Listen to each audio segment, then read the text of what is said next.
you ready? Yes, I am. Great.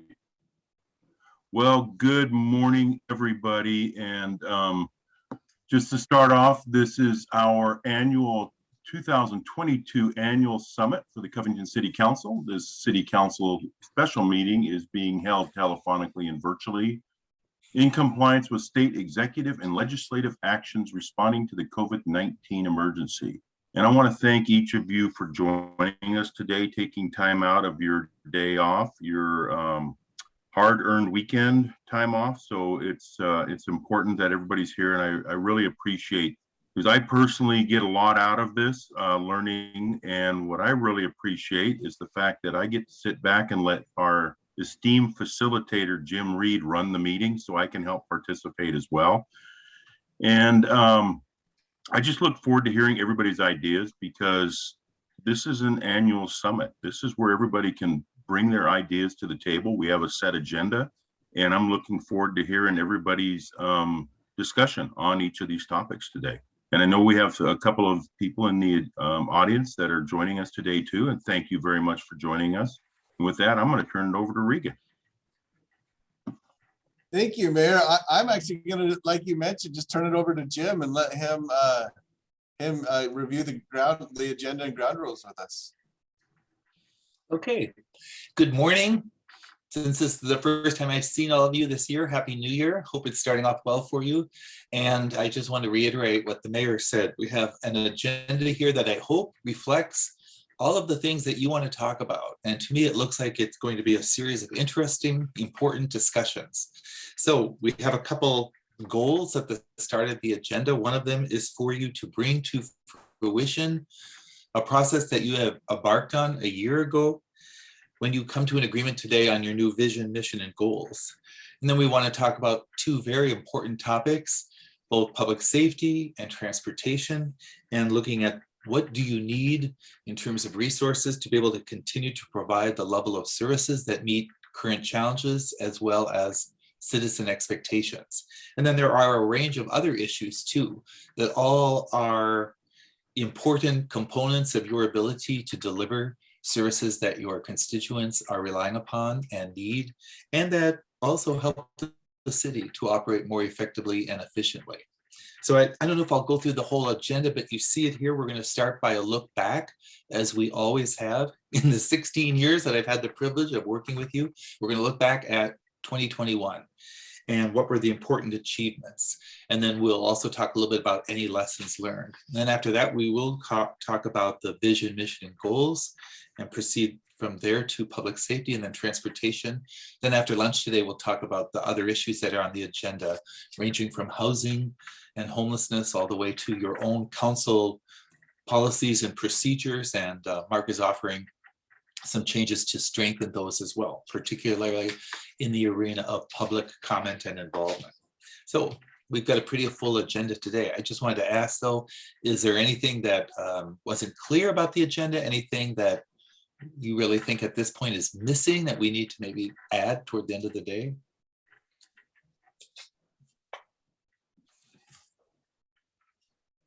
Okay, not seeing anything. Good. I hope this does reflect everything that you expected and wanted to talk about.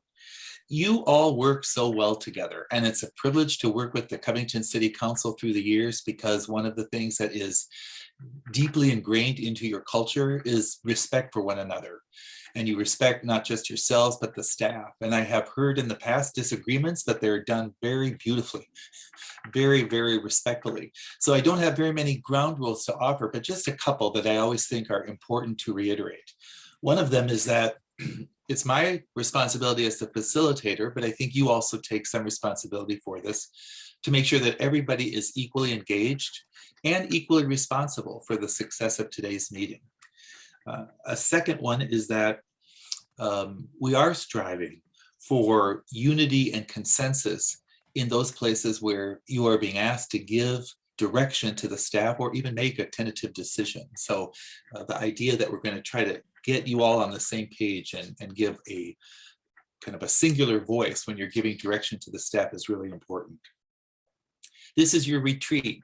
And as you can see right now, I think the staff is keeping their cameras off when they're not speaking so that the focus is on all of you on the council. But I also will just say that you have also got a history of really respecting the staff's input and wanting to hear from them. So we have a number of presentations today.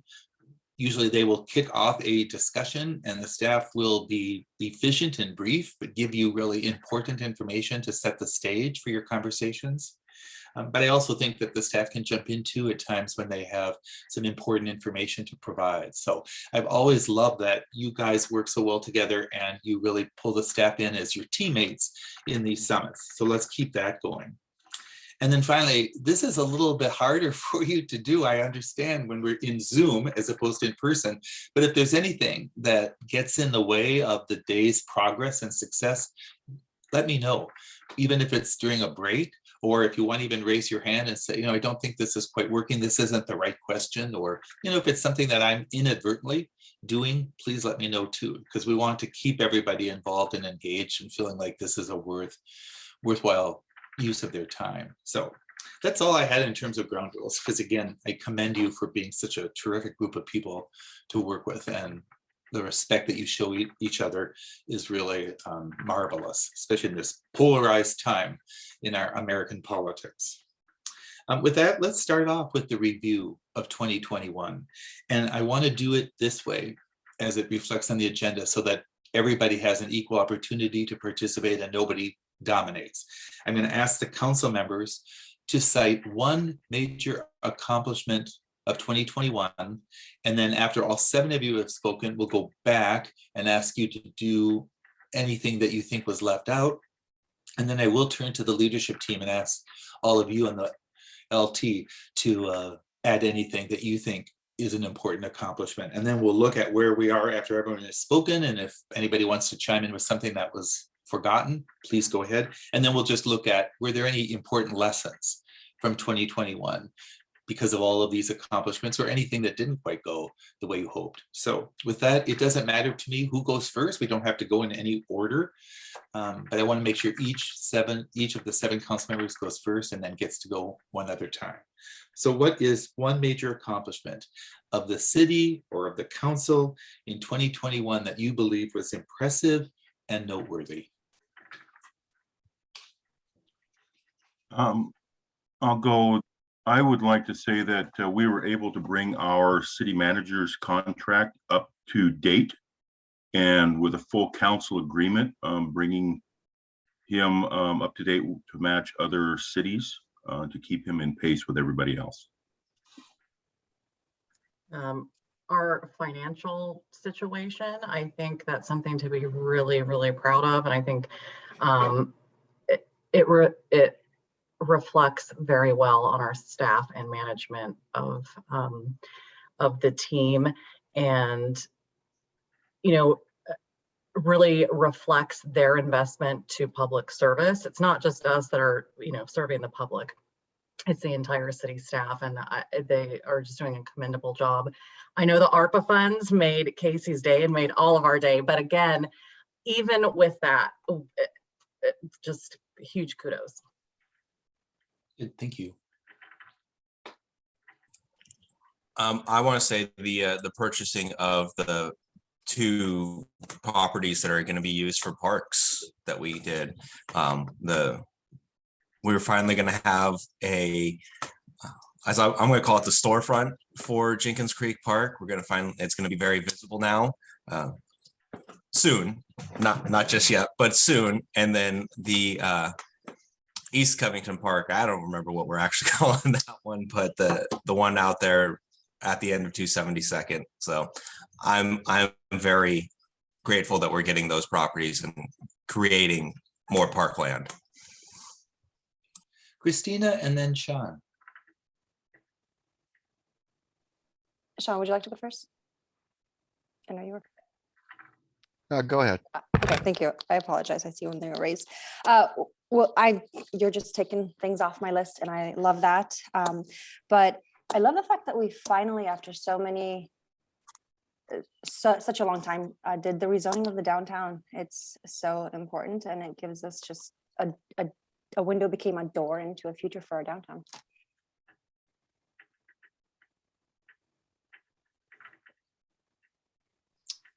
Sean? So, yeah, I agree with that. It's funny. This year seems somewhat of a blur, but I checked off and kept going down. So I am left with like the construction on 204th Street, the Covington connector has begun and well on its way. And I really appreciate the kind of the drone videos that are being sent so we can see what's actually going on. So I'd say the beginning of the Covington connector. Okay, and Beth and Jared. Jared, I see your hand up first.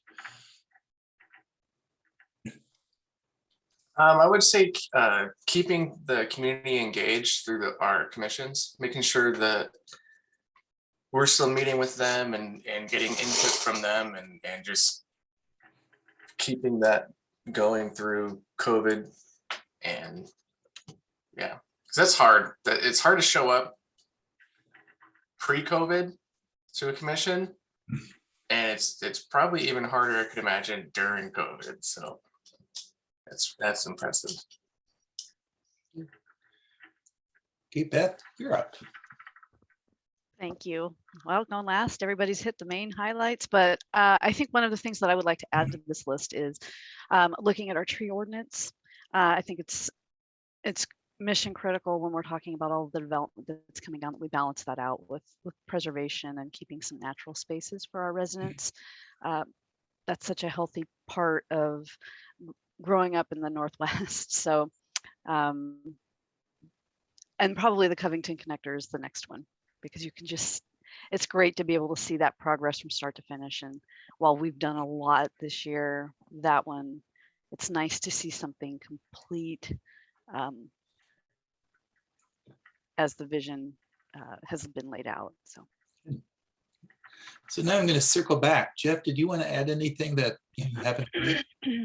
Yeah, I appreciate that each year we are able to maintain great relations with not only our 47th district representatives in getting negotiations and asks for them in Olympia, but also through CLTC.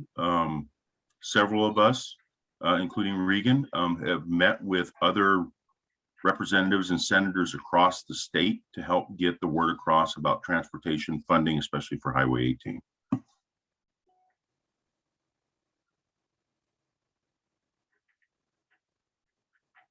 Jennifer, do you have another one?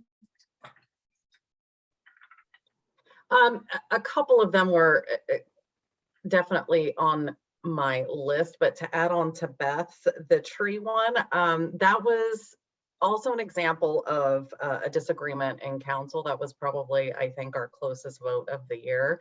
I think it was a 3-4 to approve the changes to the tree code, and it's just a really great example of our ability to agree to disagree, and in order to be effective at our jobs, but also to set an example to everyone out there in the world that it is possible. Good, thank you. Joe, how about you? Do you have another one you want to add? I just want to say that I think one of our biggest accomplishments this year was the ability for us to work so closely yet so far away on everything, because in 2 years I've seen a handful of you in person, but we've been able to accomplish so much with just either a simple the Zoom meetings or a simple phone call asking qualifying questions, saying, hey, what's going on?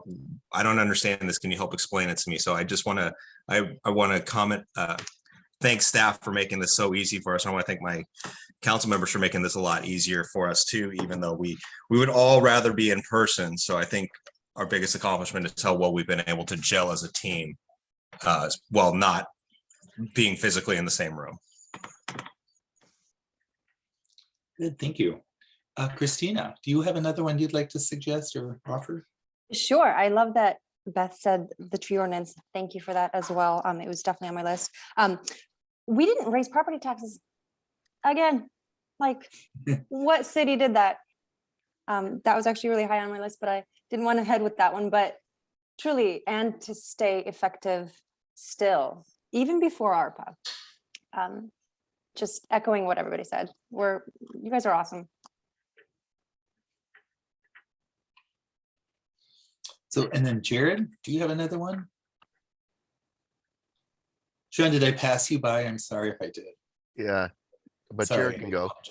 No, let Sean go because I'm still thinking. Yeah, that's good. Go ahead, Okay. Jared. No, Sorry, Sean. you know, it's funny as you go down and everyone's like, "Oh, that's incredible." I didn't know. I was just thinking of, well, I was thinking a couple things. The continuation of our maintenance of our staff and just keeping them, our team, kind of consistent. Although, did we hire Selena this last year? Rehired her. So okay, so made a change there. But I also was thinking about our sales tax revenue just continued to go up when you mentioned not raising property taxes, but because of our diverse or more diverse economy, we were able to weather this COVID situation, and you know, our people are coming to Covington to shop. So that's great. Thank you. And then Jared and Beth, I'll give you an opportunity to offer one more if you like. Yeah, I would, along kind of with everything else, I would just say maintaining our human services within our community and making sure that a lot of these programs maintain funding, or if they need help, that we've helped them out. And same with our small businesses, with all these grants that we were fortunately able to give them, or at least offer. So yeah, I think that would be one that I'm also impressed with. And Beth, do you have one more accomplishment? I have plenty, but we'll narrow it down. So I think this kind of falls a little bit in line with what Jeff had said, and I think it's the building the relationships higher up with state representatives and trying to get grant funding. While we have a larger city status, we are still a smaller city, and this is a unique time to be growing because there's so many other challenges in our region that perhaps a growing city 10 or 20 or 30 years ago didn't have to deal with. And so small but mighty, being able to get those grants so that we can buy the parks and help preserve property, or create these spaces for community gathering.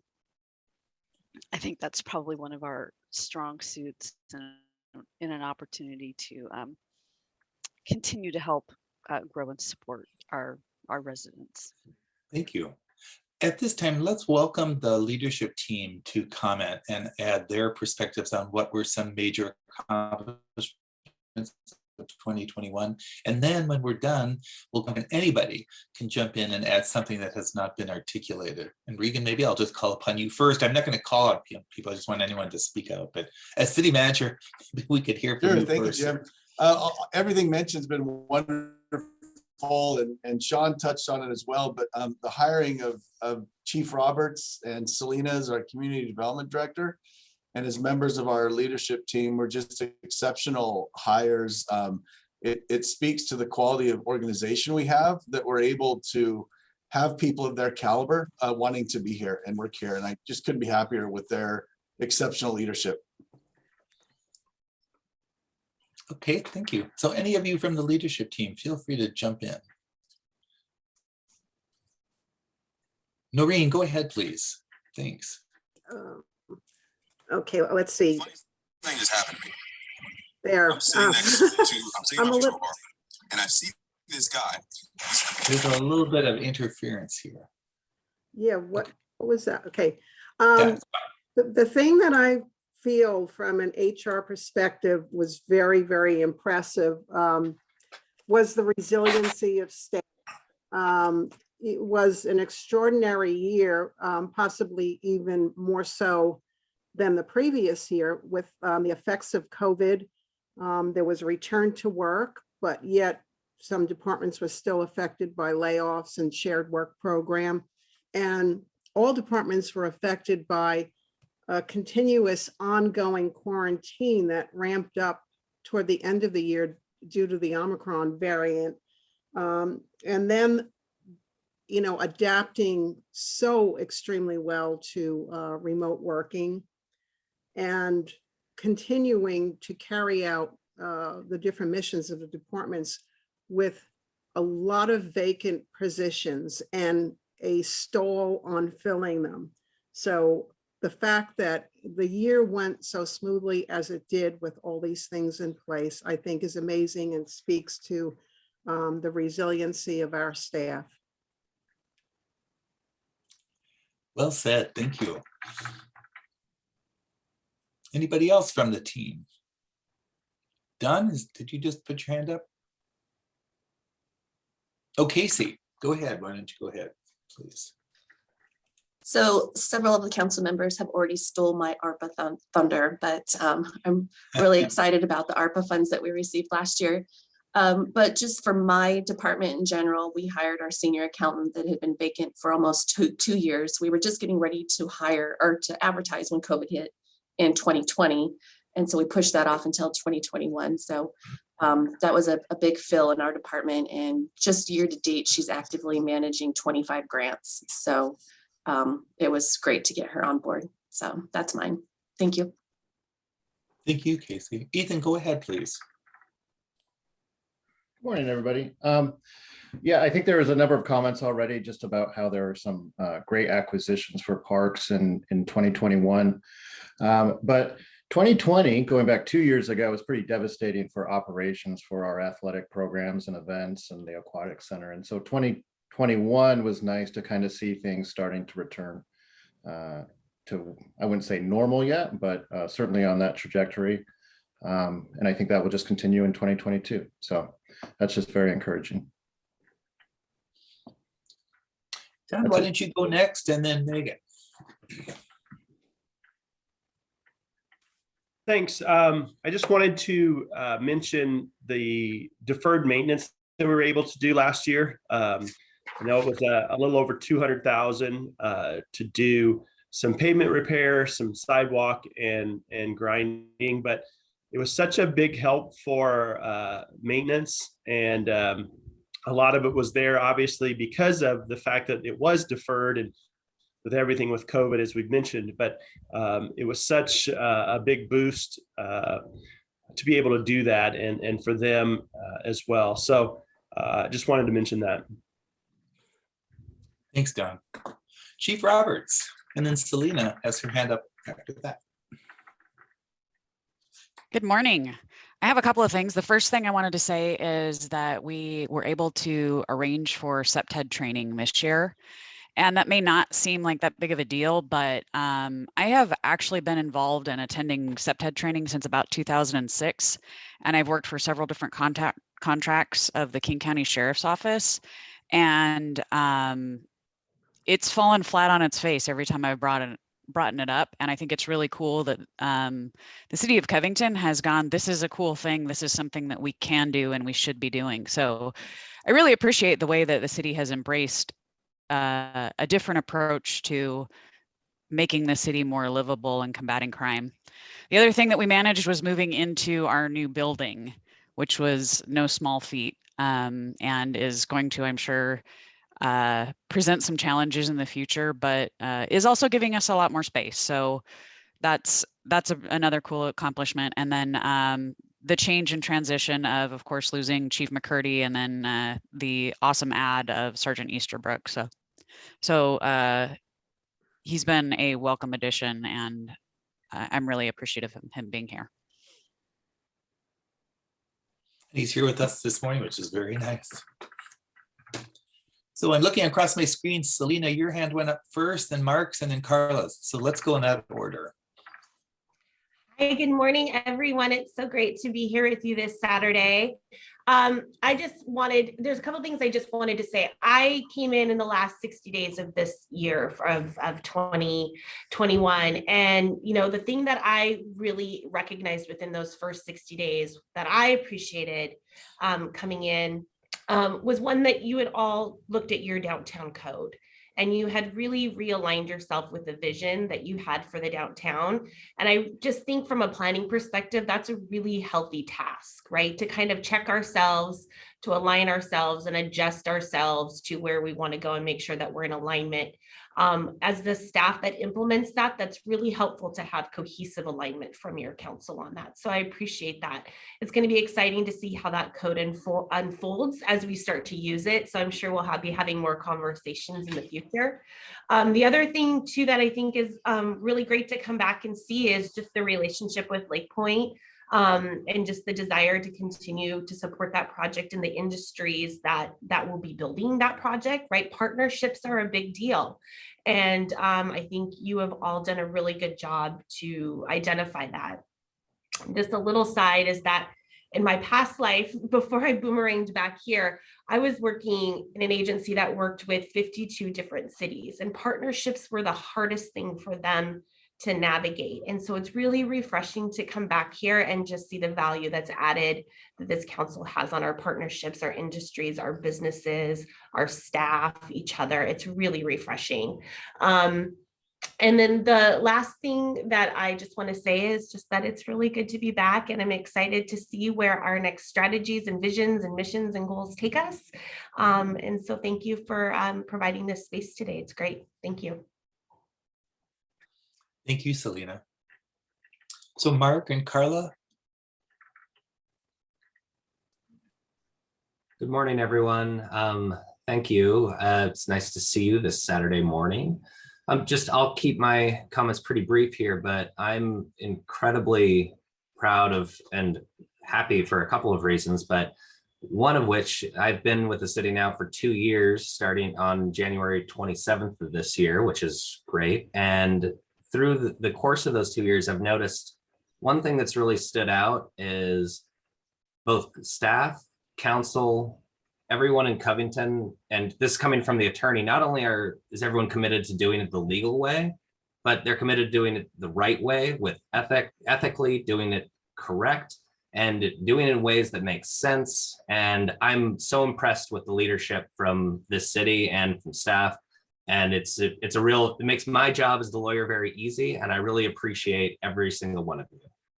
And that's what I have to say. Thank you. Thank you, Mark. Carla. Hello. I was just going to say, I've been pretty impressed with what we've been able to accomplish as far as our public education and outreach in such a difficult time. We were able to implement a new e-newsletter. We actually implemented the mayor's meetups before the newspaper went away, although it was 2 years ago. We implemented the mayor's articles. We've increased our social media like crazy, and it's off the charts. So I think that the communication with the community, being able to maintain that and actually improve it during this time has been significant. And then Mark might appreciate that we finally able to come up with the social media policy for council and then launch council Facebook pages. So that's what I have. Good. Krista, did you want to add anything before I call upon Regan, who now has his hand up? Okay, you don't? Okay. Nothing from me. Okay. Where'd you go, Regan? There you are. I'm here. Did I move on you? Yeah. I just want to recognize too that from the work of everybody, this last year we became a much more nimble and efficient organization. We can move a lot quicker and get things done faster now through the use of some technology and different policies that we implemented within the organization. And I think that just speaks to our desire to progress and provide better services. Good, thank you. Okay, so I just want to open it up to council members and leadership team members. Is there anything that has not been stated that you think is accomplishment of last year that has got to be put into our record?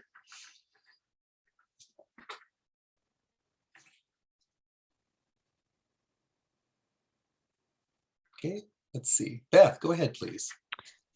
Yeah, I think the forming of a new commission is an important step, and I think for lots of different reasons. Obviously, putting forward that we understand the diversity, equity, and inclusion, equity, cultural and social justice is the name of ours, right? So that could be something, either it's currently present or could be a topic that we'll need to continue to address and incorporate into our the way our city operates, the way we all engage with residents. And there's both the humanitarian side of that, but there could also be economic, I won't say benefits, but for our community to be able to move in that direction when it comes to grants or making our community more inclusive in general. It's a good first step. Good, thank you. Anybody else?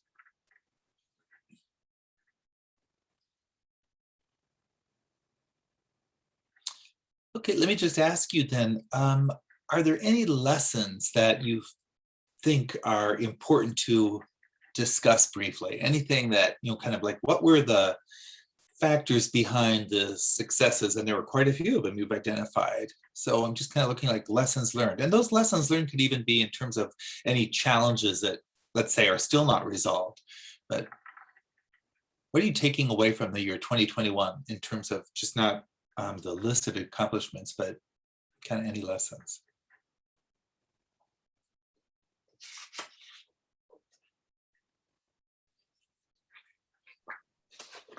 Go ahead and go.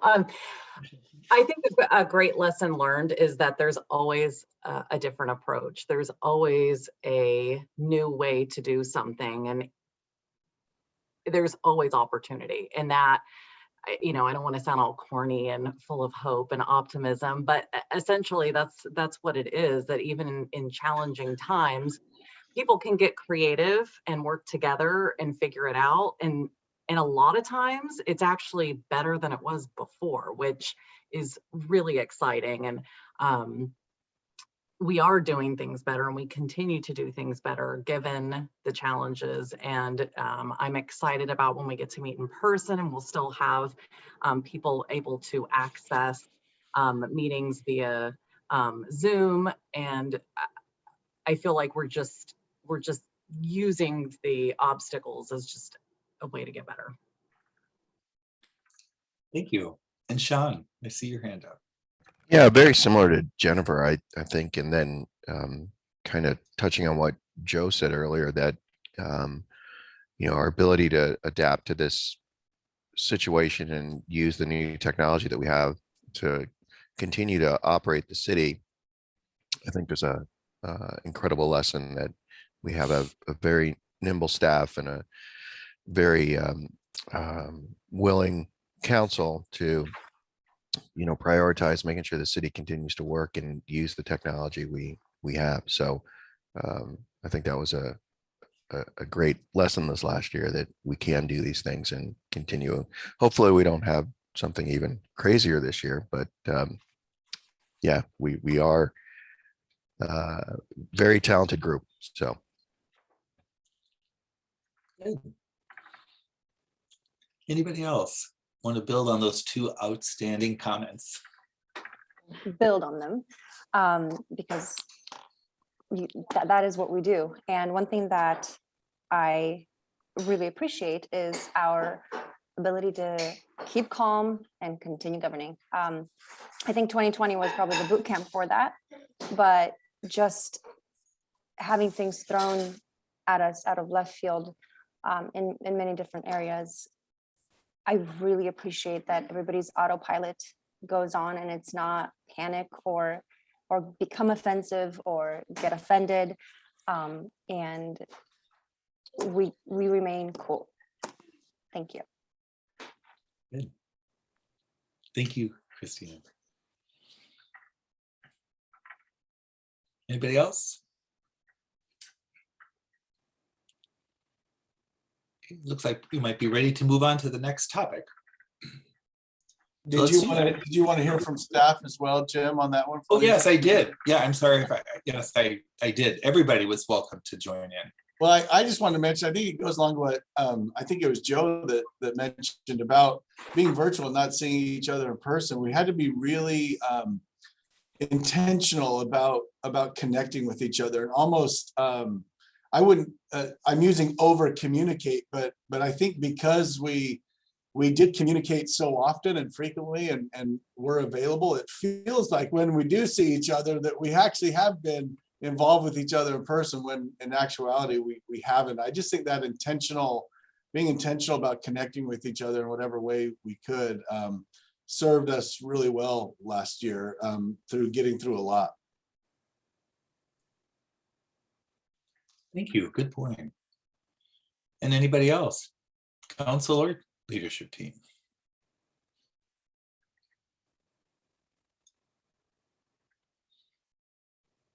Okay, I'm not seeing anybody, so we should move on now. And one of the other things I so admire about the Covington City Council and staff in the years I've had the privilege of working for you is you actually finish things that you start and that you say you're going to do. So if you recall, 1 year ago today, approximately, the last Saturday of January 2021, you all took a look at the vision, mission, and goals and agreed that they needed to be refreshed or updated. And you spoke positively about what existed at the time, but you said times have changed and we need to move on. So I have heard from Regan and the leadership team and all of you on the council that went through a very systematic and strategic process this year, where you involved the commission members and the public and yourselves and set up different committees. And here you are today with having done a very good job and updating the vision, mission, and goals. And so today we're going to do a quick presentation to recap how far you've come. And then the question on the table is, can you reach agreement now on the work that you've done throughout 2021? And can this be kind of to a new vision, mission, and goals? So with that, I think I'm turning it over to you, Regan, to present Yes, that. I think we're going to post something up share on the my screen. screen here, and we'll go through this. So yeah, Jim teed this up really well. As everybody knows, we held our workshop in October, which I think from everyone I heard from went really well, and they enjoyed being involved in that. And then out of the workshop, we developed 3 subcommittees. The one to develop the vision there.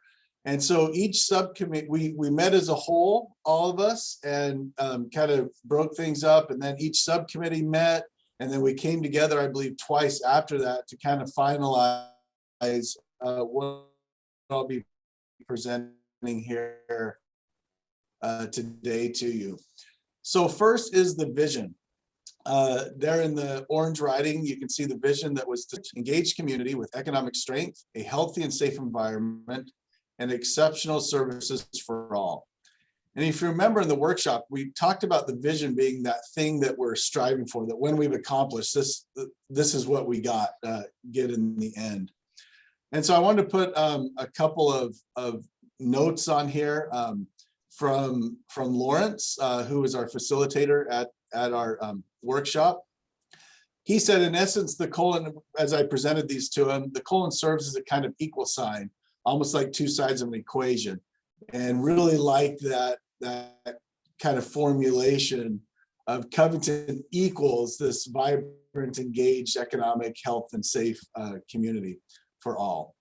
And then he also said, I really like each flow, especially with Covington set off by itself with the colon. So that for you is I can go through each one. Do have a couple of suggested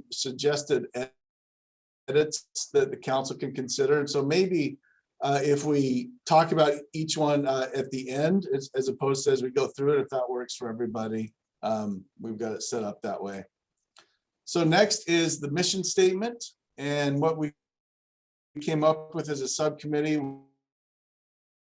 was forging up. One thing I wanted to note is just a kind of stylistic matter is something the council could consider is placing an and between strong and growing. So it would read forging opportunities for a strong and growing community.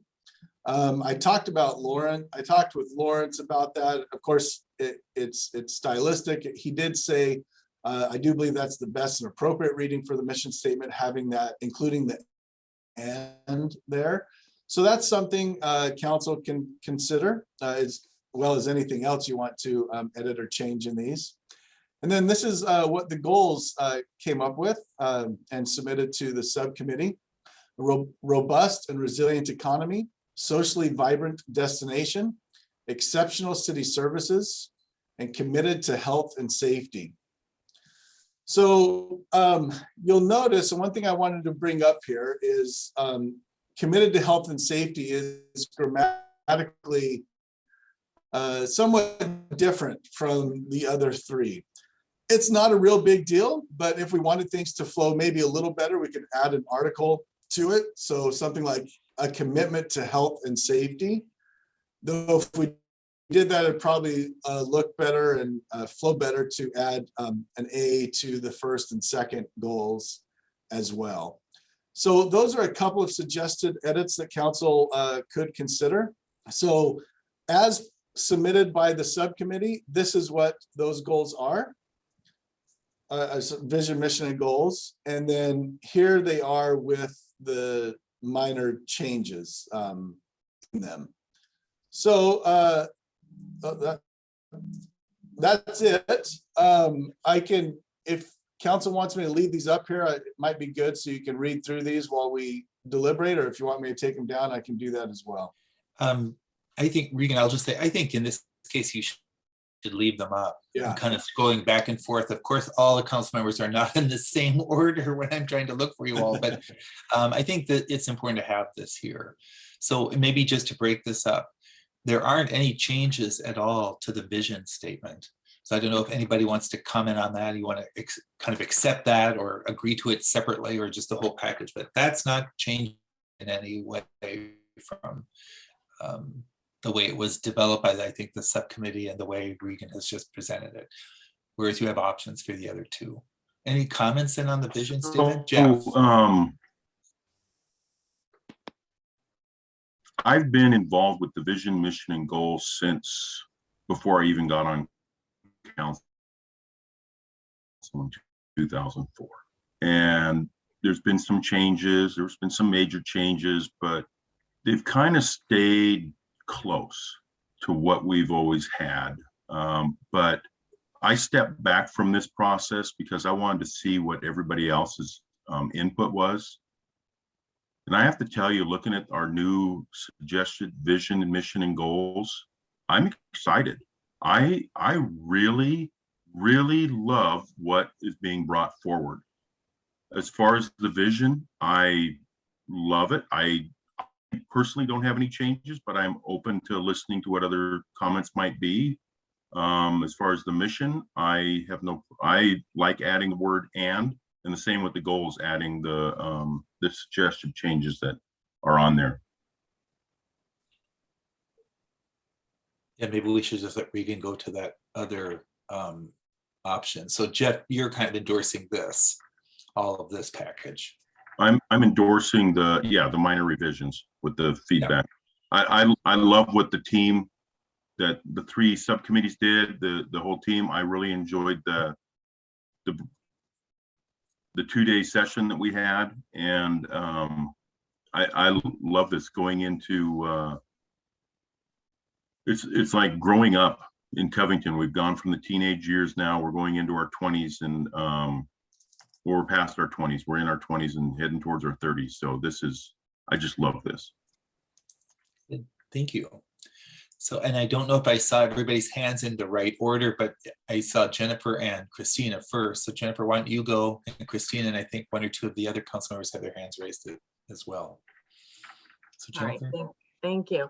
Yeah, so I just a couple of comments. I like the word strength in the vision. I think what we tend to see a lot when we're talking about economics is stability, and so I feel like strength is elevated from that economic stability standpoint. We're not just stable, we're strong. And I actually kind of see like the arms up when I'm reading it. I also like to see that strong down there in the mission, tying into what Jeff was saying. We're growing up, and strength is really important. We're not that we're not still fostering and nurturing, but we're actually becoming strong. And I don't remember that word forging from our workshop. I love that word in the mission. Forging is such, I don't know. It's just it's a great word, and it has so much visual meaning there. I love what the subcommittees came up with. I love the suggested changes. So I would be in full support of moving forward with that. Great, thank you. If I could just add something to Jennifer's comment, that forging word was one we debated quite a bit. We had talked quite a bit about cultivating, but it just felt like forging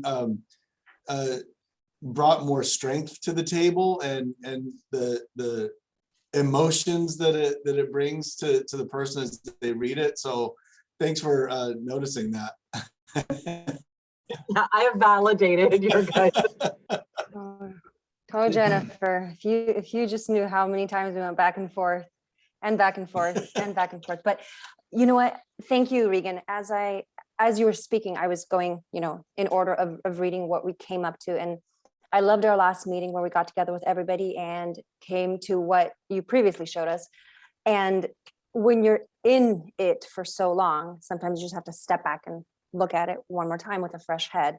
And it immediately occurred to me that these changes need to happen. And then you just went in and made them. So thank you. I wholeheartedly love this. It was so difficult to get that mission statement into like 7 or 8 words. But I love this. There's nothing extra. There's nothing it's lacking. And there's a very clear vision, mission, and goals for the city of Covington. Good, thank you, Christina. And so Joe, I see your hands up. Yes, thank you. I have to say that when we talk about vision, mission, and goals, this might not win me any fans right now, but this is always my least favorite thing to do during the summit. I saw that, Jennifer. But it's because the changes we had always made were just simple stylistic, maybe change a word, add a comma, something. This though was fun because the meeting we had in October, the 2-day mini summit that I'll call it, that we had for this was really a lot of brain power to go through and see where we are, where we came from, and where we're going. And as the changes, the stylistic changes that we have here, I think this is perfect for where we're at now and for the next 5 to 10 years of where we want to be. And it might even be good for the next 20. But I know we'll make some minor changes annually, but I think this is perfect for us. So I want to commend the subcommittees for all their hard work on this, especially spending the hours upon hours figuring out the word foraging or forging, not foraging. Maybe both. I don't know. Who knows? There could have been some misspellings at one point. But I just say thank you for all the hard work, and I think this is wonderful. What a nice endorsement. Thank you, Joe. So 3 of you have still to speak if you want to go ahead. Yeah, I'll just say I agree with the current or the revised version. So I think those changes are appropriate and acceptable. So, and I think what others have said about just laying out a clear kind of purpose for Covington over the next 5 to 10 years, I think it definitely helps to channel where our energy is going to go in all of our services. So, yeah, and I'll just say I appreciated the workshop as well. It was kind of an interesting exercise to try and go through this and figure out how everyone fits into these boxes. So I appreciate Regan organizing that for us. So thank you. Okay, thank you, Sean. Beth, I see your hand up now. Thank you, Jim. Yes, it was a fantastic process because I think one thing that I think did come out of this is that every single person regardless of what their role was within the city, we all had very similar goals. And this was it, while the wordsmithing did take some time, what we've come up with is something that's extremely intentional. Everything has intent in this, every single word. There's a lot of energy behind it. You can actually, I can see the energy moving forward in everything that we've put on this. So one suggestion I might make, and it really isn't a deal breaker, I'm fine with this. I actually like the idea of removing the A on the first and second bullet, because I think that those first three bullets are an adjective with a noun, but that commitment, I think what if we want to say a commitment to health and safety, that's the action, that's something that stands out from the other three. The poor exceptional city services look like a, in my mind, visually a kind of a stepchild, because it was the only one that didn't have an A in front of it. And it seems like it fits in with the other two. But that's just something that, again, it's grammatics. It's not, I like the idea of having a commitment. It seems like that's more of an action, an internal value that might be better standing out on its own with the letter A in front of it.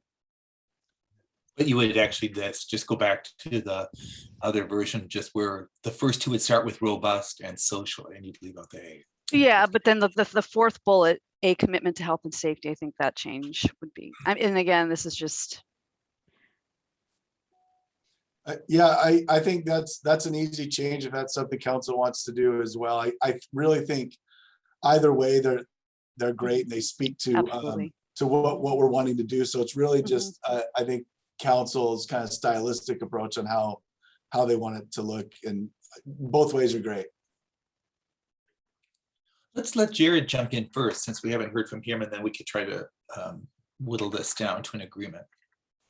I was trying to look at that as well. I don't mind. It's not a huge eyesore for me or anything. I like the way that it's presented with the minor revisions. And kind of what Beth was saying, you can feel the energy reading it. And I mean, that's everything on it is exactly what we've, been kind of striving for. So I would say with the minor revisions from the facilitator, but I'm not opposed to anything either. Okay. Well, first of all, I just love that, Joe, for example, you said you think this is now fun, and that you're all so excited about the workshop you had and talking about energy and interest. And I also think it's very interesting that a couple of you commented on some of these words seem to indicate where the city is today, not just starting out, but growing and maturing, and therefore forging opportunities and all that. So I think there's so many interesting comments you've all made. I'm not hearing anybody say that, or maybe let's say, how do I say this positive? I think you're all saying that under the mission, you would say forging opportunities for a strong and growing community, which reflects the facilitator's suggestion. So I think we're okay with the vision and mission, but Beth offered the idea that you would take out the word A under those first two goals and then leave 3 and 4 as they are. And I'm just wondering, does anybody want to argue for keeping those words A in both of the first two, or are you all okay with her suggestion and we could move toward agreement?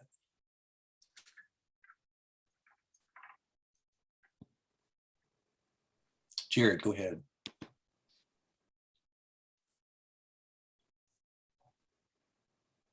Or maybe Jeff, do you want to go ahead? Sorry, Jared, did you mean to, were you trying to raise your hand again? No. Okay, then Jeff. I can go either way, but I like having the word A for the first, second, and fourth goals, just because it kind of flows. To me, it flows going from the vision and mission, flows into the goals, having the A in there. But I definitely agree that the A, commitment to health and safety, definitely has to be in there. Okay.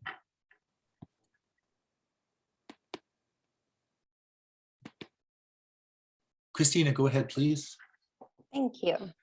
I think I will agree with that as well. Visually, if we take the A's away from the first two, the first three will be incredibly short, and then this long A commitment to health and safety. The word exceptional is so exceptional that I feel like it doesn't need an A in front of it. When it may not at first glance be aesthetically as pleasing, but the moment you read it, you understand why. I would be happy with this. Thank you. Okay, good. Thank you. Anybody else?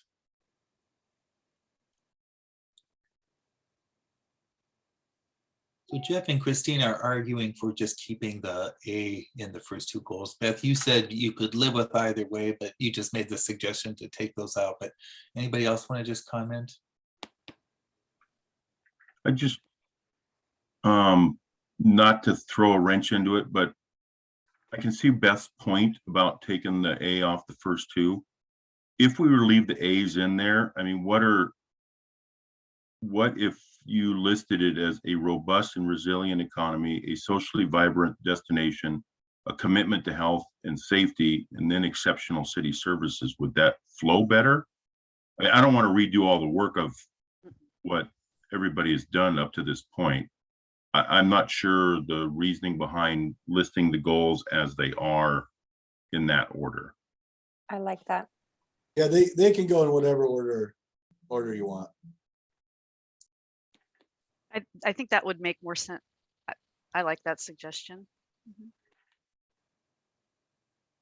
So three of you are saying you like that. It would just be a matter of, oh, thank you. I like that Regan's doing this for us right now. Moving exceptional city services to the fourth. I don't think you're intending to rank them. It's just this now would be a matter of a little bit more of a grammatical or stylistic flow, with the first three starting with A robust, A socially, and A commitment, and then you'd have exceptional city services. And I liked what Christina said about exceptional is an exceptional word, so it's strong and powerful. Joe, is that you? Do you want to add anything here? I just wanted to agree. I think it's a good idea that if we just rearrange it that way, it looks aesthetically better. Okay. And anybody else?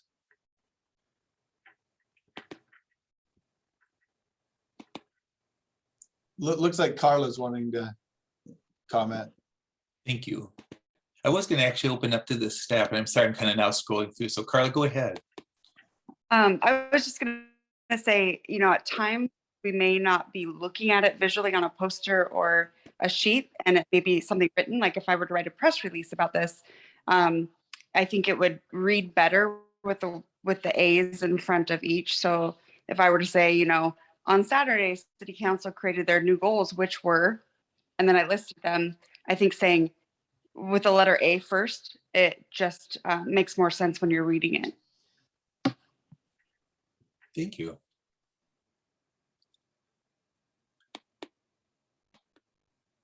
I'm not trying to put myself in the role of arbitrator, but I don't think I see anybody from the council wanting to make any more comments. So it seems like this would be acceptable. I think you're all agreeing to this, the way it's now rewritten in front of us. A robust and resilient economy, a socially vibrant destination, a commitment to health and safety, exceptional city services. I hear not seeing any objections. I was trying to find the little thumbs up in I don't see it as an emotion. So yeah, thumbs up. I was just looking for the same thing back. I'm like, we don't have that option here. Darn it. It was definitely an option in my skip meeting yesterday, and it was used a lot. I just want to say again how much I really appreciate the hard work and commitment to everybody doing recreating our vision, mission, and goals. I just, like I said before, I'm excited. I love what's being brought forward. I I commend everybody that was involved with this and appreciate everybody's input to bring this back.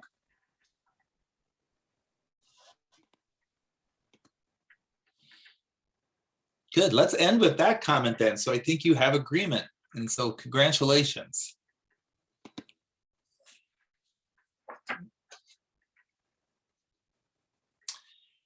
It's 9 o'clock, and this is the time that we were supposed to launch into this discussion. So we are running ahead, and we are scheduled for a break at around 9:30.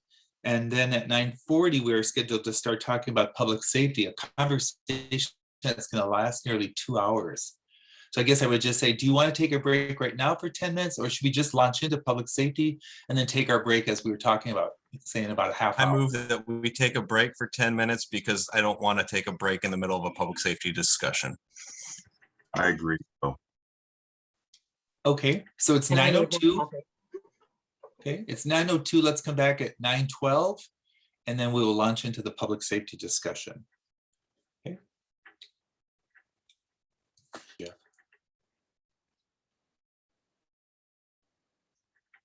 Thank you, Krista. So let me just start off by saying that one of the things I really appreciate about working with the council every year is the opportunity in December before the summit to talk with each of you individually. It's really a privilege to take some of your time and to learn more about you.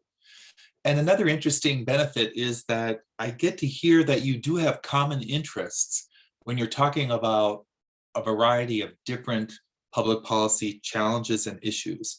And as the agenda indicates here, I believe I heard that all of you do have an interest in providing a level of public safety services that is needed for this unique time where crime is rising and there are changes in policing.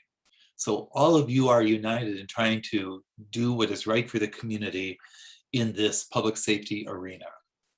So you are starting with that common interest. When you look at the agenda, there are quite a few questions here, and Regan and I talked about that a little bit. I think it reflects, though, what I heard from each and every council member. Because you are considering putting a measure before the public, you really want to do this correctly. You want to start by talking about, well, what are the problems and what are we currently doing about them? And what are the resources that we have available to us? And then are they adequate to address the future challenges and the trends, the problems as they may be 2 or 3 or 4 years from now? And then what would be the benefits of any additional funding? And what are the different options? So I really appreciated how all of you wanted to have a very systematic conversation today about this important topic, so that anybody who is following us from the public today or might listen to the tape would see that you had approached this very thoughtfully and strategically.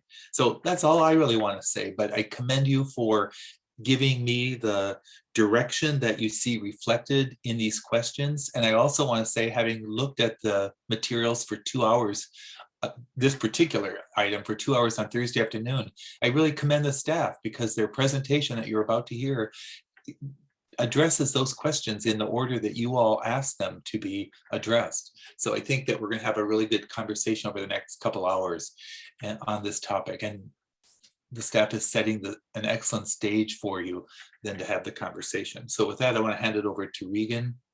And I just wanted to also ask, from a technical standpoint, Regan and Megan, do you want to be able to get through all the PowerPoint slides first, and then we'll open up the conversation, or do you want to take questions as each slide comes up and as we go along? Good question. I'm going to turn over to Megan. She's going to start off, and I suspect, Megan, you're probably okay with just questions as they come up. Yeah, that's fine with me. And Megan, do you want me to run the PowerPoint for you and you can just tell me when to move it along? Yes, please. That would work much better. Okay, sounds good. There we go. Maybe.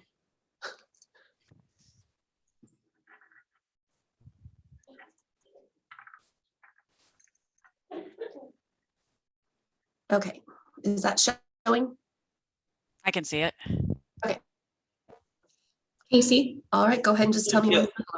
Yes. It could be a little bit bigger unless I'm just, it's my Casey, put it in presenter mode. Yeah, this is your screen you're sharing. Should be up at the top under display settings, I believe. Like that? Yep. Okay, thanks. Perfect. That looks perfect. Thank you, Casey. Yep. So obviously this is our presentation on public safety. You can go ahead and move along to the next slide, please. I'm going to start with an overview of how things are. I turned off my cam. I put my camera screen down, didn't I? I'm sorry. Hang on. There we go. Is everything okay now? You can Yes, see it me is. and the thing. Okay. Yeah. All right. Sorry about that. All right. So here's a quick overview of the third quarter crime stats for the city of Covington. Overall, crime in the city is on the rise. There was a substantial increase in crimes against persons in July. This does correlate with the legislative changes that have been really challenging for us.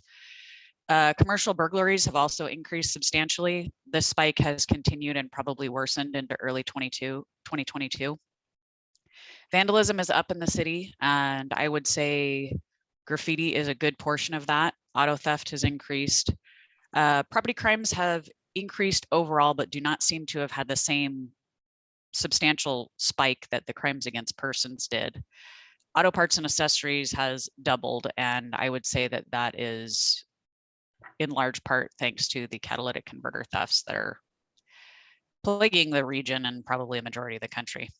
Next slide. Property crimes, especially retail theft in the city, are grossly underreported. That's one of the things that's really important to understand.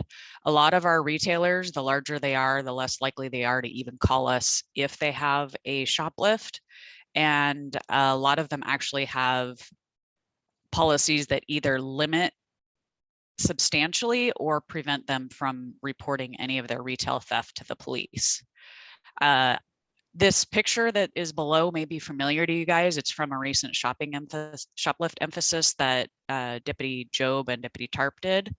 And the unfortunate part of this is it does bring a lot of attention to the issue, but this is probably a realistic look at a day in the life of one of the retailers in the city. This is a normal day for Fred Meyer. And that's, to me, kind of a staggering statistic. And I think it's important for us to understand that we as police aren't even seeing a fraction of what's being stolen from our city on a regular basis. Next slide, please. And with that, I did have to say, is there any good news? Because my first few slides weren't overly positive. So despite a record-setting year for homicides in King County, Covington we do not have a lot of violent crime, and that's awesome. We do have a fair amount of property crime, but it's still quite a bit lower than our neighbors. And we did some comparison studies, and it was actually nice to see that even though sometimes we may feel like we're a little bit more like some of our neighboring cities, we really aren't even holding a candle to them with crime statistics. And the other good news about a property crime is that they are usually crimes of opportunity and convenience. And crimes of opportunity and convenience are the most likely to be positively impacted by crime prevention strategies, because if you make it less opportune and less convenient, people are less likely to commit those crimes. Next slide, please. So moving on to some of the things that are challenging for us as police officers, I'm going to start off by talking about our courts a little bit. So our misdemeanor cases go to our Covington court and are handled by our own prosecutor, Ivor Gunderson. But anything that is deemed to be a felony has to be sent to the King County Prosecutor's Office. All of those cases are subject to their filing standards, and it is really hard to get them to take any property crime seriously at all. So while they are the biggest thing plaguing our city, it is to them as soon as we go to the prosecutor's office, we are little fish in a big pond with our little kind of small potatoes property crimes. For example, theft is based on a monetary value. There's no other consideration for how impactful the crime was or wasn't.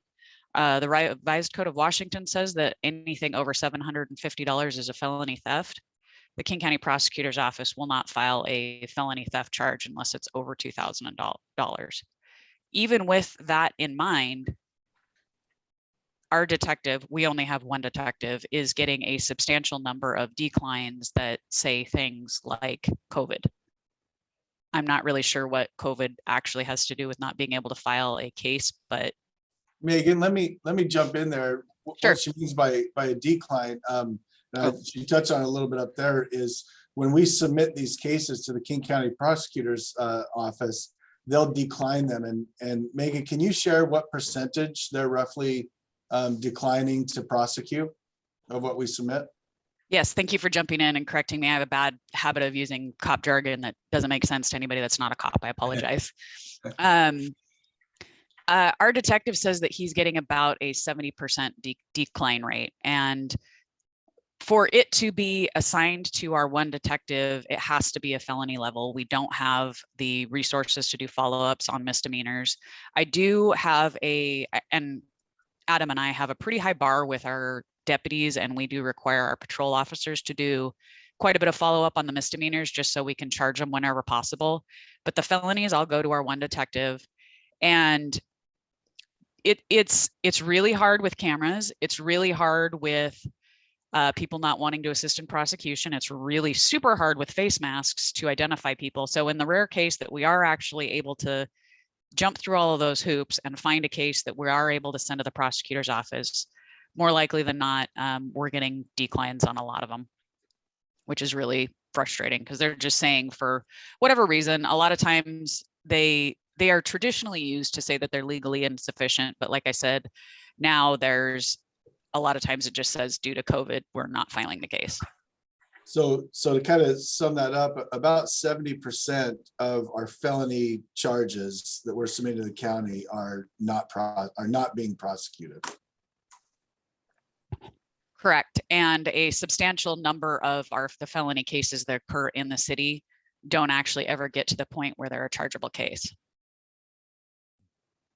Question. Sure. So is that the felony cases we're putting forward, that's the $750 or above, or is that the $2,000 or above? That's only $2,000 and above. Thanks. So we're for the putting the question. $2,000 and above, and we're getting 70% of those rejected. Correct. What of the what differentiated the 30% that they did go forward with? That's a great question. Okay. I don't really have the answer to that. I'm not sure which ones get the COVID stamp and which Okay. ones. It's kind of case by case basis. And Right. I'll let Sergeant Easterbrook jump in. He's got far more recent detective experience than I do and can probably fill some of this in. Yeah, so the 70 and 30, that's all felonies, so it's not just theft. So another example of the filing standards would be for stolen cars. If we catch somebody inside of a stolen car, they have to essentially admit that they knew it was stolen, or we cannot get the prosecutor's office to charge it. So you can find evidence such as a damaged ignition, the fact they tried to flee from us, and the prosecutor's office still will not accept that as knowledge. Knowledge is not written into the RCW, it's merely possession. And so the prosecutor's office, since I've been here, has declined almost all of the stolen car cases that we've put forward, where we've caught people inside the car. So that's the type of thing the prosecutor's office does. So that they just say, well, we've written a higher standard than is in the law, and it doesn't meet that standard. And then no charges can be filed at all, so that the whole case gets dumped on for that type of thing. Thank you. It looks like Joe has a question too, or comment. Joe? Okay, this is more of comment / question. A, what's wrong with our prosecutor's office? And B, what can we do to get them to actually start prosecuting these crimes that you guys have done the work on and have followed every obstacle and climbed over every hurdle that they've put in front of you to actually prosecute these cases? Because I'm not going to lie to you, if someone steals my car, I want to see them arrested and tried. If someone steals from my house, I want to see them arrested and tried. The only thing stopping them seems to be our prosecutor's office. What can we do? And have they started? I know we technically legalized drugs last year. Are they the ones using them all? I'm sorry, this is kind of irritating and frustrating. I'll jump in because I don't think we should answer some of those questions. But You know what? You can call me and answer them if that's what you want to do. I will say that to effectively change countywide policies, it's going to take more than it's going to take a concerted effort from a lot of cities and a lot of elected officials that come together on an issue and are able to affect change at the county level. These aren't issues. Covington is not alone in dealing with these. Every city is dealing with these same issues in King County. Some are okay with it. Some don't have a problem with it. Some do. And so I think to answer your question is how do we affect that change? It's got to be through a coalition of like-minded elected officials that want to see change.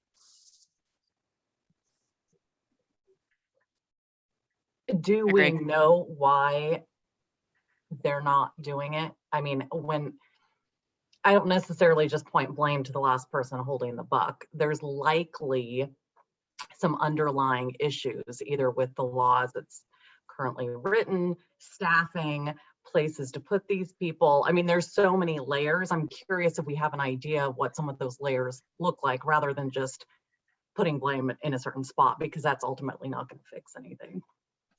All those, I'll let Megan jump in here, but you're right on, Jennifer. All of those issues are issues that have been produced and mentioned as part of it. But Megan, you might have some more on that. Yeah, I was going to completely agree. It is all of those things. It's not wanting to put people in facilities. It's applying different laws and the law changes, and they have severe limitations. I know that starting prosecutors, at least several years ago, last time I was aware of it, they made a lot less than a police officer starting out, and they had just the astronomical caseload. So they are also underfunded and don't have a lot of resources. There are a lot of layers to the problem. And while they are definitely a piece of the puzzle, there's a lot to unwrap there as well. Regan and Megan, I think Beth has a question for you too. Well, I guess it's less the question and more of a comment. I think I agree exactly with what Jennifer had said, and we all realize it's a multi-pronged approach to any problem that we're trying to solve, and what we can do within the confines of our city, or how we have to collaborate. But I also, I think there's also the piece to figuring out how we can encourage. There seems to be a couple of camps, and some of them are of the camp of, if somebody's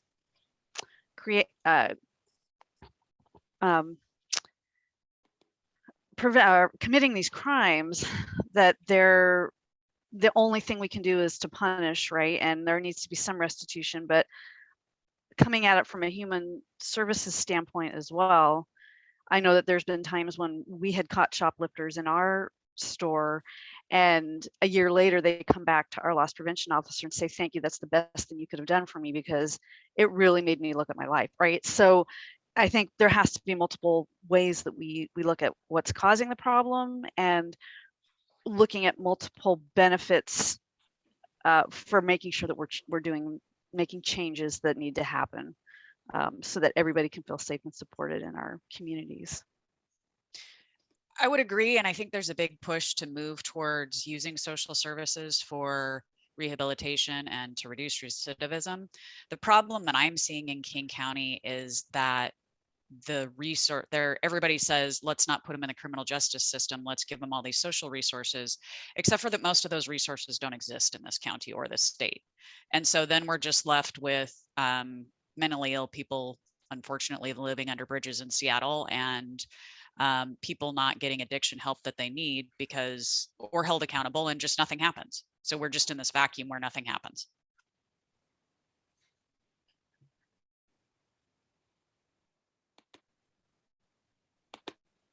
All right, any Yeah, more? looks Moving like on. you could proceed. Yeah, I think you can. Okay. All right. And I kind of got down onto the bottom of the slide already without meaning to, but mental health and other considerations, we are required by law to take that into account when we decide whether or not we're going to charge or arrest somebody. And then again, what I was just talking about with social services not existing with the Blake decision, drugs of all kinds are essentially legal in this state right now. We are required by law to refer somebody to social services twice before we can charge them with possession. The entity that we are required by law to refer them to twice does not exist. So we can't do anything. We also had another relatively substantial possession case that Detective Wilson filed as possession with intent to deliver. I can't remember, maybe Adam remembers how much it was, but it was a substantial amount of meth. It was a lot more than personal use. And he sent the case in asking the King County Prosecutor's Office to file it for possession with intent. And they again declined. And he said, okay, so how much methamphetamine would a person have to have for a felony case to be filed for possession with intent to distribute? And the chair's answer was, and I quote, maybe I'd think about it if it was a kilo.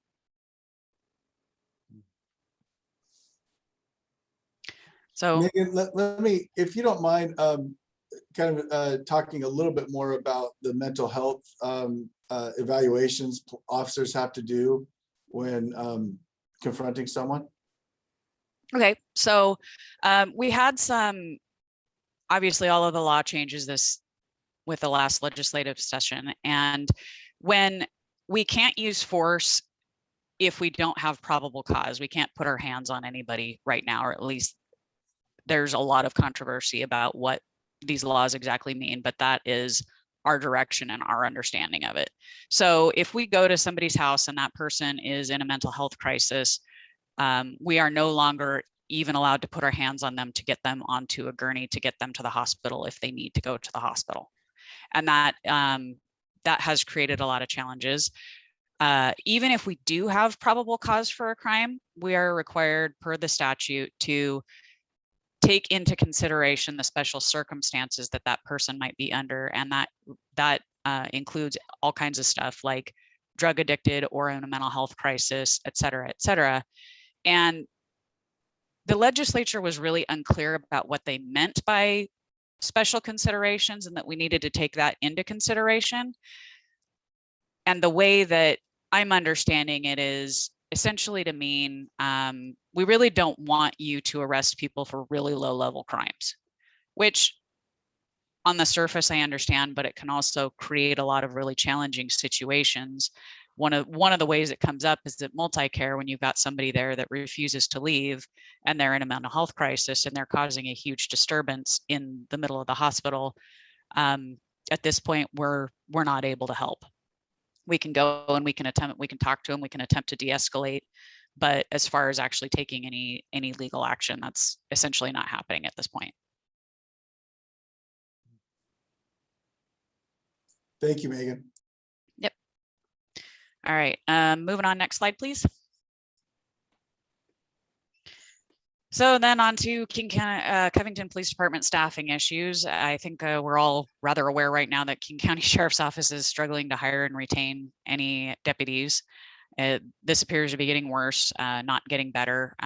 Obviously, we're feeling the vaccine mandate impact, and it's my understanding, I don't know exactly where the final number is going to be, but there's estimated to be probably close to another 50 losses with the sheriff's office. So that is going to put the sheriff's office at absolute crisis staffing levels. There is still a lot of debate on the sheriff's office about how those losses are going to be absorbed and how much that impact the contract cities will be expected to absorb. The new sheriff also announced, and has actually changed it a little bit since I wrote this, but she has ended mandatory backfill. So in the 22 years I've been on the sheriff's office, we've always had staffing minimums for districts. About close to 2 years ago, the city of Covington went to a 2-officer minimum. So that creates that expectation that at all times we would have at least 2 officers on duty in our city. If somebody takes a vacation day, we post it, we obviously try to get a volunteer to work the backfill overtime. But if we don't get one, because our minimum is 2, we've been able to force somebody to work a shift extension or come in early to fill that spot so that we always have a minimum number of officers in our city. The sheriff initially said that she was going to disallow us to mandate to backfill, which would just force us to run empty. But she has since actually changed that a little bit and has said that it is at the sergeant's discretion to figure out whether or not to force a hired officer to stay at work or run any of the work sites understaffed. Megan, at this point, can you take a comment or question Sure. from Joe? Yep.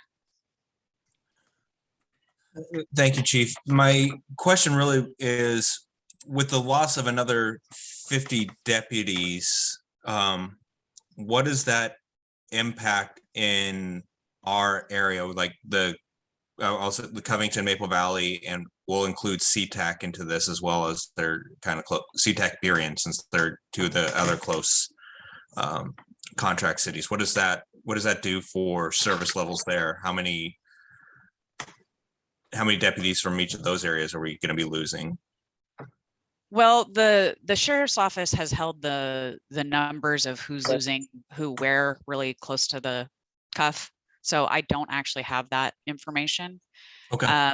But I will say that last Sunday, so I will say this precinct area that serves us, we have unincorporated areas. We have the city of Covington, we have the city of Maple Valley. We have actually the Muckleshoot is on our air. And then we have Newcastle on this particular radio channel and that is served out of our collective precinct area. Okay. And so the way it normally looks is we've got 2 officers at least in the city of Covington. We've got 2 in Maple Valley, and then we've got 8 that are working in the unincorporated surrounding areas, and then 1 in the Muckleshoot contract and 1 up in Newcastle. Last Sunday, we had, I want to say Sergeant Easterbrook came in and actually worked patrol because we were short in the city, but he's been doing that a lot lately. And they were down 2 bodies in unincorporated. So instead of having 8 bodies, there were 6. And then weren't able to get anybody in the city of Newcastle because they actually they have a police department of 11 and they lost 3 officers over the vaccine mandate. So the city, we tend to, when something big happens, that group of officers works together. If we have a big incident in the city of Covington, you'll get our 1 or 2 Covington officers, but you also get a Fairwood car, maybe a Maple Valley car or 2, and we come in and we work together. But when we're taking in, we are collectively reducing the numbers. It's going to maybe not impact necessarily response times to paper calls, but it's really going to impact the number and the way that we can respond to larger in progress incidents, because we're just going to have less cops on the road. And if I could just add to that, like Megan said, Joe, we don't know what percentage each contract city is losing, but department wide throughout the county, I believe, Megan, isn't it between 20 and 25% vacancies that we'll have come end of February? Yeah, that's my understanding. Yeah. So that's, a quarter of the department. Well, thanks for making my morning that much better. But no, Chief, thank you for that information. That's good to know. It's good to know. I appreciate that. And yeah. And now Christina and then Beth have their hands up too. So Christina, why don't you go ahead? Thank you. I'm almost speechless because this is it's piling on and it's piling on, and it's not piling on in 1 month. It's been piling on over years, this bad news and this lack of return on our investment with the King County Sheriff's Department. And I just want to throw this out there. It's far-fetched. It's not very well thought out, but I don't understand why we're still under their umbrella. I mean, I do. But if we got really creative and just chose a different umbrella, maybe one that doesn't exist anymore, but with the appropriate conversations one that potentially could exist. Not everybody contracts under King, not every city does. And joining forces with someone who is more in line with our view, with our policy on public safety. If it's totally impossible, then I'm shooting for the stars, but I would much rather shoot for the stars and somewhere really high in the sky. But just food for thought. If there's a different umbrella under which we can contract, yeah, I'll leave it at that. I'm taking a note of this too, so that when we get back and we're talking about options, maybe that could come back up again. So Beth and Sean, you now have your hands up as well. So Beth, you've had yours up a little bit longer. Great, thank you. Yeah, exactly what Christina said. And I know that there's been talk and you know, it sounds like we might be in that moving towards figuring out what other options might be. I also have to wonder if there's an opportunity to incorporate some of the folks that have or will soon lose their positions, incorporate them into the city in some form or fashion so that they are still gainfully employed and can still continue to make those connections with our community.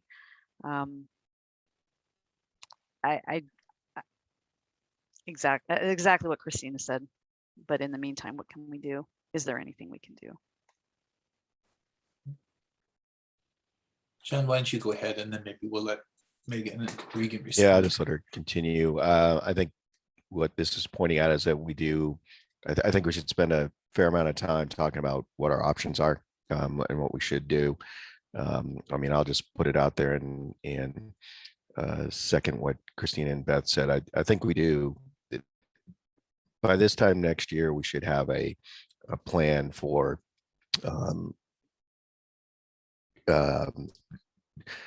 creating Covington's own police department. So I think we should look at that. It's becoming obvious that the current model is creating some difficulties, and at a minimum we need to continue to ensure we have a safe community and one that is not open or attractive for these kind of petty crimes. So if there are things that we control, we should look at that. But also, as Jennifer said, these are multi-pronged, multi-cause problems. So I think it's going to be, at the end of this year, I would like to see the staff look at a public health or public safety strategy that includes, different levels of things that the city can't control, but also what can our citizens do? What can our businesses do? What can we encourage the prosecutor to do? And then if we need to start pushing with AWC and others to start addressing these things too, I think we have to do that. I'm taking a note of this so when we start talking about options, we can come back to these ideas. Anything else before Jeff? I see your hand up too. Politics aside, I am definitely leaning towards what everyone's been saying about looking at the options of forming our own police department, whether that's a Covington centric or if we join forces with some of our other contract cities to get them to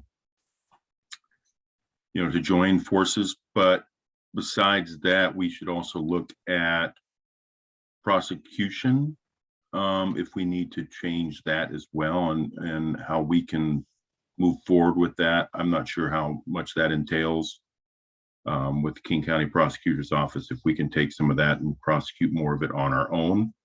But we've got to start looking at our options, because having somebody else control what we can and cannot do in our own city to help our own cities and businesses is getting way out of hand.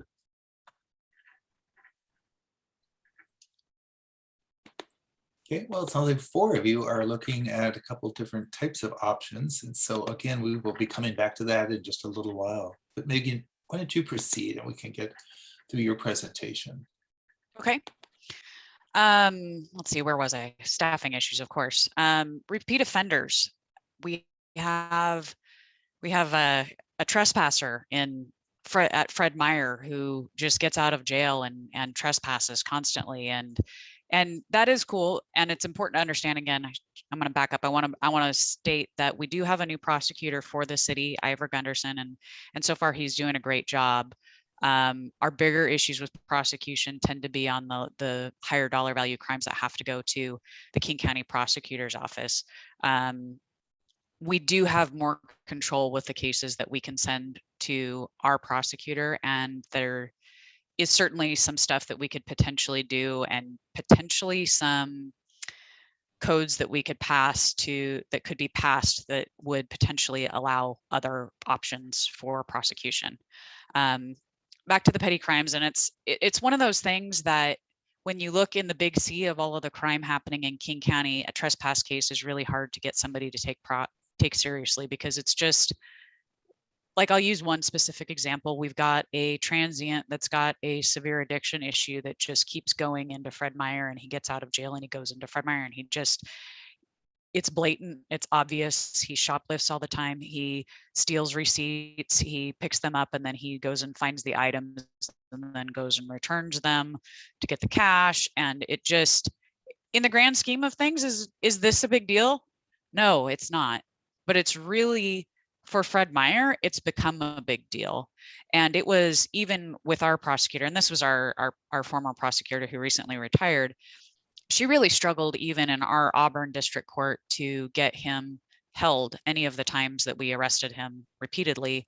And then when she was finally able to get him held in Score Jail after several arrests, there was a confusing day at court and the guy got arrested. So that's just kind of some of the frustrations that we deal with. The little things that sometimes can be a big deal to one of our retailers or a resident or something like that can be really difficult to get attention, because they're a really low level crime, and trespass can be very, very tricky. And then I do want to say that it's really important to differentiate between crime and criminalizing a person's circumstance. I think that's super important to recognize. And I know that we do get some frustration from community members who call and say, there's a homeless person, or there's a crazy person, or there's a whatever.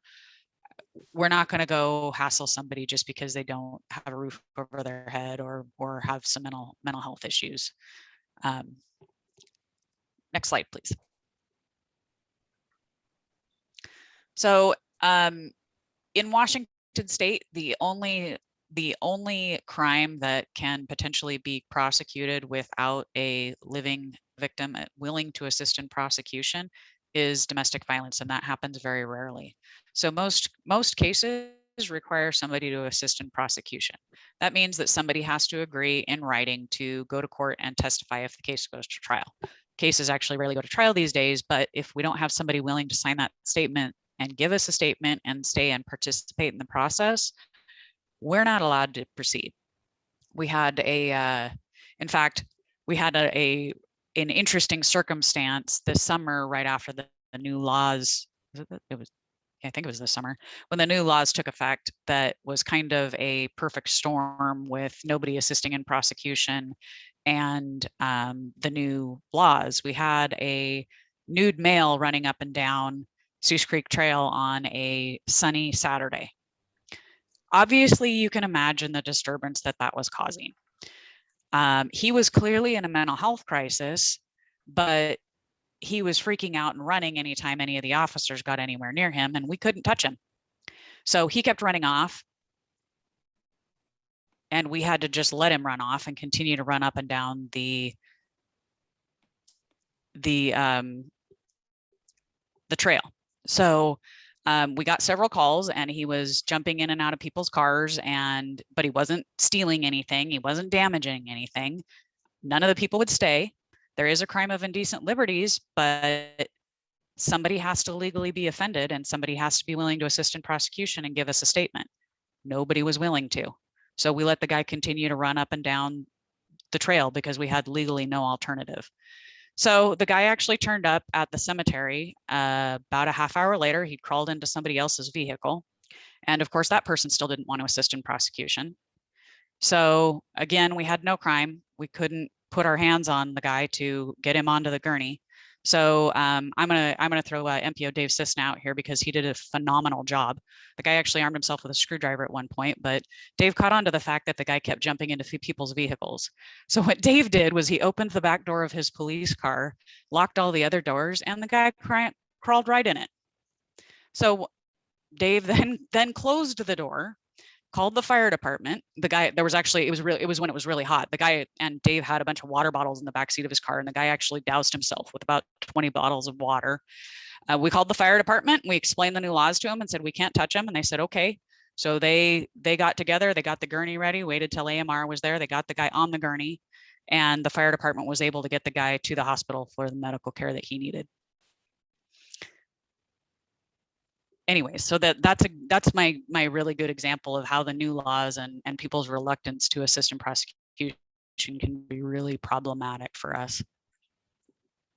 Councilmember Porter. Yeah, thank you. So that brings up a question to me then. Is it okay if somebody's going through when somebody's going through a crisis in that scenario, our other first responders that aren't wearing a police badge, are they allowed to facilitate that person getting help in that way, getting them onto a gurney, taking them where they need to go, where they might be able to get some assistance? I don't think they're allowed to put their hands on anybody either. Okay. So the fire department can. The fire department can. Yes.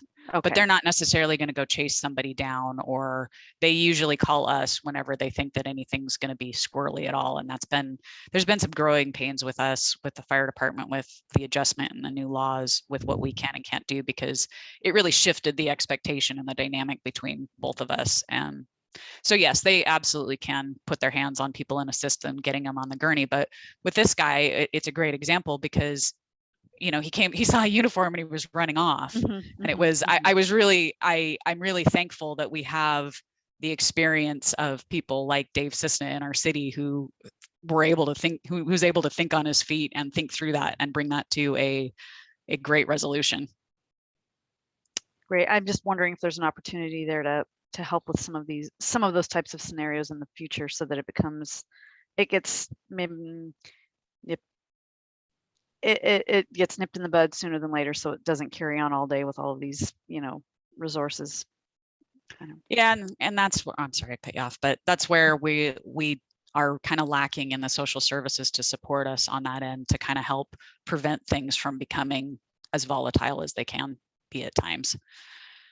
And again, I mentioned this earlier, some corporate policies prohibit assisting in prosecution, and if somebody's not going to call us and tell us or assist once we get there, then there's nothing we can do about it, unfortunately. Next slide, please, Casey. So what can we do? We could hire more officers to address shortages and identify a stable, sustainable funding source. That's obviously got some challenges. And another thing that we can do that I think that will be an awesome way to address a little bit of it is design out crime and apply the CPTED principles, which I'm sure you guys have all heard about plenty from me at this point. CPTED principles are most effective at combating the crimes of opportunity. And if we get those crimes of opportunity under control and address them, then we won't have to worry as much about progressing into having a rise in violent crime. And the city is hosting CPTED training from February 21st through 24th in conjunction with St. John the Baptist. We partnered with them because the church has a very large space and we'll be able to get as many people in there as possible, but social distance and be respectful of all the COVID protocols, because we really want to be able to have as many people there as we can. We are going to have several city staff members in attendance and have also extended invitations to a lot of members of the community. Another thing we can do is set the example for the community. We need to be applying CPTED principles and maintenance standards to our city property to the extent that we can. And that's going to solve problems for us as well. And encouraging grassroots efforts, because we have to partner with the community on this. A lot of things that I've seen go really well in other cities, and that work really well in this city, is when we partner with with the community and our businesses to do things together. Like we've got the Clean Safe Welcome program. I think that has a lot of potential, and I'm really excited to see that grow and see where it goes. Next slide, please. We have also just released, and I think you guys have heard about alternate call handling. This is one of the proposed solutions from the King County Sheriff's Office to address our staffing shortage. So online reporting will only be available, will be the only option for the crimes and incidents listed below on the slide. We went along with this, but I added the caveat. The King County Sheriff's Office stance is that if one of these things happened, you will file an online report, period. No option to get an officer or get a phone call from an officer. I added the caveat that if the person is disabled or there's some other substantial reason that they can't do an online report, I think we really need to be making sure that they get serviced, because well, for obvious reasons. Next slide, please.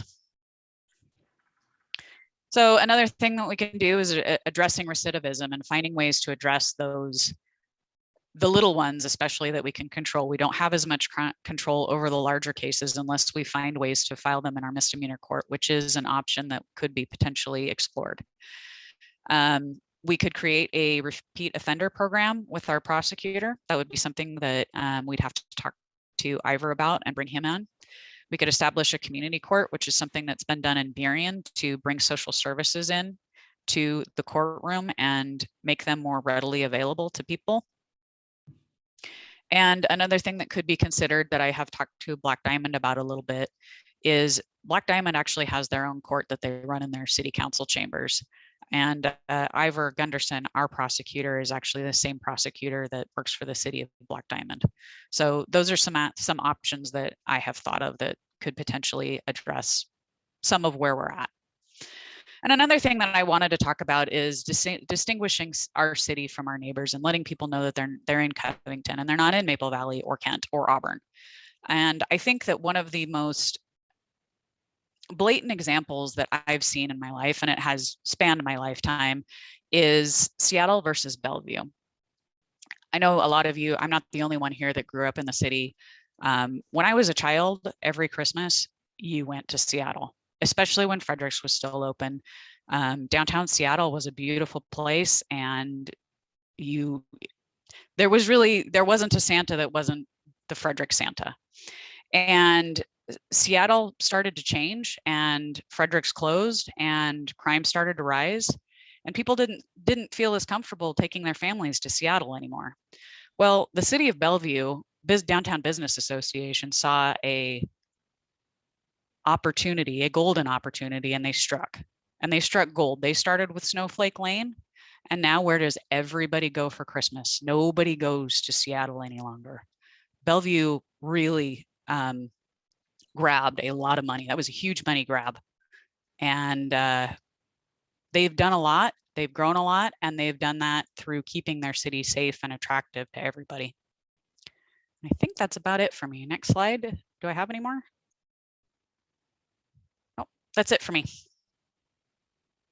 Maybe I can suggest, before we go on to funding with Casey, is there anything that council has about the policing issues that Megan's gone through?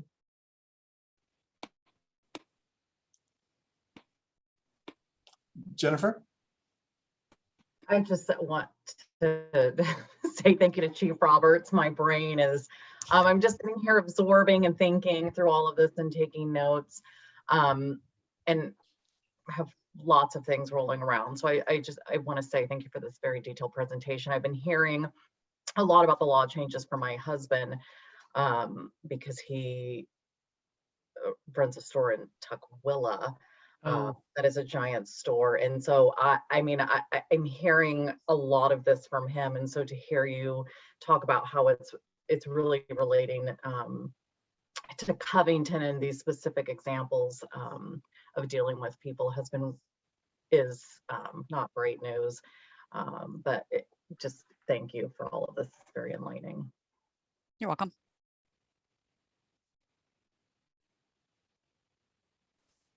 And Beth has a question or comment too. Yeah, just quickly, for the CEPTED training, can you remind me, I know that I've heard you mentioned it in other conversations. Is there a sign up list for that for people that want to do the week-long one at St. John's, or is there, if somebody's interested in attending, what's the process?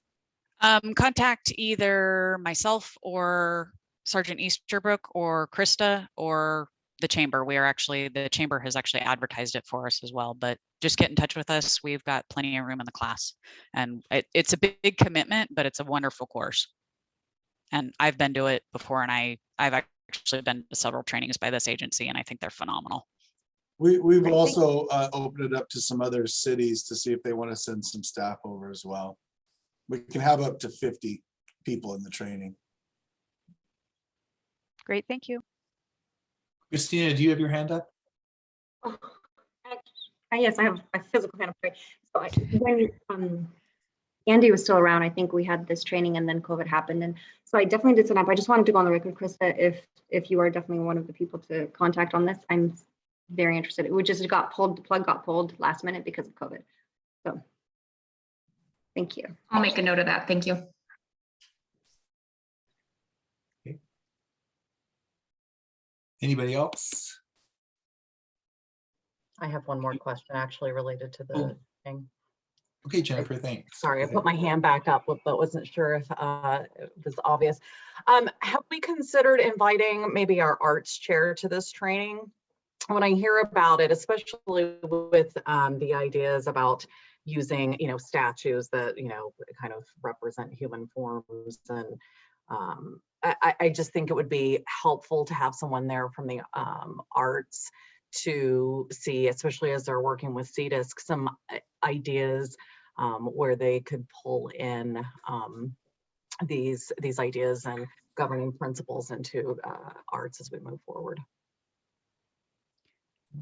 I don't think they've been invited, but I think that would be a great idea. I love bringing arts into, and that's one of my favorite parts, frankly, of CEPTED is how well it works with art and tying crime prevention and beautifying a city in with local public art. I think is just really cool.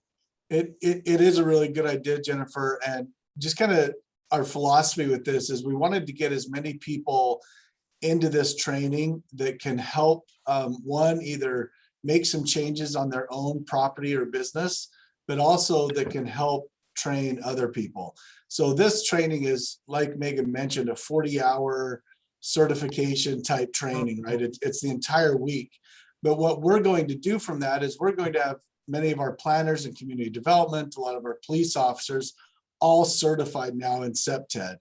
And what we can do from that is condense that 40-hour training down to a 1 or 2 hour thing that we've already been working through CDISC. They're going to provide open houses to help people catch the basics of it and make simple changes around their properties to prevent crime. Okay, that makes sense. Yeah, I don't think that arts needs to be in there for all 40 hours, but I definitely think that they could benefit from some specifics. Thank you. And Beth, you have your hand up now too.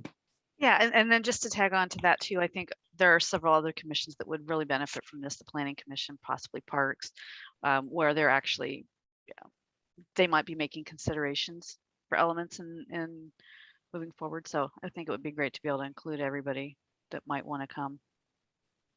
More the better. Later, after, not the 40-hour, but the ones down the road. Cool. Okay, so should we move on to Regan and Casey for the funding piece of this discussion? Casey will take it from here. All right, so funding. So just a quick recap of kind of how we got here. During our last summit, we kind of narrowed down the different options for public safety funding. And we had kind of wrapped our arms around this public safety sales tax that we were planning on potentially moving forward with a ballot measure. So I'll kind of go over how this one works, just to refresh your memory, and then I'll still go over the alternative funding sources that are available to you. So for the public safety sales tax, just kind of a quick summary, that this is a sales tax that's up to 0.1%. The revenues are partially restricted, and what that means is at least 1/3 of the revenues must be used for criminal justice and or fire protection. The remainder can be used for any city purpose. The revenue is shared with the counties. So right off the top, the county gets 15% of those revenues, and the remaining 85% goes to the city. There's a couple exemptions, just I thought I'd mention the motor vehicle sales and the first 36 months of motor vehicle leases are exempt, so we wouldn't receive any sales taxes on those. It does require a voter approval. This one can only go during a primary or a general election, and it's approved by a simple majority vote. The net revenue that we would anticipate to receive is about $440,000 annually, and that's after the 15% for the county has already been removed. And just an increase, if we did the full 1% would equate to about 10 cents on a $100 purchase. So I just will mention though, if we're looking at potentially hiring police officers with these funding, a police officer right now is about $216,000 for a patrol officer. So just to put it in some perspective of what we could purchase with those dollars. Any questions on that? Okay. And so these are alternate funding sources that we have, and this slide might look familiar. We used this during the last summit. So first I'll just go over some revenue sources that are completely unrestricted and can be used for any governmental purpose. So first we have an admissions tax. Ethan might be trying to get to me by just mentioning this one. We're currently looking at this one and anticipating using it for arts, but I'm just throwing it out there because we have not earmarked those funds quite yet. So this is just a source that we can have. We can do up to 5% of admissions. Then the next one we have is a business and occupational tax, which is not a popular tax with our businesses, but I'm just putting it out here. We can go up to 0.2% of gross receipts. We do estimate that this one bring in an estimate of $2 million annually at that full 0.2%, but would probably require some additional staff time in the finance department to manage it. There's also some things like business license head taxes. These are normally business licenses that some cities generate through variable license fees based on criteria such as number of employees, hours worked, type of businesses, or square footage. This is above and beyond our normal business license fee that the city currently has in place. Again, just a couple other unrestricted revenue sources, levy lid lifts, which we've talked about in the past. This allows cities to exceed the 1% annual levy lid lift. There's a couple different options. We've got some single year lid lifts and some multi-year lid lifts, and these do require voter approval, but they are unrestricted. And then we also have some water and sewer utility taxes. Those are two of our utilities that we don't currently charge utility taxes on. We do have some estimates here, 16,880 for water and 13,620 for sewer, and that's per 1% increase. So since there's no cap, if we wanted to go up, 2%, 3%, you would just have to multiply those out depending on what we're looking for. I'd say most of our utilities are between 6 and 8%. Most of our utility taxes are. Then we also have our surface water management utility taxes. Again, this is just another utility tax that we currently charge on our surface water management fund. There's technically no cap on the rate. We basically are charging ourselves and then transferring it to the general fund. So we do have that option. Again, with a 1% increase, be a little over $27,000 per year.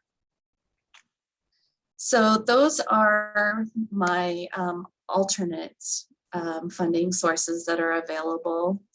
If we choose to move forward with the public safety sales tax ballot measure, these are just some of our key deadlines and kind of how they would work and how they would take effect.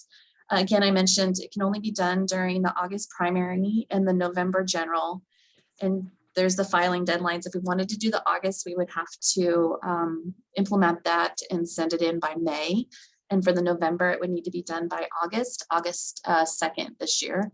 And then because there is Department of Revenue only allows you to increase a sales tax 3 times a year. So depending on what the timing is for the August primary, we would be able to take effect January 1st of let's say 2023. And for the November general, we wouldn't be able to take effect until April 1st of 2023. And then we also have to take into mind that there's a 2-month lag in sales tax. So we wouldn't get any funds start coming in until March 1st or June 1st of next year, just for cash flow purposes, something to think about. And then there is a cost to do the ballot proposition. We expect to incur about $40,000 during a general election and $33,000 during a primary. And it would just, we would have to do a budget amendment in order to allocate those funds. But for public outreach, I'm gonna pass this over to Carla so she can kind of talk about some of the things, or we can also stop and talk about any of the funding options that I've discussed if you guys have questions now. Or I think it might be good to just take, are there any questions of clarification regarding these options? We'll have a bigger discussion of them in a few minutes, but Jennifer. Hi, I just wanted to clarify on your, I think it was your first slide, the net revenue from a 0.1% sales tax increase of the $440,000 annually. Yep. Sorry, my earring just fell out. The 85, that's 440 represents the 85%. Is that correct? Correct. Okay, thank you. Yep. And anybody else with a clarifying question? Okay, Beth, yes. Yeah, and then just I believe I know the answer, but I just want to make sure that it's clear. If this went into effect, we aren't under any time constraints. Once the money's collected, it goes into the specific funding, and we aren't under any time constraint. No, we wouldn't be under. It can be used for, like we said, criminal justice or any city purpose. So we can just continue to like reserve it until we get additional officers on board. Great, thanks. Okay. So let's go to public outreach, and that'll get us through the presentations, and then we can open it up for a discussion. Okay, so for public outreach, I think a lot is obviously going to depend on what council chooses to do going forward. And we have our typical methods of outreach. So I would rather focus, those are listed there, but focusing more on the strategy of that public outreach, I think is what's going to be important. As you know, gosh, I've been here 12 years and we've done this a couple times going to ballot. And they just, each of those measures has failed. So I think we have to look closely at those strategies and doing the research of other ballot measures, even around the country that have passed and been successful. The things that I've noticed is that in their public outreach, one, they have a lot of lead time. So they spend a lot of time leading up to whatever ballot measure proposal or tax increase or whatever they decide to do to really spend educating the public and getting them on board. They also are very specific about how that money is going to be used. So being general and just saying, this is for public safety or this is for transportation doesn't seem to cut it anymore. They want to know where that money is going, specifically, what they're going to get from that. And then also being very transparent in what we've done to address this problem over the past several years up to this point, because, this is raising taxes obviously is the last resort for the public. They don't want to do it, but they will if they know it's going to be worth it. So I think educating the public about things not even necessarily related to the ballot measure leading up to it, like the city budget, where our taxes go, that type of thing. We've talked about it before. We just haven't had the resources to really, spend time on that preemptive education. So that's kind of where I suggest that we look. And then it just really depends on what direction you all decide to go.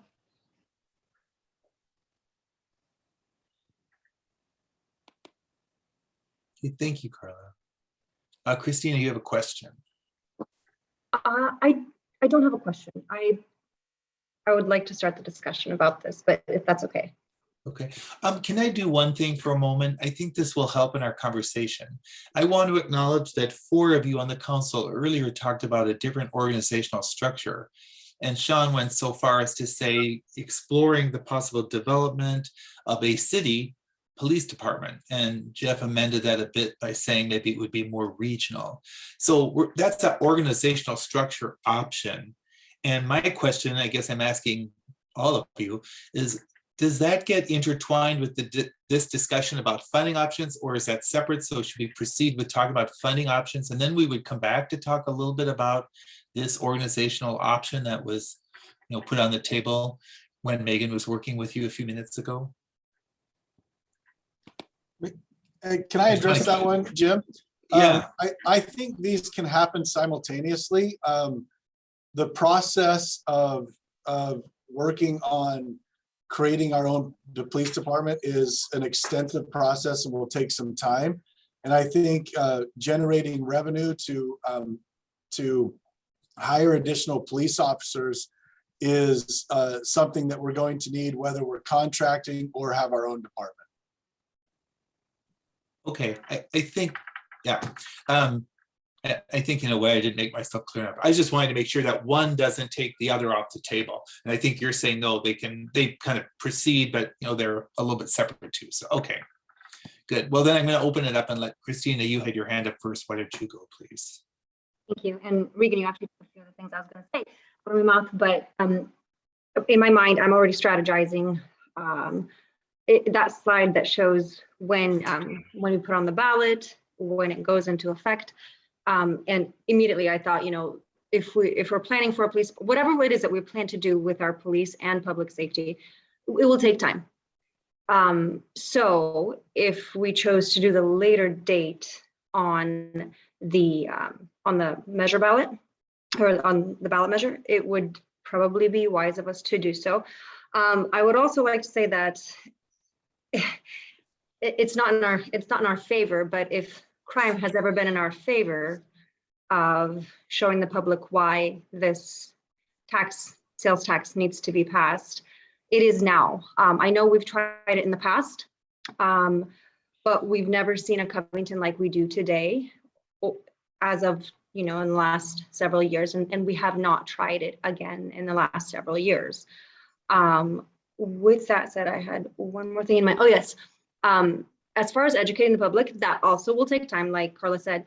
So what really stands out to me is if, like police statistics, like Chief Roberts was giving us today, if we had some of that just randomly on our Facebook page or any public page that our residents can see, it's information and it's planting seeds. And it's not that I want to pull people's money out of their wallets. No. But we need the public to understand this need. And moving forward, there's nothing we can do if we don't have the money speaks for everything. And if we don't have the funding, we can't do our own police department and we can't do X, Y, Z. So I think the later ballot measure would be smarter, but in that time, use that time wisely and educate both the public, like Carla said, and yeah, it's a good time to pass it or put it on the ballot. Okay, thank you. Joe? Can I just provide a little clarity there, because there are some options like a B&O tax that don't require a ballot measure. It's councilmatic. And so, Christina, are you suggesting not one of those options, but just a ballot measure? Yeah, I am, because again, Covington has not seen the amount of crime that it has in the last couple of years. It has not been in such a state of need specifically for crime prevention. And I think that people see that, if ever now, there's more hope for it anyway. Thank you, Christina. I was gonna call on you, Joe, but I see Megan's hand's gone up. And Megan, do you want to say anything to help embellish or extend what Christina is saying, or should I just let you jump in right now? I just wanted to throw something in there for a part of the conversation because it's a question that we're asked frequently. And I think it's something that I think that's important for you, the council, to consider, is that if you're considering an additional funding source, I think it's important to consider being able to answer the question, why would we pay for more cops when they can't do anything? And I just wanted to throw that out there as something that we're being asked. I think people are more aware than ever about what we can and can't do. And I think that I will compliment the Covington community about how gracious and understanding they've been about our limitations. But I think there's also going to be some questions, and understandably so, about what they're going to get as a benefit from having more officers when there's a lot of stuff that we used to be able to do that we can no longer do. Thank you very much. So Joe, go ahead, please. Thanks for being patient. Oh, no problem.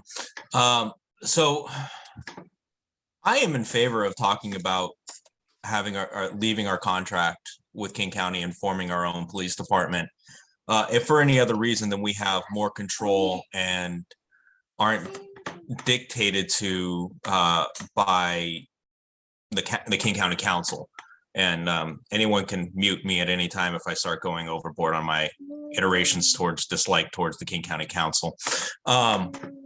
However, I think that needs to be discussed before we need to talk about funding, but we need to know which route we're going. Are we maintaining our contract with King County?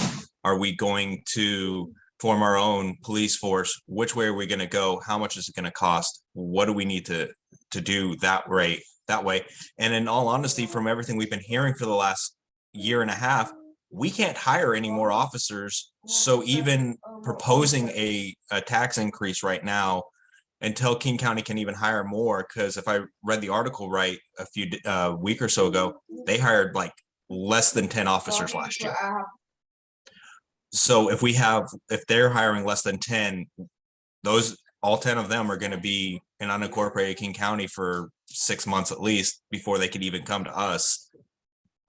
So I think until King County can hire officers, we can't even talk about a tax increase for hiring new officers unless it's because we're forming our own force. So that's where I'm saying on there. I'm sure there'll be more later. Can I just address something that Joe mentioned? I believe it was 39 officers the county hired last year, which was their lowest number in about 20 something years. That being said, they've presented a lot of information to the oversight committee about new recruiting strategies, bonuses that they're offering. So it's anticipated that they'll hire a lot more this year. Okay, thank you. So Jennifer, I saw your hand up first. Why don't you go next? This is adding more to the discussion here, but I was thinking exactly what Chief Roberts said. You know, I'm not necessarily comfortable asking residents for money or mandating businesses give us money when we're not even sure it would make a difference. And if we had reassurance that yes, more officers would make a difference, but then I was also thinking what Joe brought up, can we even get more officers from King County or, from a future different state of what police management would look like in Covington? Is this even a reasonable first step, or I feel like we're addressing it as maybe an only step versus attacking the layers of the situation creating the problem to begin with. A lot of it appears to be going back to recent law changes. Not that's the catch-all here. Nothing is nothing is a one solution. There's many things we need to be doing. But I think before we can go to the public or to businesses and request money, we need to have a plan for these other items that need attention. Just putting more officers is not going to fix what's going on, from what I've heard, correct? So I'm definitely down for discussing options, but I'm not necessarily comfortable with, hey, give us some money and then we'll figure out how to fix everything. Casey, are you raising your hand because do you have something that would help maybe expand on what Jennifer just said, or? Yeah, I was just going to mention, so this tax, it can be used for any, I'm not sure if this will be helpful, but I just want to throw it out there. It can be used for any criminal justice purpose. So that's anything that will assist with the criminal justice system. So it's not just officers, you know, if there may be another use that we could use this for, but I just wanted to throw that out there, that it didn't just have to be for officers. It can be for any criminal justice purpose. So if that's helpful or adds more vagueness to it. Okay, good, thank you. I think Christina, your hand was up first, and Jared and Beth, you came in at about the same time. So Christina, do you wanna, you're muted or? Hi guys. Yeah, so thank you, Casey. That was one of my first question that I had. I know that what we don't have is mental health resources, right? But that doesn't mean that we won't have them. And that doesn't mean we can't plan on having them. And I actually have faith that we will find, when we're pushed into a corner, as we are being, we are coming to, coming up with ideas that we haven't had before. And that's the whole idea. I don't want to ask our residents for money that we are clueless about how we're going to spend, but if we can at least provide ideas as far as what we want to do. Mental health is huge. You know that, Jennifer, and you've been such a header for that. And just because we don't have an answer today, that's why I'm saying push the ballot out a little bit further so that we can have an idea, maybe grasp it, but we can discuss it. And then our other cities, Regan, maybe you can answer this. Are other cities who are not under contract with King County struggling getting officers who aren't falling behind with the vaccine mandate? So I have spoken to a couple of non-contract cities, and it's kind of a two-pronged thing that's happening with us. One, the environment for police officers in this area the last couple of years has not been conducive for police officers wanting to work here. So we started seeing police officers leaving the last year or two. And then with the King County vaccine mandate, that really just kind of amplified it without allowing for a testing option. So other cities don't have to, they can create their own vaccine issues, whatever policy they're going to have in place. They don't have to adhere to the King County one like we do.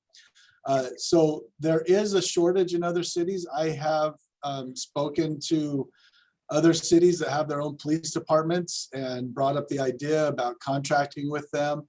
And their response, even a couple years ago, was, yeah, that might be a really great idea. As I spoke to them in the last few months, it was, we wouldn't be able to do that right now because of their staffing shortage. Okay, thank you. I just know that there are officers that wouldn't leave if they were not forced to leave. And you're right. There's a lot of officers that are willingly leaving due to everything that's going on.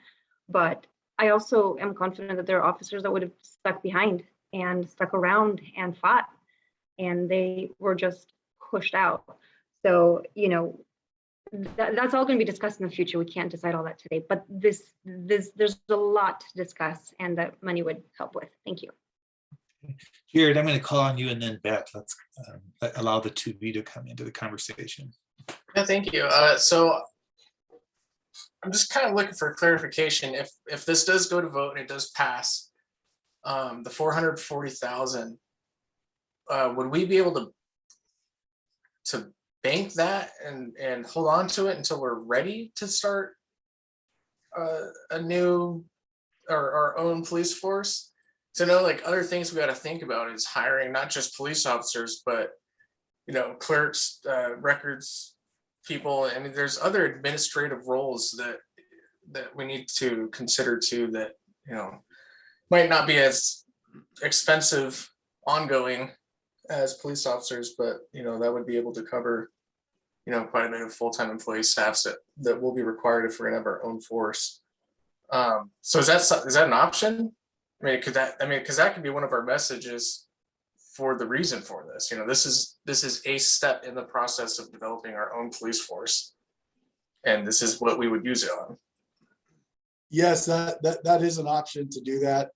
And it will, just so the council's aware, undoubtedly cost more to create our own police department than our contracting model we currently have. And then Regan, you might know the answer to this, or maybe not. So obviously we would lose resources if we started our own police force. We'd lose the immediate resources, you know, like SWAT or special crimes and stuff like that. But would we still be able to use those services and they would charge us? Megan, do you want to address that?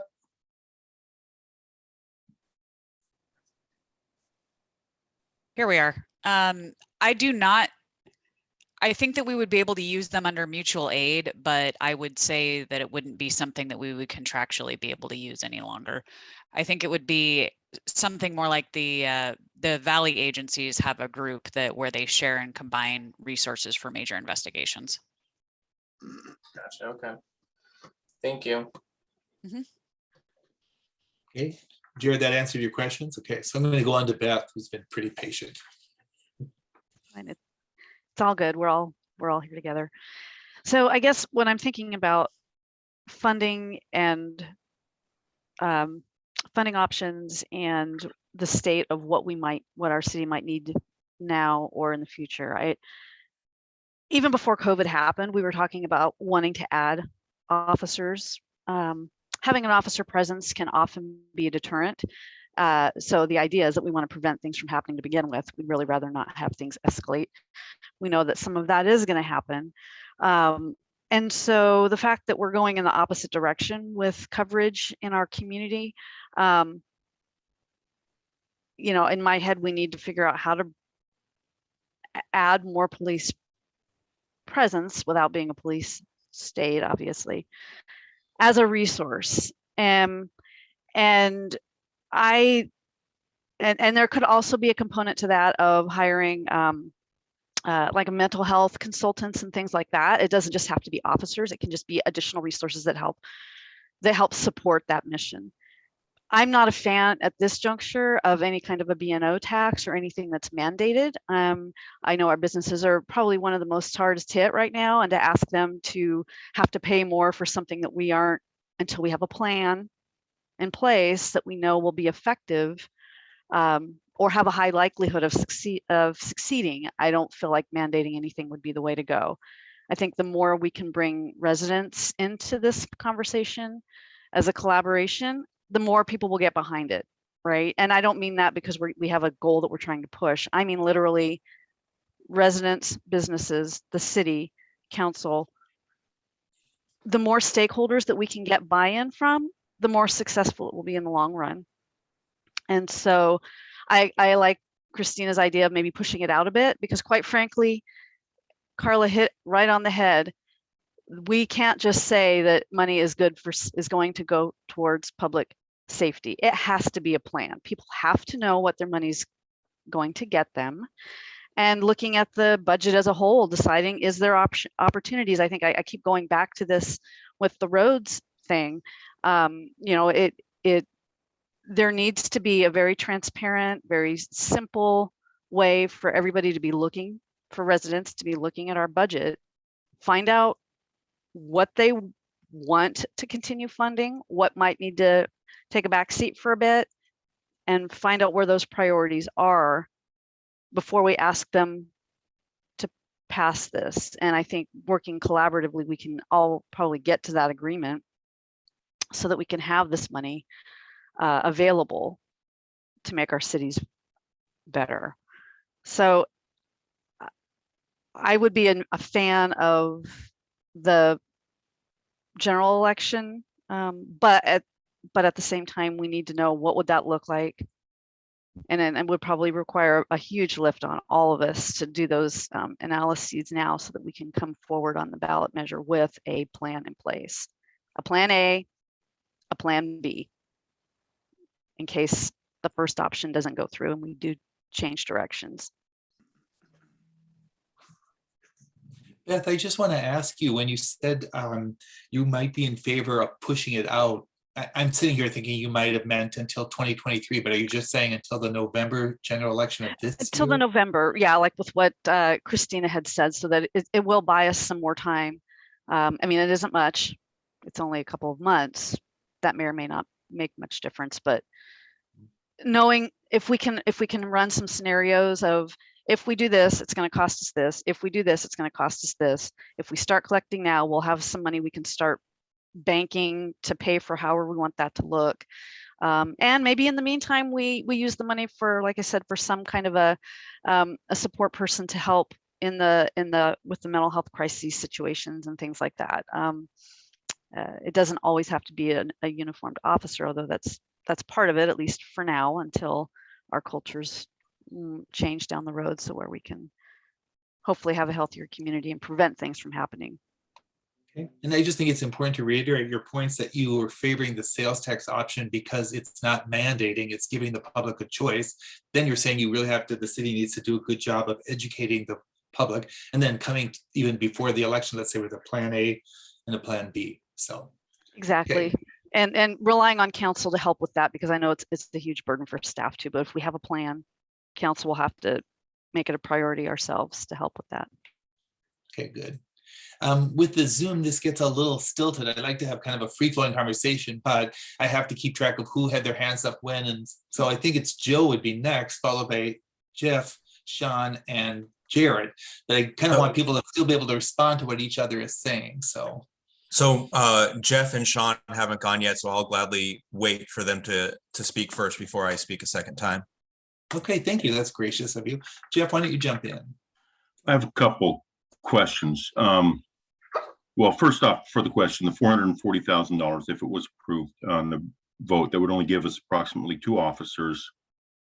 That's it, each, because you're not going to get 2 officers extra each year. That's just an ongoing expense. So it's only going to give you 2 officers. I agree that we should put it off to the November election and start educating people, because we need to start, whether we can get it through, we're going through King County or through our own department. I have a question for Regan, if you happen to know, or even Chief Roberts.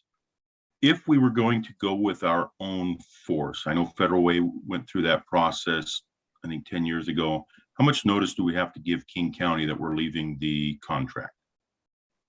Is it 6 months?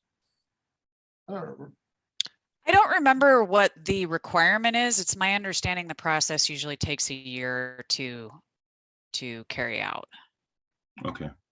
Because I know that. Well, sorry. to start your own department, it might take that long, but I don't think the notice requirement's that long. That Mark, could be. do you I have know. that? Yes, I do. So what the contract states is the city has to provide 45 days notice that we're even interested in terminating the contract. Then it's an 18-month window to actually terminate the agreement. And within that, the first 120 days of the 18-month period, the city and the county have to work together to come up with a mutually agreed upon transition plan.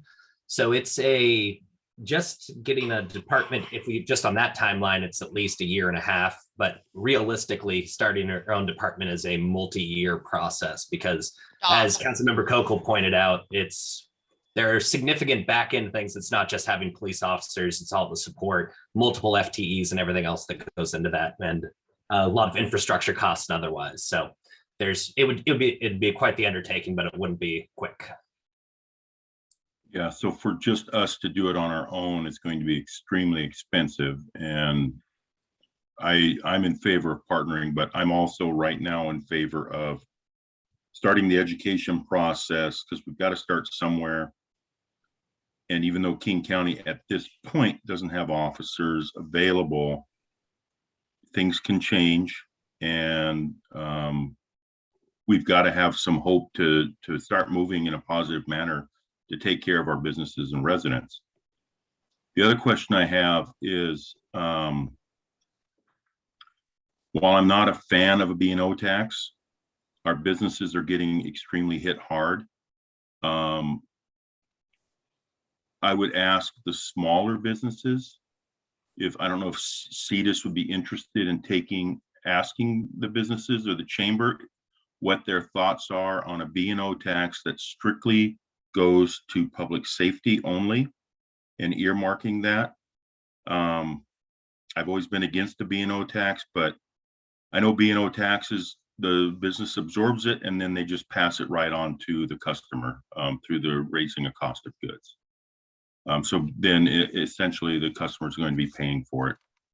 But it is an undertaking for the business because then they have to start going through more accounting processes. So I don't know if that's something the chamber and CEDIS would be interested in even asking. Regan, I don't know what path, because I'm not on the board anymore, so I can reach out to Dana and ask her, but just yeah, I think if it's a council directive from this meeting, then I'll work with CEDIS to do that and can reach out to the chamber as well. Okay. Thank you. For those of you on the council, I respect you very much. You know that. But when I see somebody's hand like Casey's go up, I think maybe she wants to add an important piece of information here about financial stuff. So how about Casey, do you want to jump in the conversation quickly? And then I'll go to Sean, Joe, and Jared. Sure. I just wanted to just remind folks that we did have a decision card that was approved for this year for the Community Care Navigator. So that was however form that takes, whether a contract or a staff member through the Sheriff's Department. But we do have a full FTE that we've got for assisting with mental health and homelessness and getting folks to resources. But I just wanted to throw that out there just as a reminder that we did have that in the budget this year. Good, thank you. So Sean, you're up next. Thank you. So I appreciate this conversation. I know it's a difficult one and challenging for our community and our region. Just start by saying I appreciate Jeff's willingness and put out there the idea of a broad spectrum of funding options for us. I like the idea of going out to the business community and seeing what their willingness to step up and help fund some of this public safety need. I do also support the idea of putting a ballot measure on the November election, so it gives us time to look at it. And I am hearing whatever everyone else is saying, that we have to have a plan. And so, as I mentioned earlier, it's going to be a multi-pronged approach to public safety. And there's different levels of responsibility. So from the city all the way down to our individual residents. So there's things all of us can do. And so maybe we can't become an independent police force or a partnered police force with other cities immediately, but there are things we can start doing in the interim if that's the way we want to move. And I think we need to find ways over this next year to better communicate our concerns and I don't know what the right word is, but to King County and our lawmakers about the current state of things. So, we have to do the obvious things like protect public safety, but we also have to find more resources for mental health, that sort of thing. And so we've got to get basically what it's boiling down to me is it seems that there's a system in place, and I'll just use Chief Roberts' example that even the individual person that's being wronged doesn't want to file a complaint, and so and then the county or the prosecutor doesn't want to file, so it just at some point someone has to stand up and go, we got to do something here. So I'm seeing an opportunity for the city to stand up and say, things have got to change, and we need to figure out a way to move forward this. And so we have to take a risk here and voice our displeasure and the way things are going, but also come up with the vision of how we think we can get there. So I'm hearing all the other council members say it's going to take a heavy lift for us, but you know, we're going to hear from the voters one way or another. So that's what we're going to have to do it. So thanks. Thank you, Sean. Thank you. So Jared, well, now Regan, you've got your hand up. Did you want to add anything that'll help the conversation? Or Well, should I go to Jared? just because several council members have brought up, including Sean just did. So several of the contract cities and I have met, about 4 or 5 of us, and talked about creating a south area kind of police department. And so the council knows, I don't know if you recall, earlier last year, CTAC submitted their notice as well to King County that they intend to pull out of the contract. That's a major part of the contract, which will increase all other contracts costs as well if CTAC pulls out. Did they say when they intend to? Well, I know the time is the timer has started, like Mark mentioned, but they haven't made, they've submitted their intent to leave, but haven't done anything past that. Okay, thank you.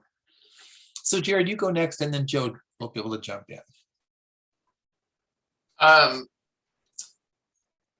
Regan, do we have an estimate on how much it would cost? Or is that something that we would need to figure out? So the last time we did a police services study was a couple of years before I came here. So it's probably been about 10 years. And at that point, I don't recall the exact numbers. Do you recall, Casey, what those are off the top of your head? I don't. Yeah, I can poke around and see if I can find it. I know it was, you know, quite a bit more than what our contract was, but that would be the next step if council wanted to do that, to do a police services study. I know, I believe Sammamish did one recently, and so did Burien or CTAC, one of them within the last couple of years as well.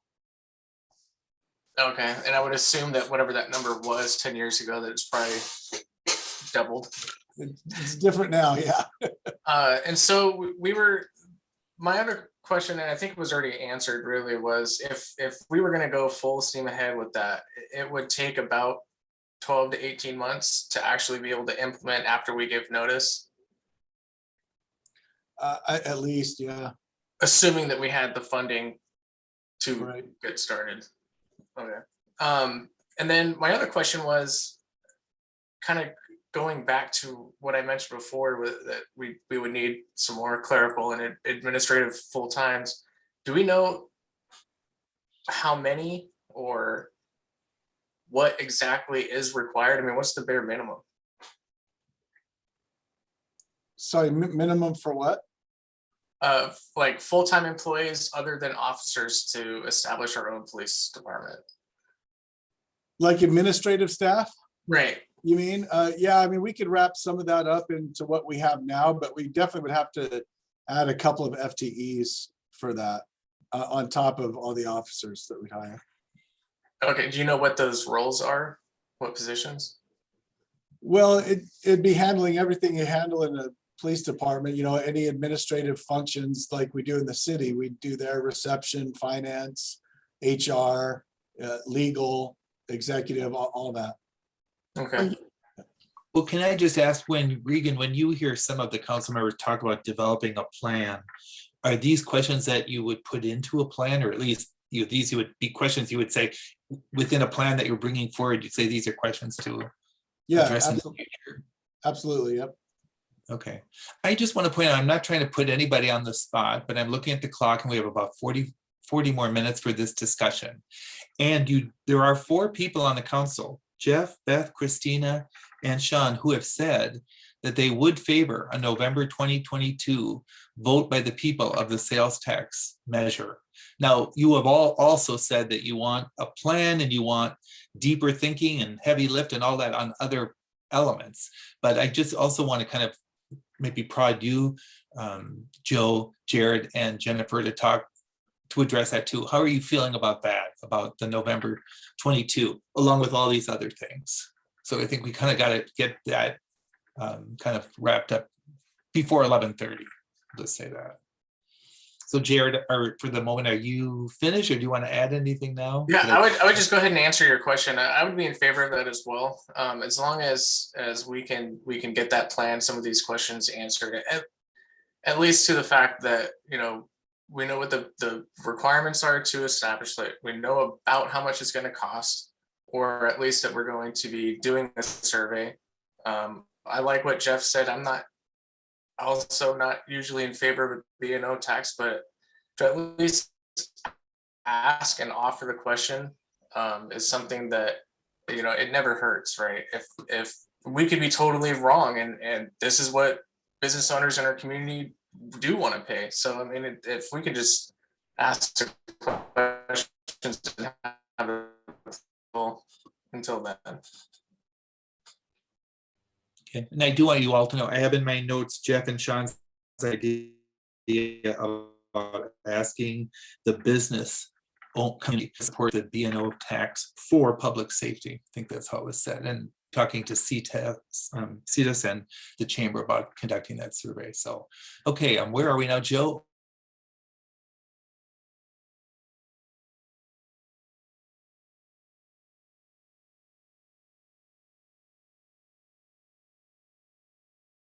Are well, there's a few, but the main one is until we have a plan of what we're going to do, whether leave our contract, maintain our contract, and make a huge stink with the sheriff's office about needing deputies, then I don't think, I think that has to be plan number one. What are we doing? What are we doing? Because I'm not going to go out to the public and ask them for more money if we don't know what we're doing 100%.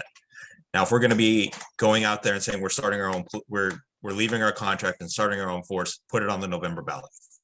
But if that's not what we're doing, if we're not going to be, if the county is still having issues hiring officers, then I don't understand why we would be putting out their money. I understand we have mental health crises and we need extra help with counseling, with finding ways to ensure that those with mental health crises are helped. Maybe that's an option too, but that's, you know, until we get a full plan of how this money is going to be spent properly, our little conversation here hasn't convinced me to put it on the November ballot. Now, we have months. You still have time to convince me. Other than that, I think, in all honesty, I put my hand up because everyone else was to begin with, but then everyone kept talking and I started thinking of things. So we need to understand where we're going as a community. I understand that the community itself has lots of things. And I think the knowledge of 15% of crimes in King County right now are domestic violence.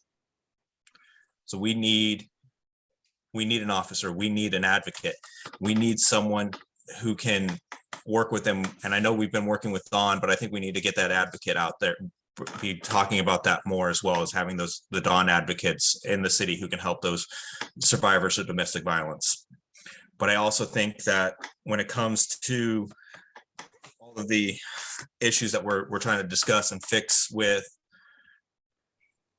our public safety, we need to understand that 20 to 25% of the King County Sheriff's Office will not be here at the end of February unless something happens. And so I'm saying that we need to first figure out what's going on with the sheriff's office before we talk about a tax raise, before we talk about adding officers, before we even can understand getting an extra advocate for our domestic violence survivors. Because without knowing these details from the county, without hopefully a change from Executive Constantine, we are still going to be out of the loop for a little bit. And I think that's a conversation that we need to put off until March. I just want to ask, maybe Regan, I'm sorry if I'm putting you on the spot, or maybe any council member can answer this, but so Joe, you're saying no to November 2022, but what if there is a plan that is developed by, let's say, April or May or something? I don't know if that's possible. That's why I'm kind of looking. Like I said, as of right now, I think our 2-hour conversation has been throwing a lot of darts at the board to find out where we really want to be. And once we can finalize that, you can convince me then, but until we have a Okay. full-fledged plan, I'm a no and to putting anything on the November ballot. I can address that a little bit, Jim, since you asked. For me, it's this agenda item isn't necessarily about whether we have our own department or we stay contracting.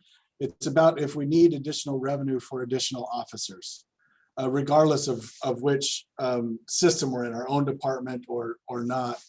The plan, I think, Joe, as you're talking about the plan, you're talking about whether we contract or get out of the contract.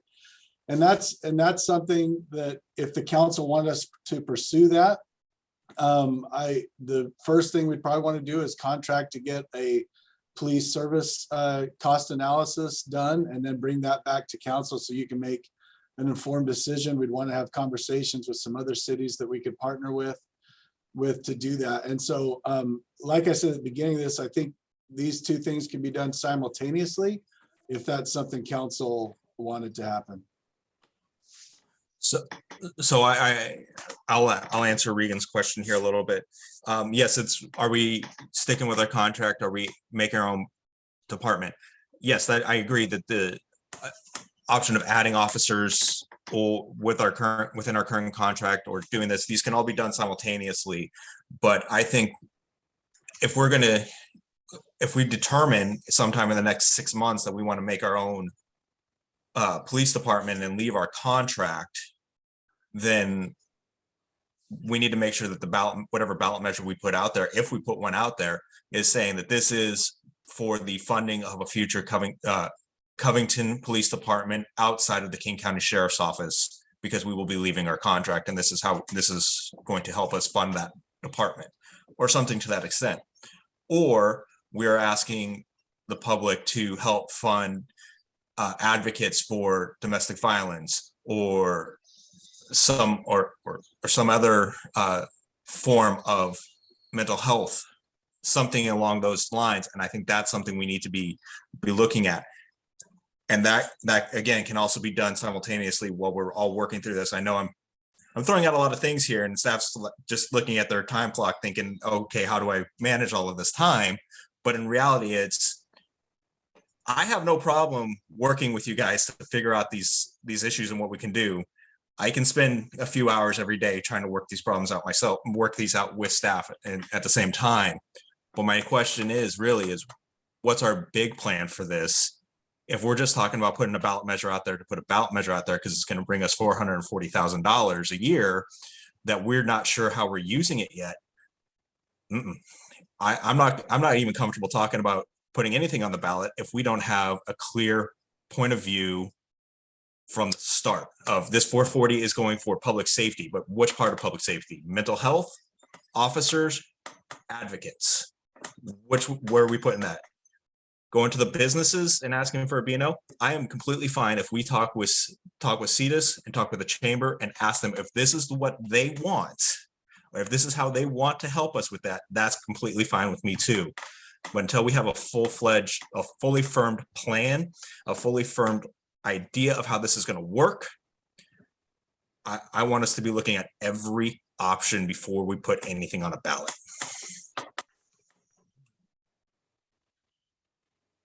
Okay, Sean, let's just let you jump in here.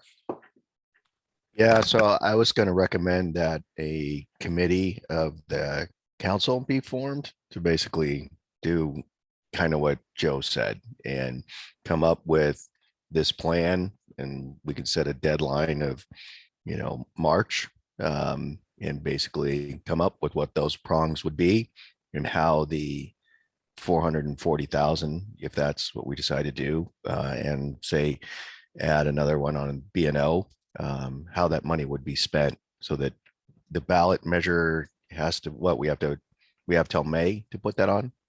Is that what it was? I think that's what it said. So For the November, yeah, it's August 2nd. oh, so we got a lot of time. But we'd have to be educating over that time too. So I would just say I would propose we have a small committee formed and they work on coming up with that plan by end of March.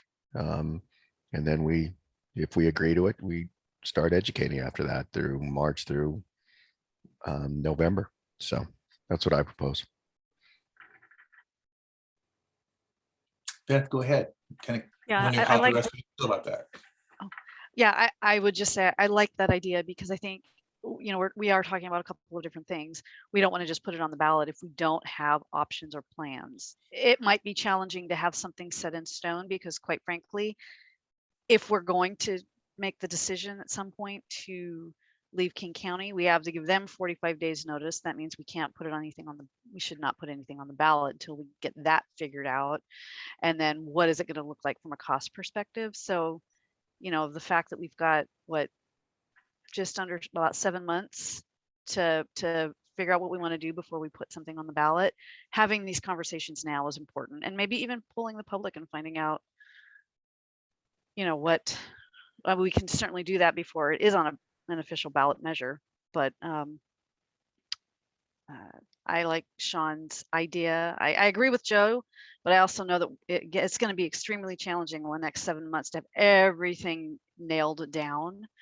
And I think the other question I was thinking of as well is that if we are losing our officers and there's no way to get them back onto our team, we'll be saving money because we're not going to be paying for these officers. So what does that look like? I almost would like to see a reserve fund where we can start building that up and know that once we hit a certain benchmark, we can do certain things with it. But again, it has to be very specific to public safety. I don't like the fact that we even talk about it possibly going into, I know that's the law that we can put some of it into any city purpose, but it has to be, they have to know what they're getting for their money if we put it through that. And actually, I like the idea of engaging with the businesses about B&O. If they're fine with it, it would affect them. So. Okay, good. Thank you. Okay. And Christina, why don't you go ahead, please? I have a question, Regan. How long do you think it would take, or maybe you covered this already, to gather the information on creating our own force? So police services, I would give that a couple of months to do that. That will give you an idea of what the cost will be to run our own department. But as far as if we want to partner with another jurisdiction, who knows? I mean, it could take a while just to figure out the structure, create the partnerships, draft the ILAs, and then you have to start hiring officers. I mean, it's a lengthy, 18 months, 2-year process. Maybe just some foundational information that we could potentially work with. If we're going to poll the people, which by the way, I love, there's something, we have to give them something. And, just throwing everything up in the cloud, it doesn't help anybody. But if there's something we can say, this will at least it'll cost this much, or this will take this much time. And for a good faith measure, and I don't know if anybody would agree with me, but I would bargain to say that, like the law says, 1/3 here, 2/3 there. I would suggest that we commit to putting 50%, or not 440,000. I'm sorry, not 1/3, not 33%, but maybe say 45, maybe even 50, and be brave. I mean, this is ultimately why we want this tax. And I think it's a good faith measure to our residents to prove that we're committed. We're committed. Yeah. This is why. So just an idea, but thank you for that information, Regan. Is there a reason not to put all of it into public safety? Well, exactly. Yeah, I just yeah. I don't like that. I don't like it at all. Yeah. It just seems like if I saw that from a resident's perspective, I would be a little confused and slightly doubtful. Oh my gosh, I had one more thing. Oh, and Sean, I think the end of March is cutting it way too close, especially if August is the ballot. So if there is a committee, which I completely agree with, even maybe end of May, to have something that maybe we can come back with just a little bit of information, just something we can work with, and get that to the public. Maybe that begs the question of what kind of public education could you even launch now as you're doing this other ground or foundational work? So Jeff, why don't you go next? Because you have your hand up. Several questions. One, if we give notice to King County that we are leaving, if we decide we don't want to, is that going to create a problem? That's perfectly acceptable to do if a city decides to give notice that they intend to leave and are starting that process, and then eventually want to stay in the contract before you've terminated it, you can do that. Those are Okay. conversations CTAC has had as well. Okay.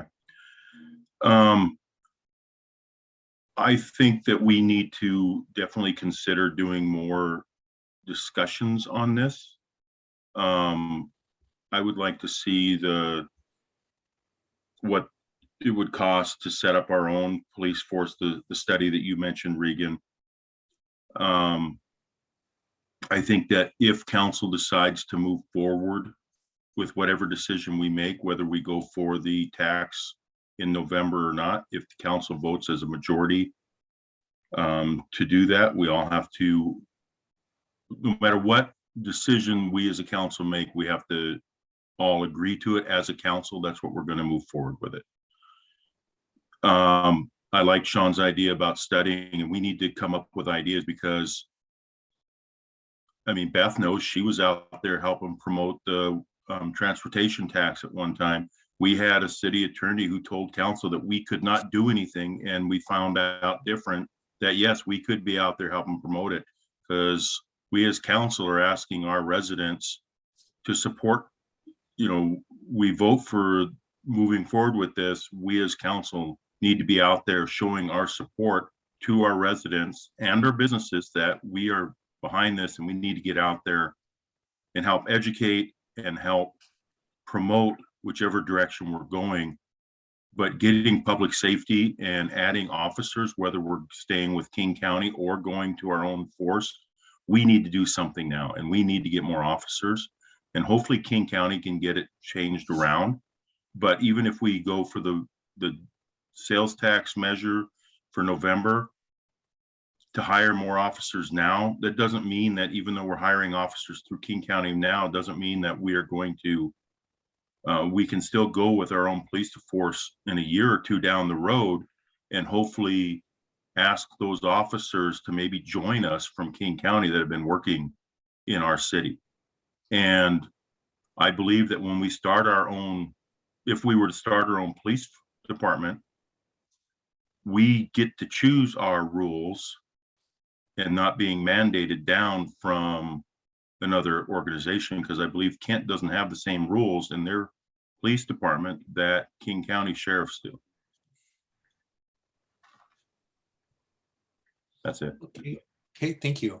So Jennifer, why don't you go next, and then I was going to do a little summarizing of what I think I'm hearing, but go ahead, please. I have a question for Chief Roberts, because it's not clear to me, I guess, that putting more, we've had vacancies the whole time, so putting more money in, I'm not convinced that that's it, we're going to get a change in the current situation in Covington. So Chief Roberts, if you had $440,000 annually at your disposal right now, what would our residents and our businesses see differently?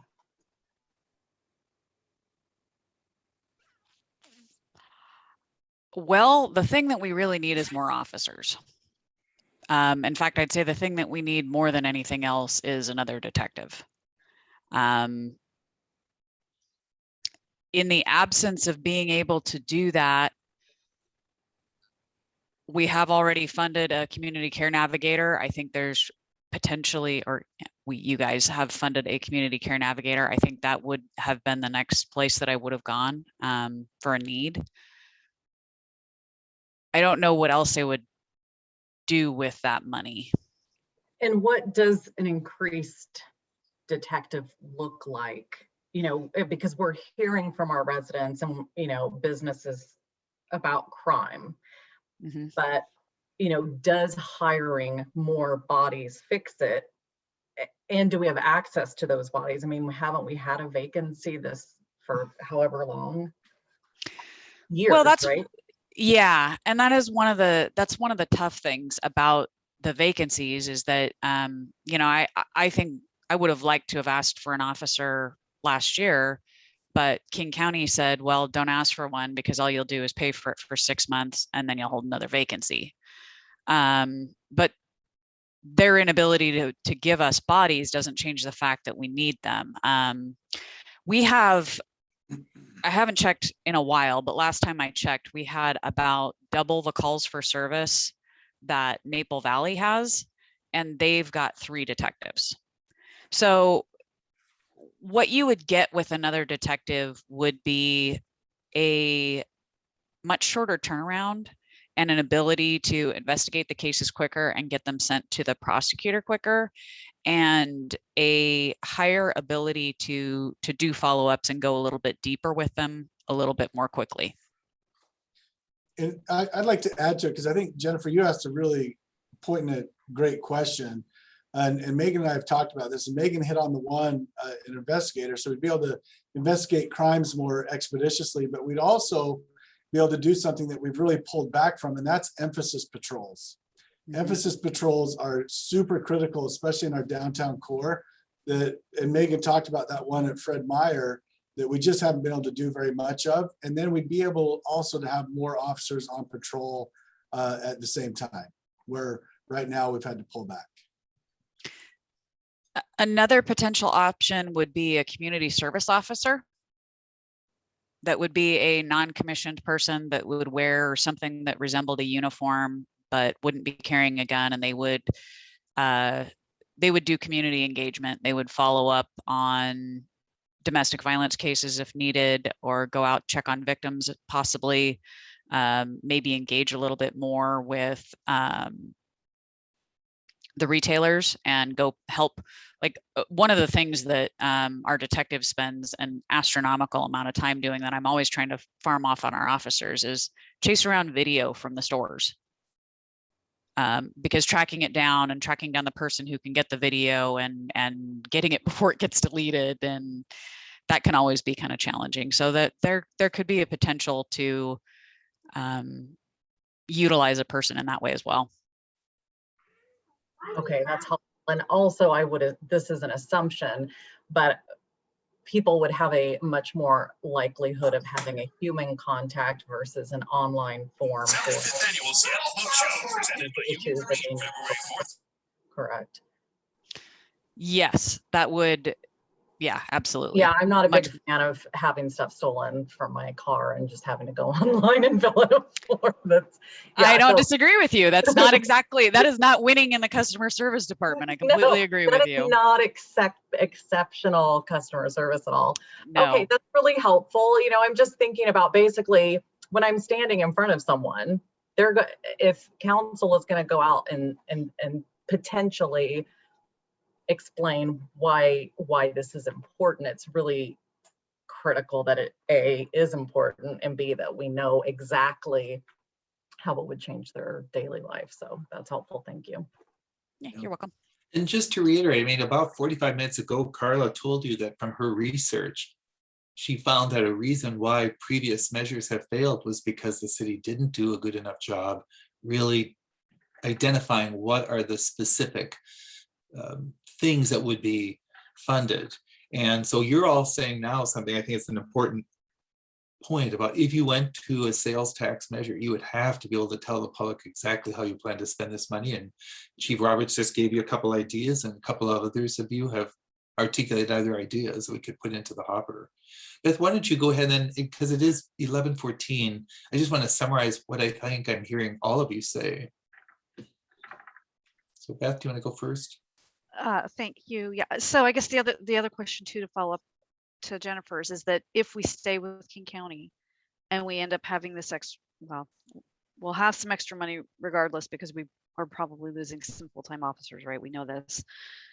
But are we able to hire as a city a community service officer? We can't obviously hire a detective because it sounds like we would be in violation of our contract. We can't hire officers to perform these duties outside of King County Sheriff's Office contract.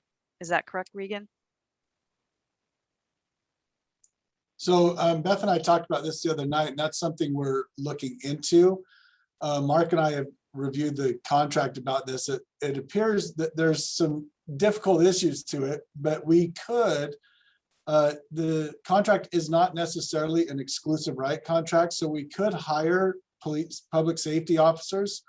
The issue is that King County has exclusive rights over the chain of command and control of the officers. And so it would become almost like we'd have to have two different departments operating within the city if we were still in the contract and hiring our own officers.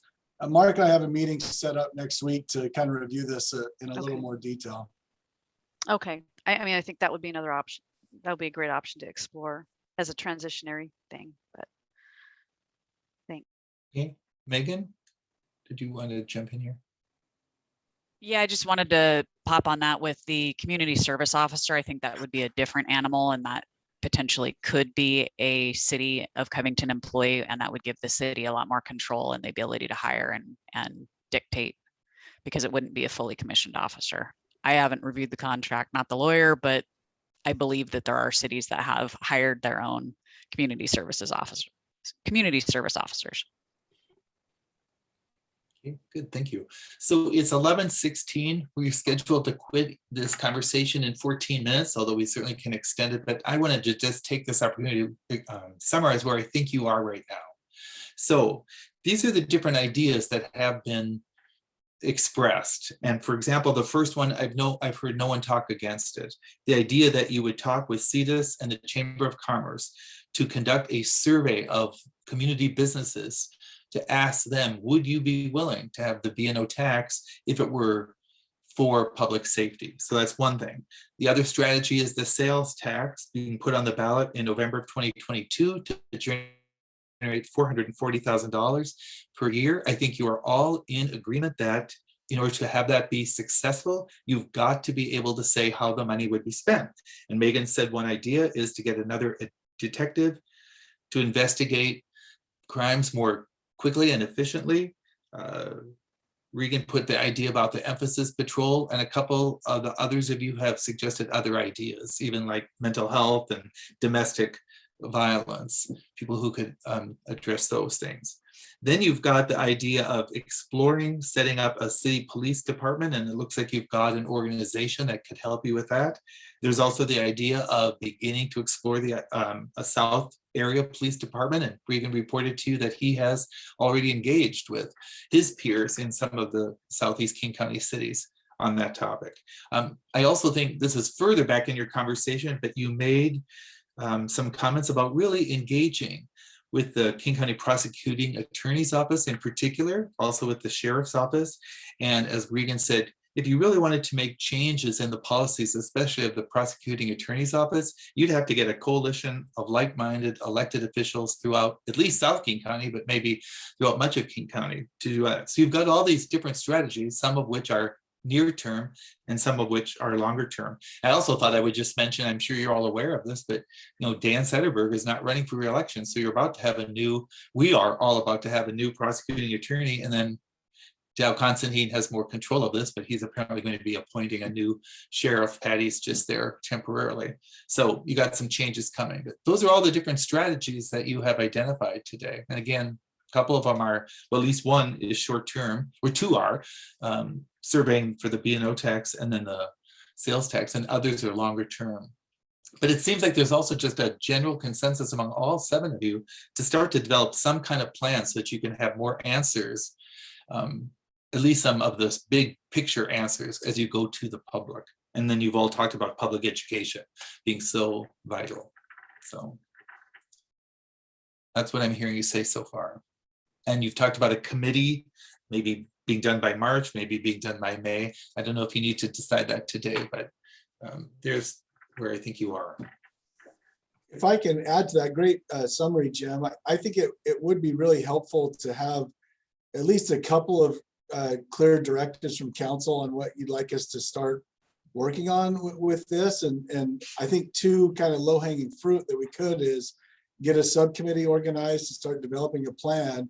And if the council wanted us to start working with CEDAS and the chamber to get a B&O survey out to our businesses, those would be 2 things. If there's council consensus on that, or at least majority support, we could start working on. I'd say thumbs up from council for working with the chamber and CETUS on questioning B&O.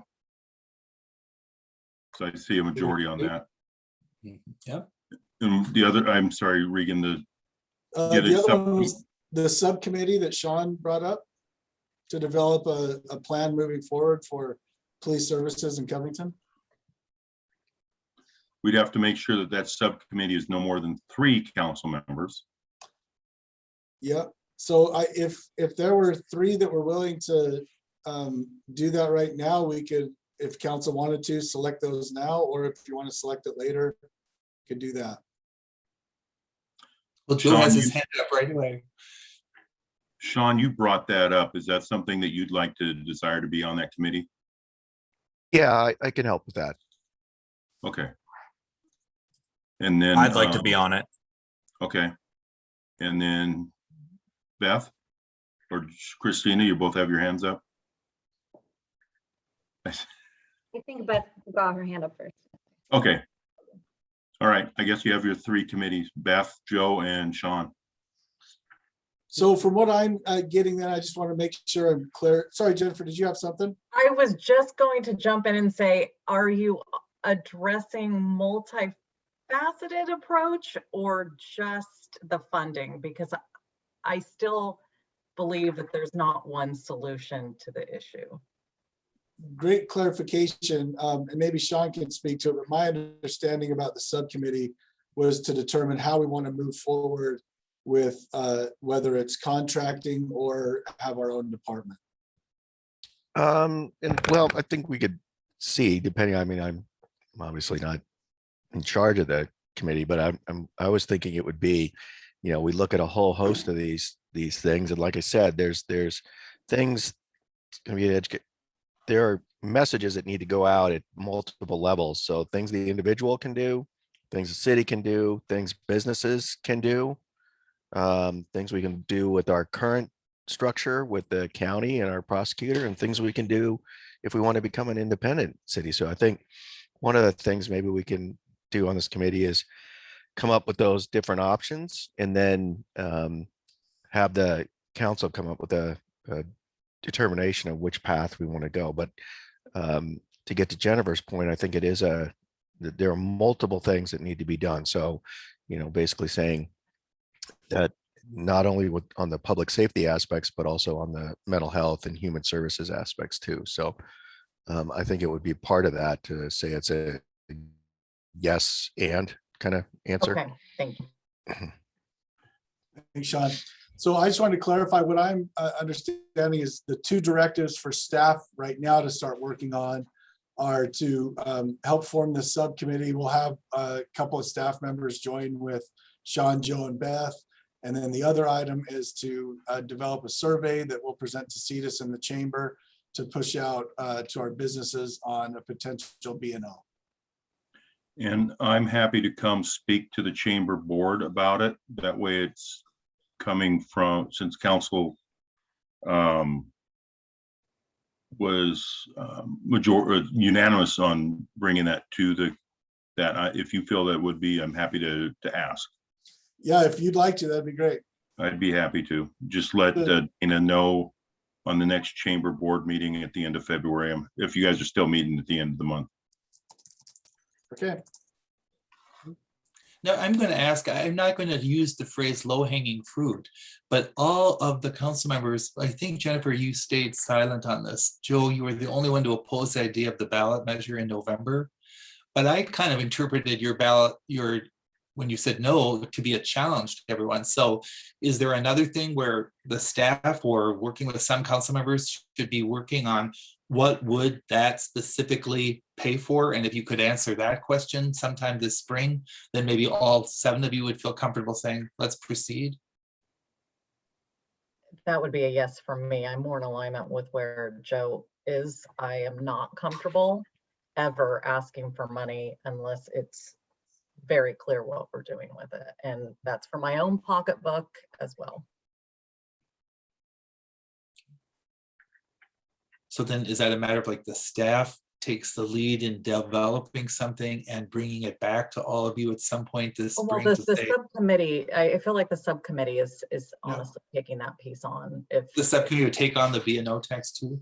Yeah, what I'm understanding is the subcommittee will develop the plan that the council's spoken about on how we want to move forward with policing and mental health and all the other things that are underneath that in Covington, and then present that to the council. And at that time, the council can choose whether or not they want to do a B&O tax, and they'll also have the survey back from the chamber and CEDAS at that point. Okay, thanks. That was my original understanding, but okay, thank you very much for clarifying. And I only mentioned B&O, but also whether or not to go out for a ballot measure, they can discuss. Okay, yeah, good, okay. And I think under Sean's good idea about determining who could do what, whether it's city, business, or public, and then looking at current structure or other options. Under current structure, you probably have more information in the next 4 or 5 months regarding the hiring practices of the sheriff's office and whether they're being, more successful. They'll just give you that kind of information too. So, okay. We've got a few minutes up, but is there anything more you wanted to say in terms of I kind of come back to Carla's points about the public outreach and getting started now about public education? Or again, should that be part of the plan that this subcommittee would be working on along with Carla as your maybe lead staff person? So now we see Christina and Beth, you've got your hands up. Christina, yours was up first. Quick. I don't think we have to wait for, a final from the committee. We always should be educating the public either way, but I think that is something we can get started on right away. Thank you. Okay, and Beth, and then Sean.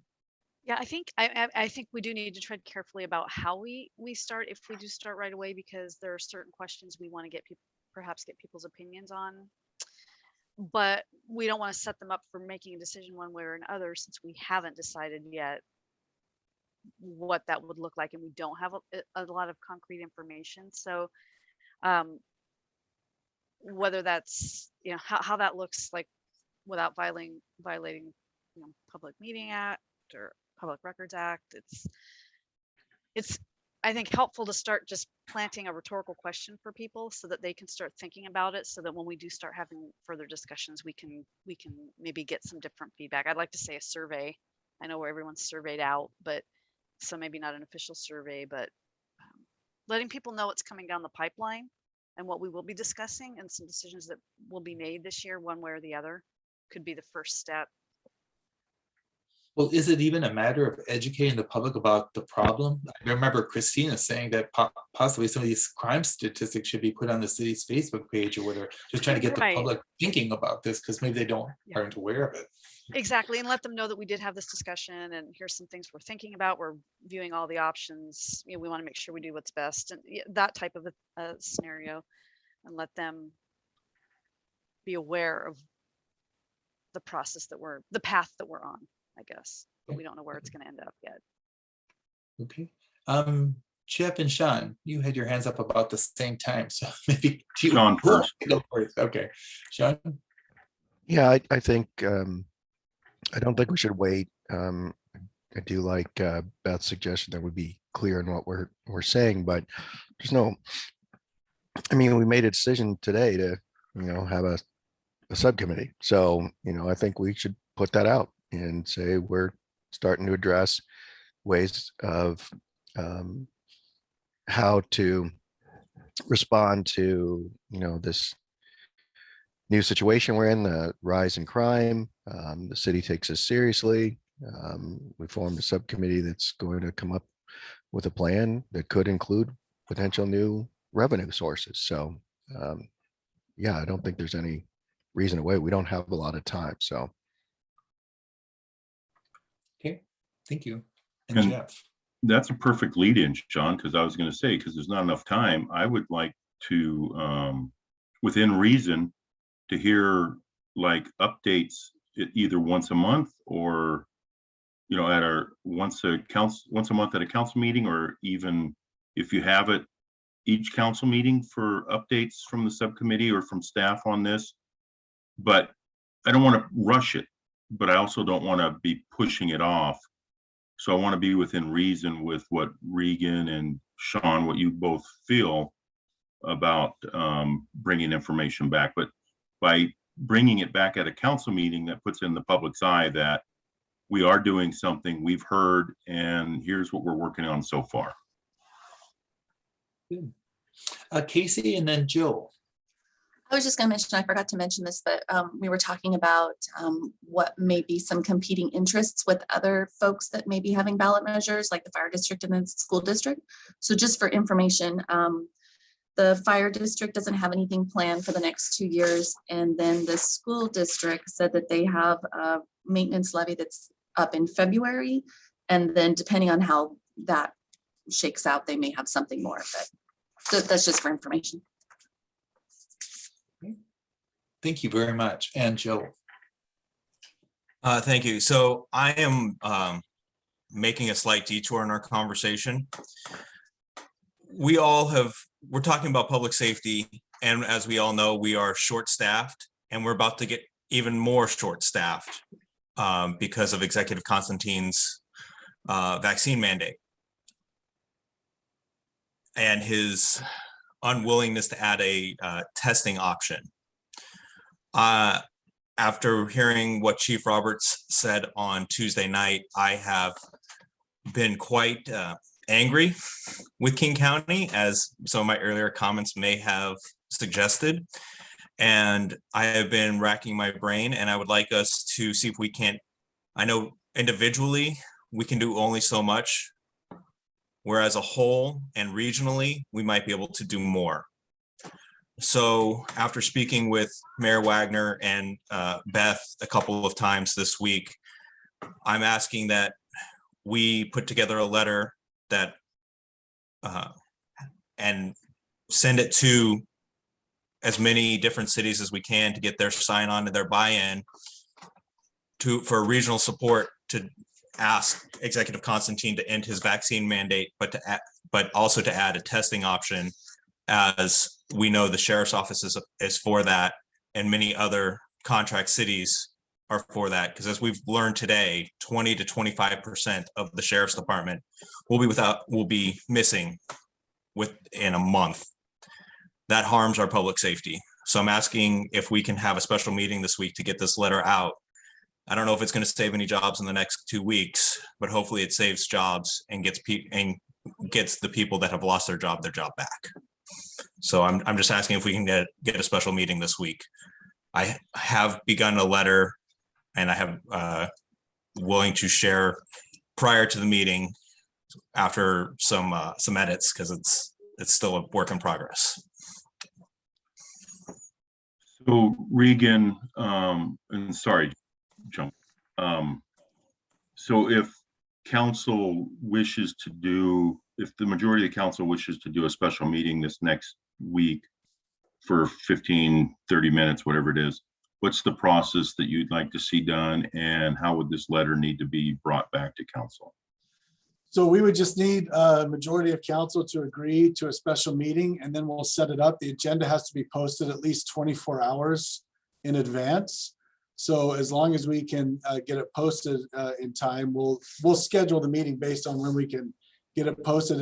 Sounds like one agenda item to determine if council supports this letter. And I think the letter would just be, sounds like coming from Joe and Beth, that they would share with the council. So then do we need to pull everyone about this special meeting? I guess I see a couple of thumbs up from Jared and Jennifer. Might be nice. Well, for the recording, Krista, if we're getting a vote here, do you want to do a roll call vote? Yes, please. Yeah. Okay, I'll call for a roll call vote, but I'll let Sean and then Christina speak. Sean? Yeah, I'll support this meeting. I won't be able to attend. I'm out of town this next week, so. Okay. Christina? Okay. Raise my hand in support. Okay, so I'll just call for a roll call vote. So the vote would be to hold a special meeting this next week, date and time to be determined. I'm just going to go across the screen here. Christina, yay or nay? Yay. Beth? Yay. Jennifer. Yay or aye? Okay. Joe, Aye. Sean, Aye. and Jared. Aye. And I also vote aye. So it is unanimous to hold a special meeting this next week. Date and time to be determined by Regan once we get the letter. Can I just ask, would council, do they prefer the 7 o'clock time, or would you like something like a 5 or around there shortly after your work day? Would it be a Tuesday or approximately, or no? Krista, does Tuesday work? That should work. I would prefer later. 7 would be good if Yeah. possible. Likewise. But as far as noticing, Krista, will Tuesday at 7 work? I believe that we are only required to do a 24-hour notice for special meetings. Mark, can you confirm that? That's accurate. Okay. So yeah, if you wanted to do it Tuesday at 9 p.m., I think that should work. 7 p.m., not 9 p.m. Did you just say 9? I'm sorry. No. I will be on vacation and it will be 9 p.m. where I'm at. So it'll be 7 p.m. for you. But yes, that works. I apologize. So you have a vote for whatever works, Regan, and I'm fine with whatever date and time. I'll make it work. So, but it sounds like council majority wants 7.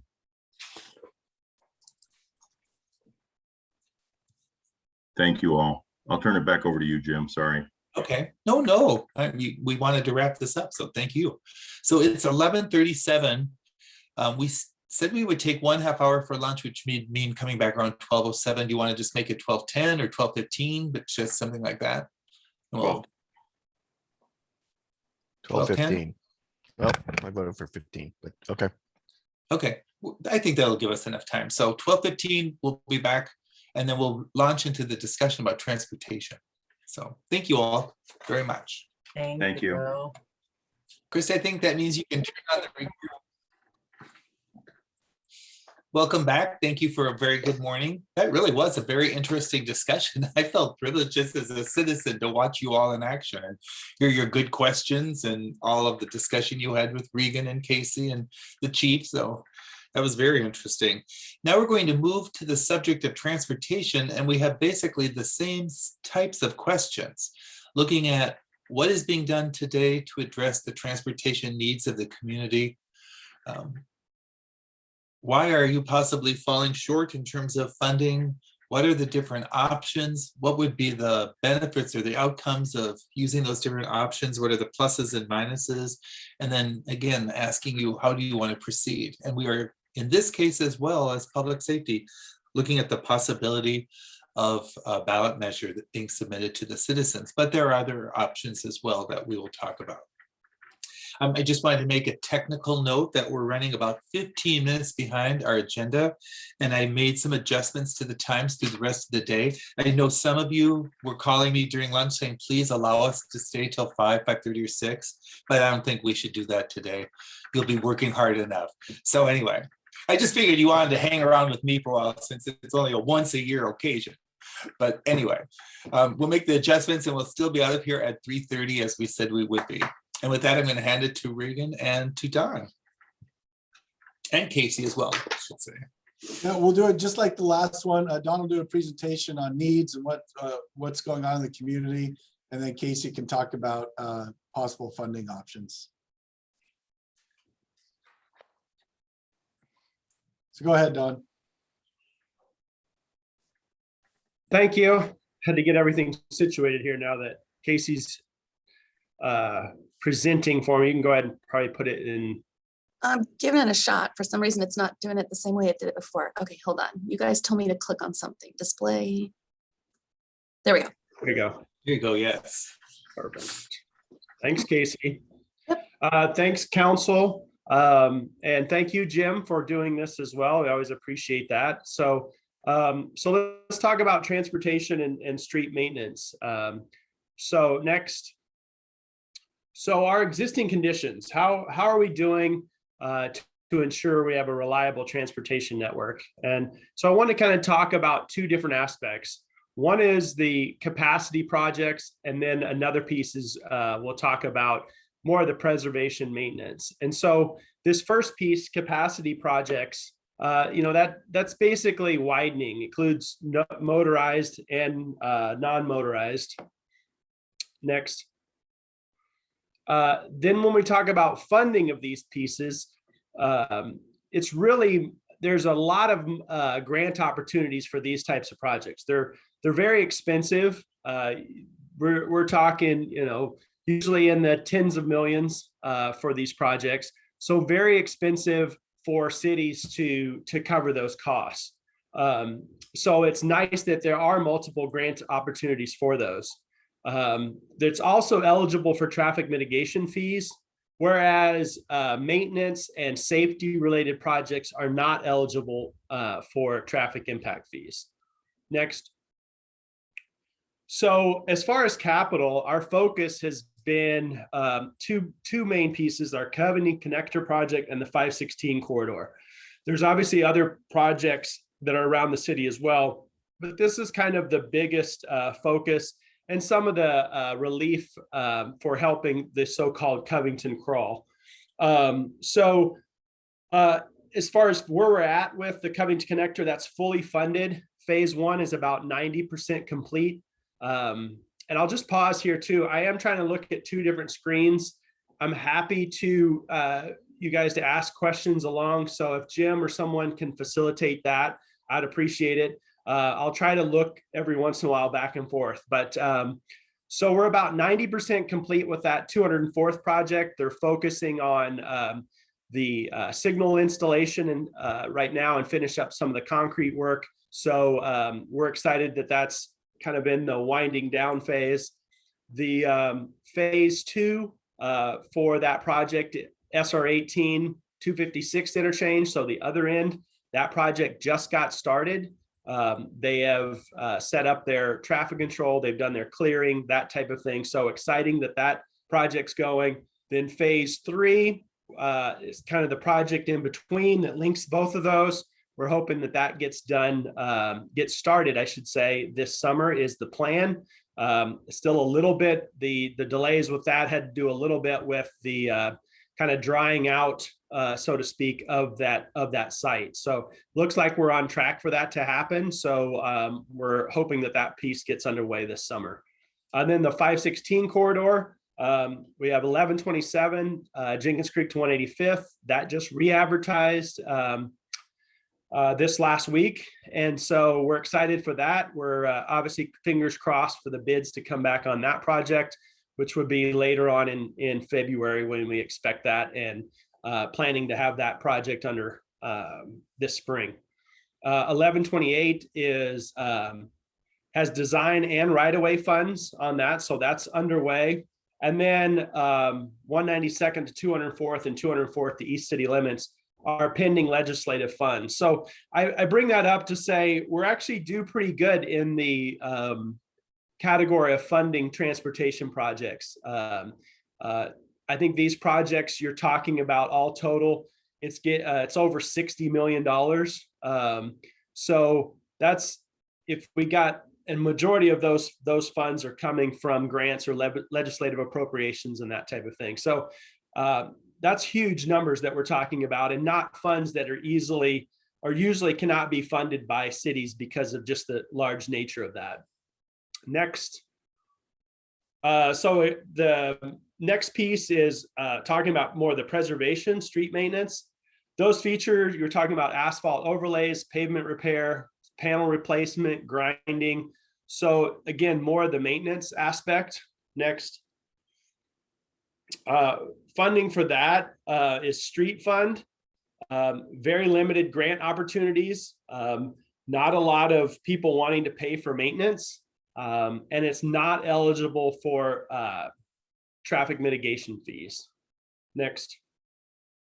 So the focus that we've had on this has been mostly pothole patching and repair. We've had some crack sealing that we've been doing, and some sidewalk grinding. That's kind of with what our existing crews and what we've been able to do. It's kind of a little bit been more reactionary in that regards. Next. So what's kind of the long-term trends and forecasts? So kind of touching back on some of this information that you guys have seen before, we had a pavement condition assessment done by Transmap in 2020. The summary of that, there's 68 miles of roadway. Just the road only is about a $106 million asset. And we have 5.7 million of current maintenance needs just for the roadway, like asphalt aspect. And then our existing pavement condition index is 80. And hit the next slide, next, Casey. So what does that mean for 80?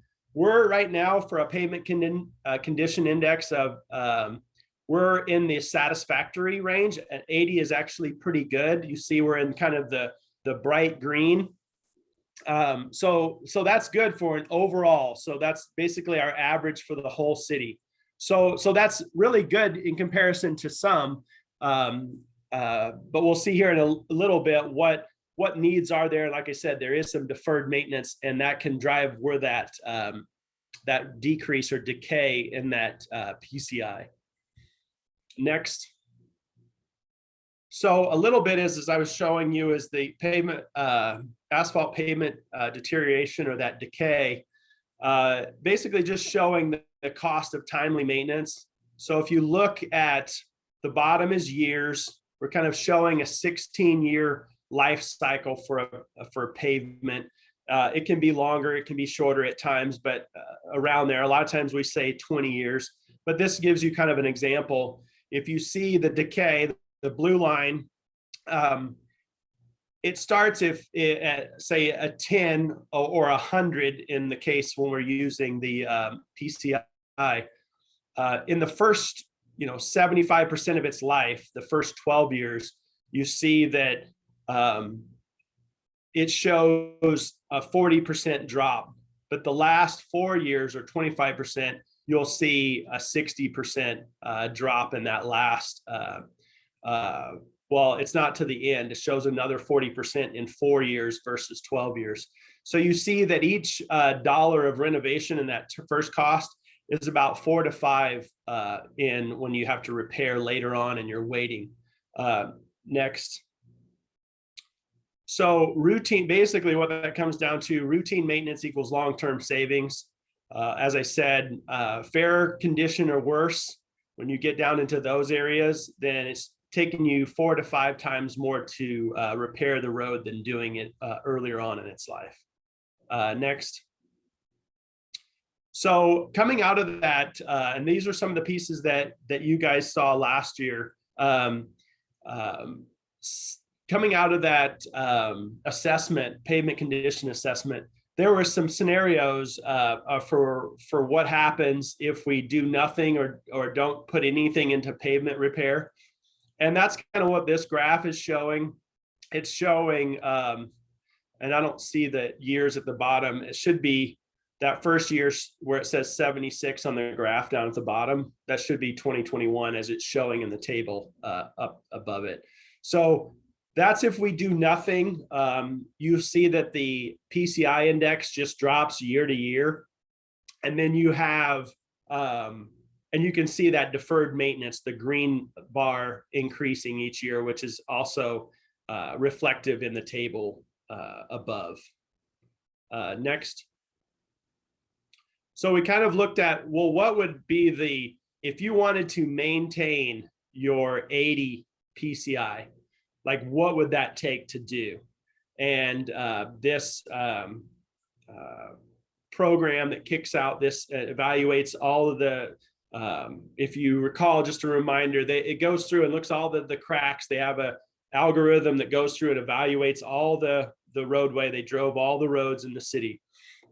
So what would it take to maintain that PCI? It was 1.7 million annually to keep that PCI at that rate. So that's obviously a huge number to be able to do that. And you can see where that is in those table and in the graph below. It kind of shows you where how much work that you're doing each time and how you're keeping that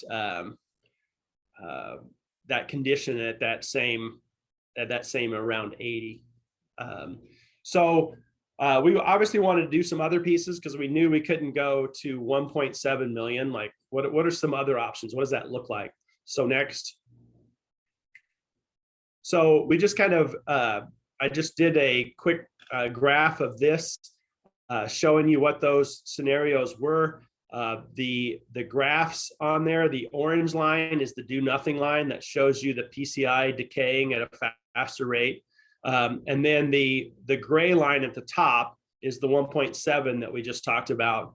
So then we just did two different ones of what the decay or the PCI would be at the blue line, which is 1.3 million a year, and then the yellow line, which is 866,000 a year. So obviously you see that any money going towards that's going to help decrease that decay in that pavement condition and help extend that, as we talked about in the benefits of doing that earlier on in its life. So next.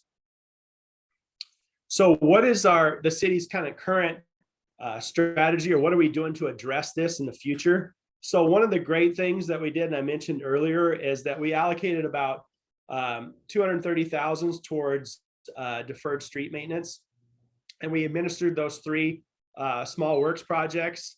Spent about 100,000 in pavement repair.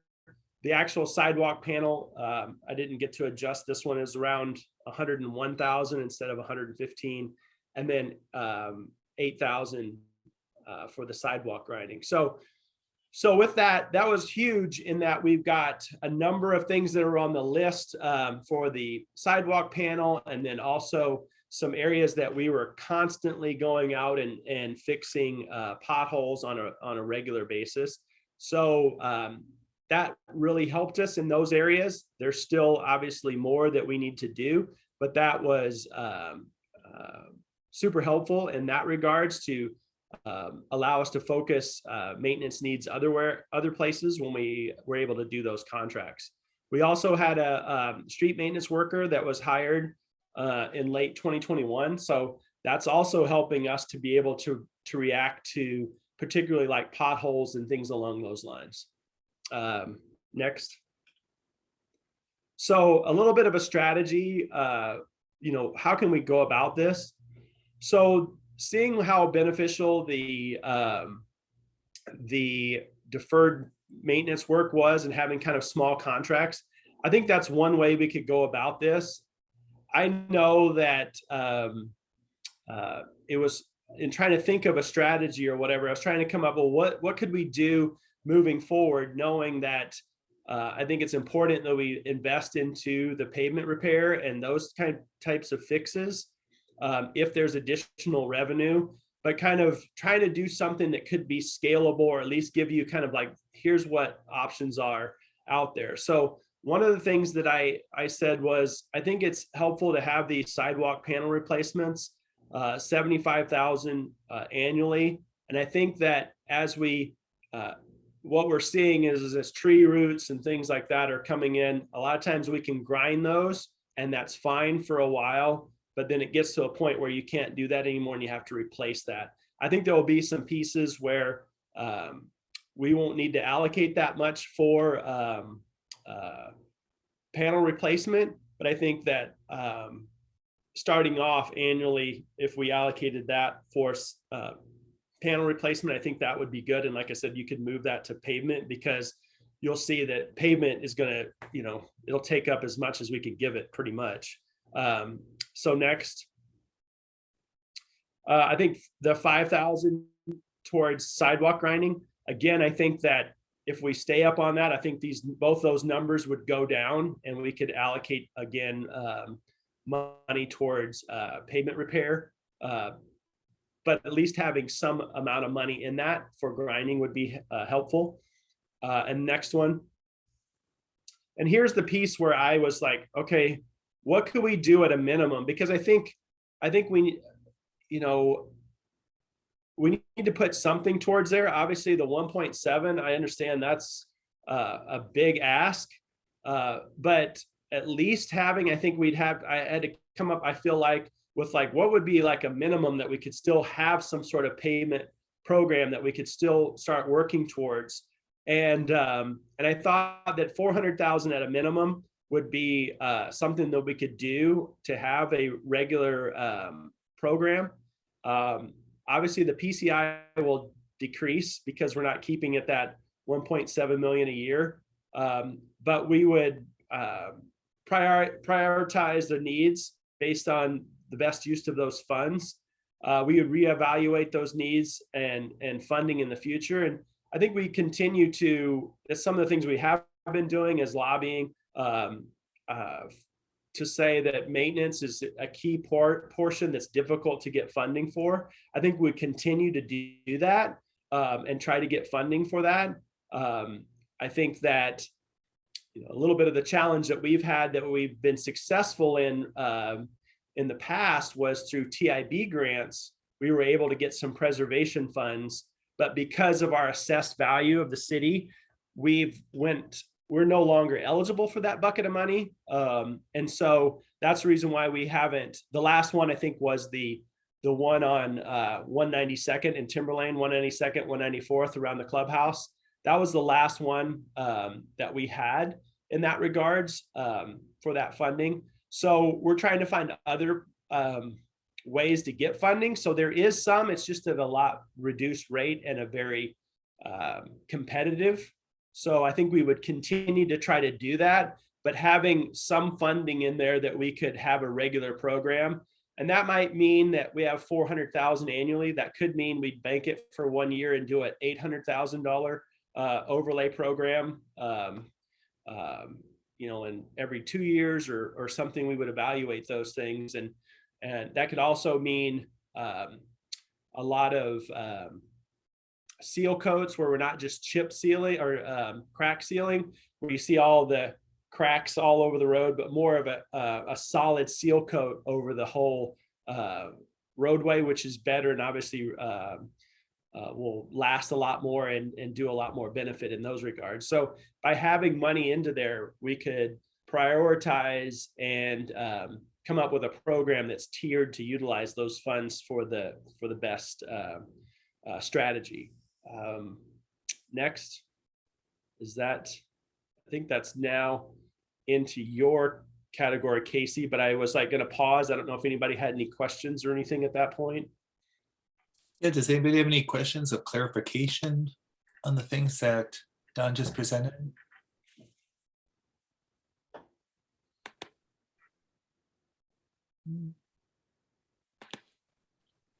Doesn't look like it. Looks like we could go right into the funding discussion then. So Jim, I think there's a couple of them.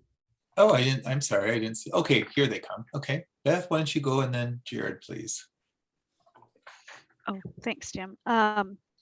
So just to clarify, when the pavement assessment or the PCI report was done in 2020, our current need was $5.7 million, but that's been a few years, right? So do we know how much that's increased or has it?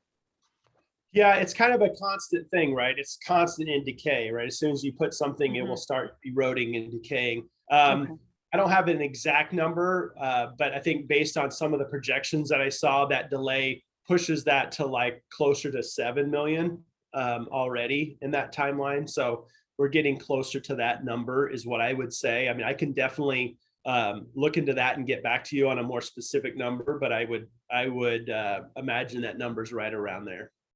Okay, that would be close enough. And then the TIB grants that we're no longer eligible for, can you reiterate again why? So our assessed value, I think, Casey, you can help me on this.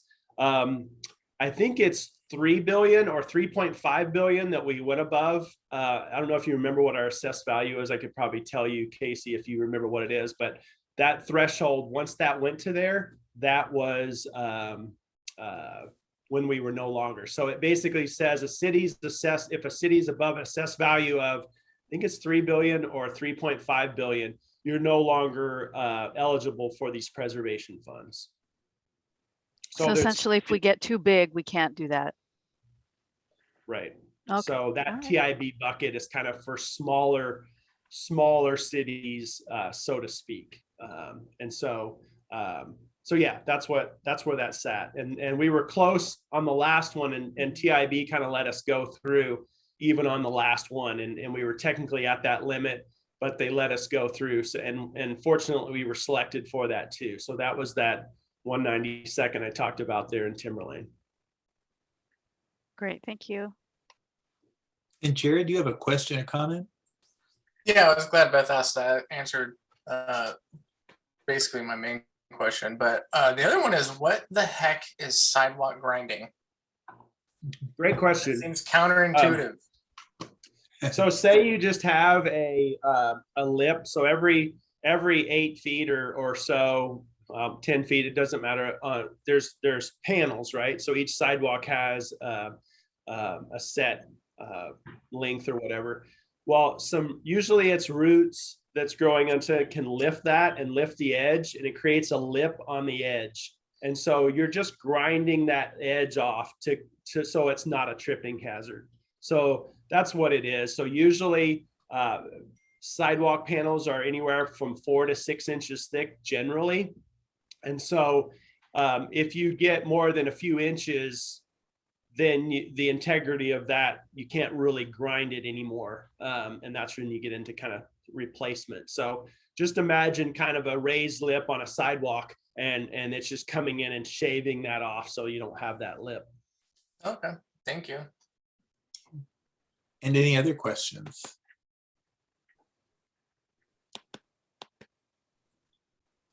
Okay, so Casey, are you going to take over at this point and go through the Transportation Benefit District sales tax, the funding option?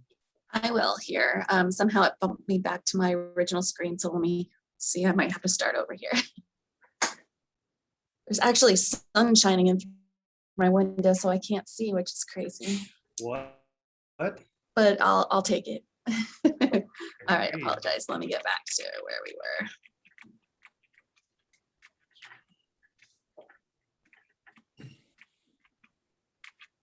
Okay, so this layout will probably look a little familiar, but so again, at the last summit that we had last year, we had kind of narrowed down our options again, and we wanted to move forward with the TBD sales tax.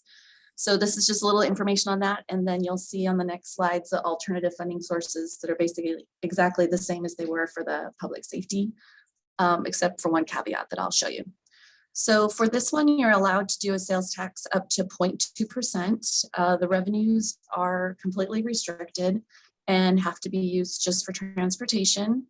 The maximum duration is 10 years unless we're using it to repay some debt.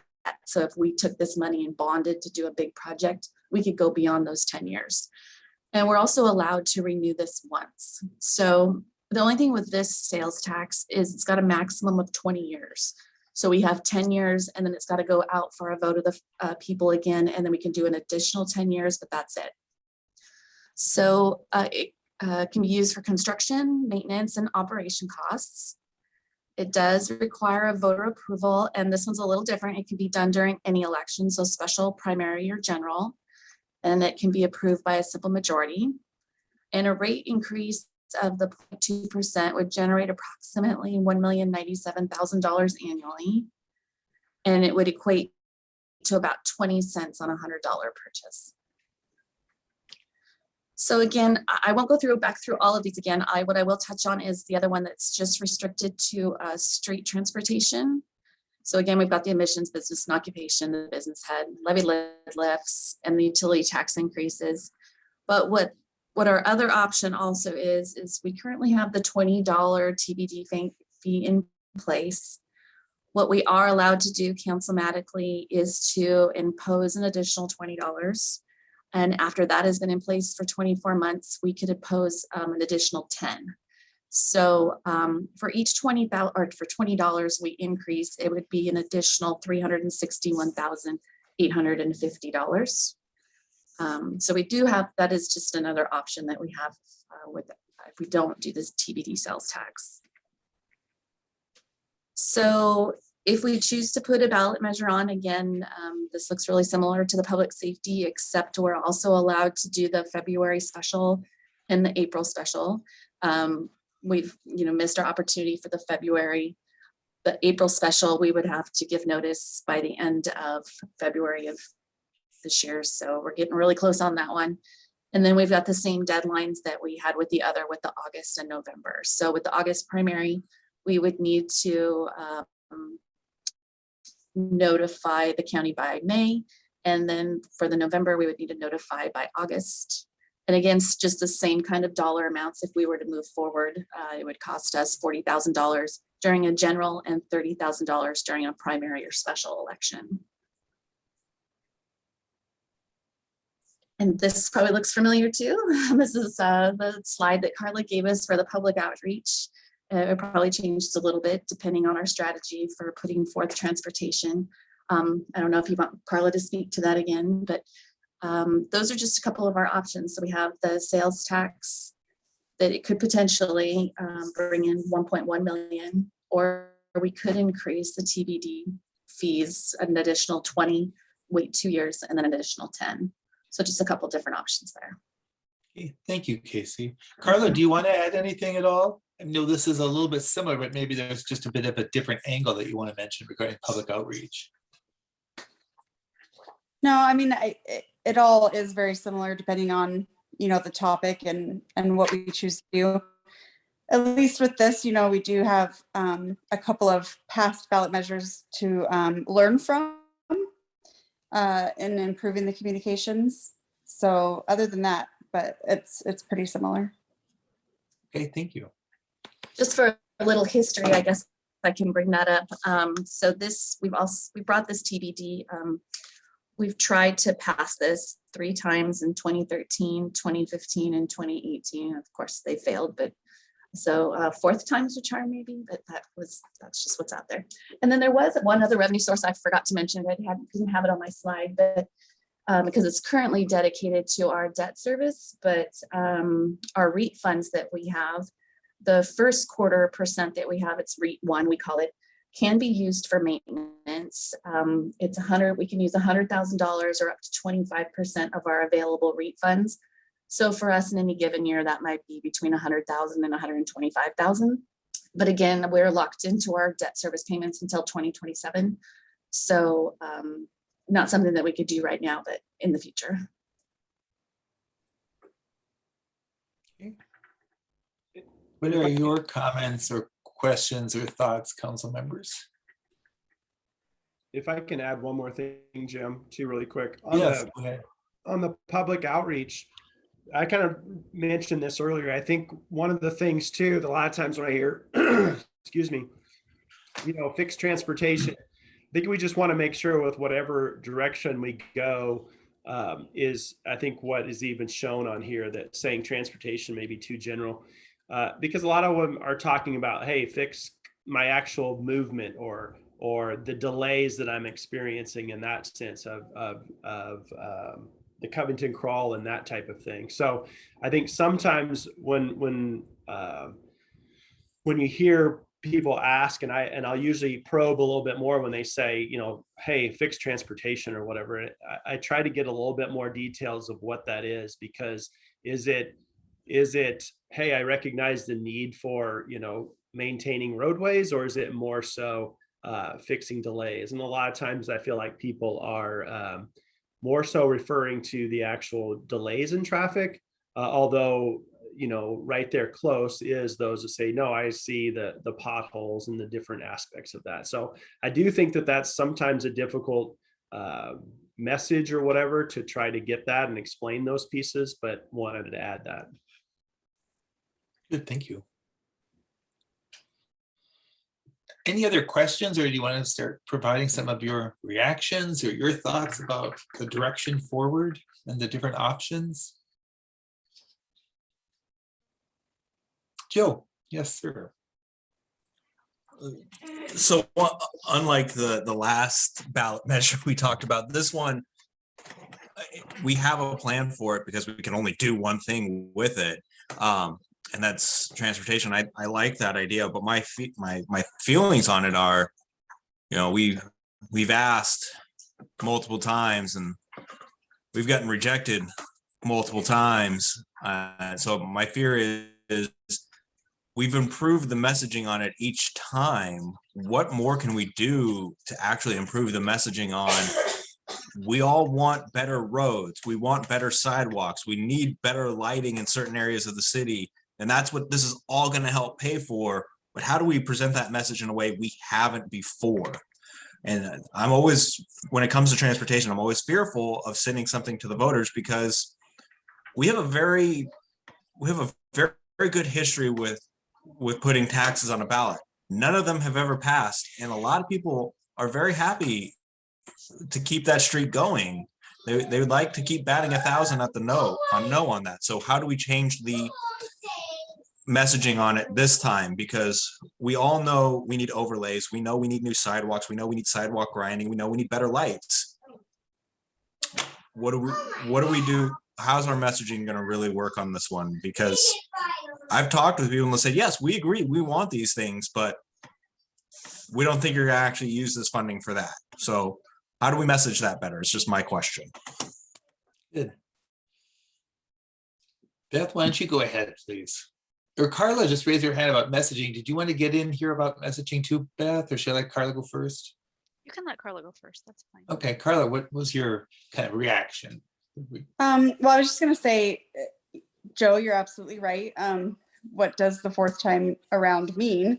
But I think looking at the past, we were in a different place as far as messaging goes, and we were not very specific. We didn't provide specific examples of what projects would be addressed by the funding. We didn't we were very general before, and I think we were just trying to be a little safe as far as making sure we weren't saying too much, that it wasn't that the Public Disclosure Commission wouldn't like that, or I think we were just being too safe. But I think we have a lot of opportunities that we didn't really use before.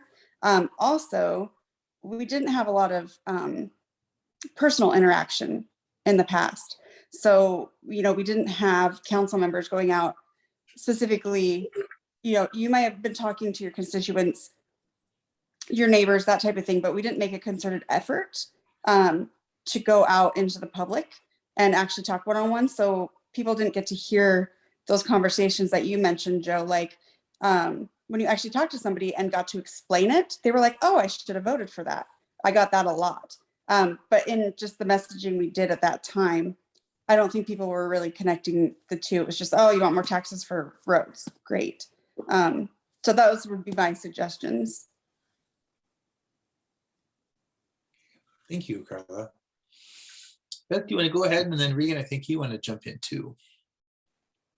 Yeah, I think what Carla said and what Joe had said are pretty spot on. I can say that some of the feedback that I had gotten back in the day was that our roads are just fine. We don't need to raise sales tax. And I think that also depended on where they landed on the political scale, to be quite honest, but that's fair comment. All of them are valid. And I'm wondering if having that outreach and looking at what our worst road is in the city and saying, if we don't do this, because it's kind of hard to go, oh, an overlay, oh, a repair, that doesn't necessarily resonate. I mean, they are processes and they're important. But if you want people to understand what direction we're headed, if we don't put more emphasis on our roads, that might be a good opportunity. Ask people to drive down X and X road and see what it feels like on your car when you've got bumps, and make it real. Okay, I think that's one option. Having the outreach is the second part, and I'm going to say it again. I think there is a concern from enough people that is there money in the fund? Is there money in the city right now that we can be using towards that end, so that the first go-to isn't let's raise taxes, right? So being very transparent about the budget, letting people see where the money's going. I know we have reserve funds, and I'm going to say it again because that's kind of been a thing. I know we need to save money for the future, but if there are some key mission critical things that need to happen now, do we need to reevaluate how we're saving our money and if we need to be spending money on certain things? Good, thank you. Regan, do you want to jump in? And then I'll have Jennifer join. Thanks. Yeah, I was just following up on Carla's comment. After our last transportation TBD ballot initiative we had, the council had a special meeting where we talked about kind of a debrief and what can we do to improve. And the message that came out of that from council is that council needs to be more involved in that process. I know only a few of you were there at that meeting, and it was really out of that we developed our public outreach plan. And so that's why we've got that engagement for council members to be in the community, to be discussing these kind of issues. Good, thank you. Jennifer? I did see in the third time around more of an effort to really convey that if it's a sales tax, it's on the people shopping in Covington. It's not just the residents, but I think we can really do a better job of really helping people visualize that this number of people is really not holding the weight of the transportation needs of the Covington. You know, it's obviously all the people coming in and utilizing the amazing services here. And I do think that there's a lot of opportunity and lots of way to message that and lots of way to plant seeds. Like, this is how many people live in Covington. This is how many people, you know, how many voters we have. This is how many people shop in Covington. These are things that are examples of things that are sales taxed. You know, it's not all your food and necessities. And then also just like a random thing to throw out there for Carla, because I was thinking when Beth was saying, comparing driving down one road to another, that'd be an awesome thing for Karma to do. You could totally make lots of fun social media posts with Karma as well to promote these types of things and educate our public, you know, Karma out on the move and Karma's experience dealing with things. So people love that. It gets them to watch it. Yeah, just fun stuff to make it a little more engaging. You know, people do this, like you said, overlays, grinding, those aren't fun things for people to read and, you know, let me stop and look at this post. But Karma gets them to pay attention. Thank you, Jennifer. Anybody else? What are you thinking about these options now? Go ahead, Christina. I always thought it was important to be quirky about our messaging. And most of the time, in my experience, instead of when you really want to get a point across or educate someone, you start by asking a question that then leads them to think about that. So, I mean, quite literally, what we did for the steering committee for with Matthew Kehoe, like he made a sign and we just stood in public areas in the markets on Saturdays, and literally, if the sign said is $100 worth new roads to you, ask me how, or you know, 20, the math, we saw the math, it was 20 cents to the $100. You know, is this worth a smooth road to you? Ask me how. And you don't have to smack people over the face with it, but it's the marketing, right? I love marketing, but when it comes to that, and I'll leave it at that, but it's just about smart marketing. I love educating people. I think it's so important. They would see it. They're not foolish. They're our Covingtonians, and I believe that they would see it, but they have to get it without an iron fist. There's that. Thanks. And Beth? You know, Christina got me thinking about one of the other pieces to this, and I guess it depends on whether we would decide to remove the TBD, like that was how it was marketed the last time, in which case it is likely to reduce the amount of taxes that Covington residents pay. Right, so we'd have to decide that if that was going to be part of it, if we decided to move forward with it. So, you know, as a resident voting for an increase in sales tax personally, again, because you say it's not your essentials, it's not groceries, our household would pay less in taxes, because if the TBD was removed, you know, we would be paying less in this additional increase. And so I think that's another thing to either consider or think about if we were going to do it as an ad or in lieu of, or what that would look like, and marketing it as such.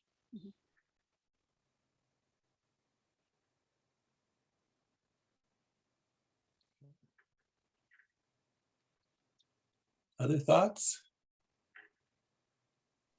Can I just one more thing? I don't disagree entirely with Beth about the reserve funds. Now, I'm not saying clear out our reserve account, but just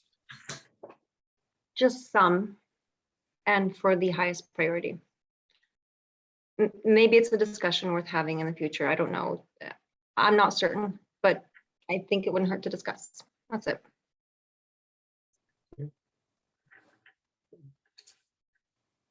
Jared, go ahead. Yeah, I know previously some residents were concerned about, why we're putting money in reserves, but not properly funding transportation. So if we're going to put something like this out to the ballot, what are some ways that we as council members can address those concerns if we get asked that again this time around?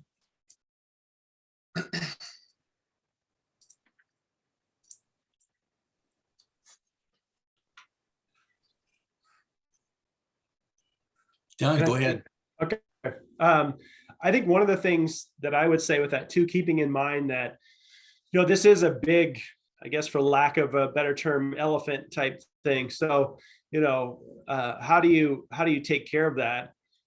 And I think a dedicated funding source that you can plan on and have for that is important to be able to plan for that, versus even if you have some set aside one-time funds, it's still, you can do, it's super beneficial, obviously, but keep in mind that even those improvements that you just did will start decaying immediately. So it's a constant piece. So even if you kind of, yes, a shot in the arm type thing, get us ahead, those are great. But if you don't have something there that's ongoing that you can plan on and then say, okay, let's bank this money, and okay, next year we'll do this and we'll do that, versus, well, I don't know if we'll have any more. Maybe it's better if this is the only pool of money we have, we put it over here and then we'll see what happens in a few years. So that's the only thing I would keep in mind with that, is having that dedicated source, whatever that amount is helpful in building a program. And just to add on to that, our reserve funds are all one-time money, right? That's not a auto-generating fund. So we could do some things, but we'll be right here the next year saying, how do we fund ongoing maintenance of our roads?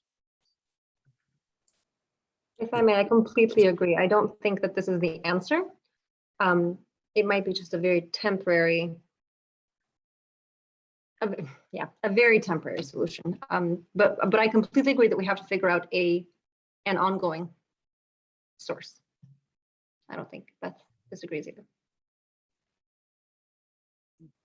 Beth?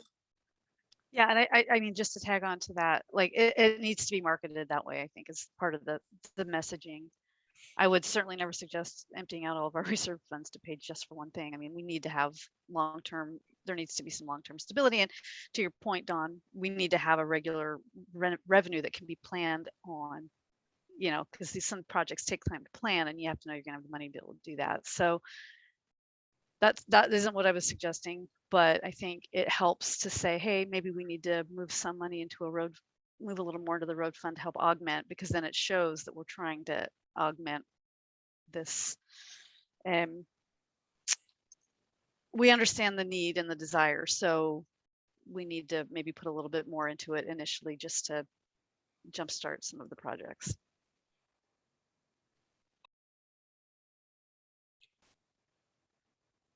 So far, you are talking primarily about the marketing element. Does that mean that all of you, or most of you, or some of you are leaning towards supporting the idea of putting a ballot measure on before the voters and doing it this year?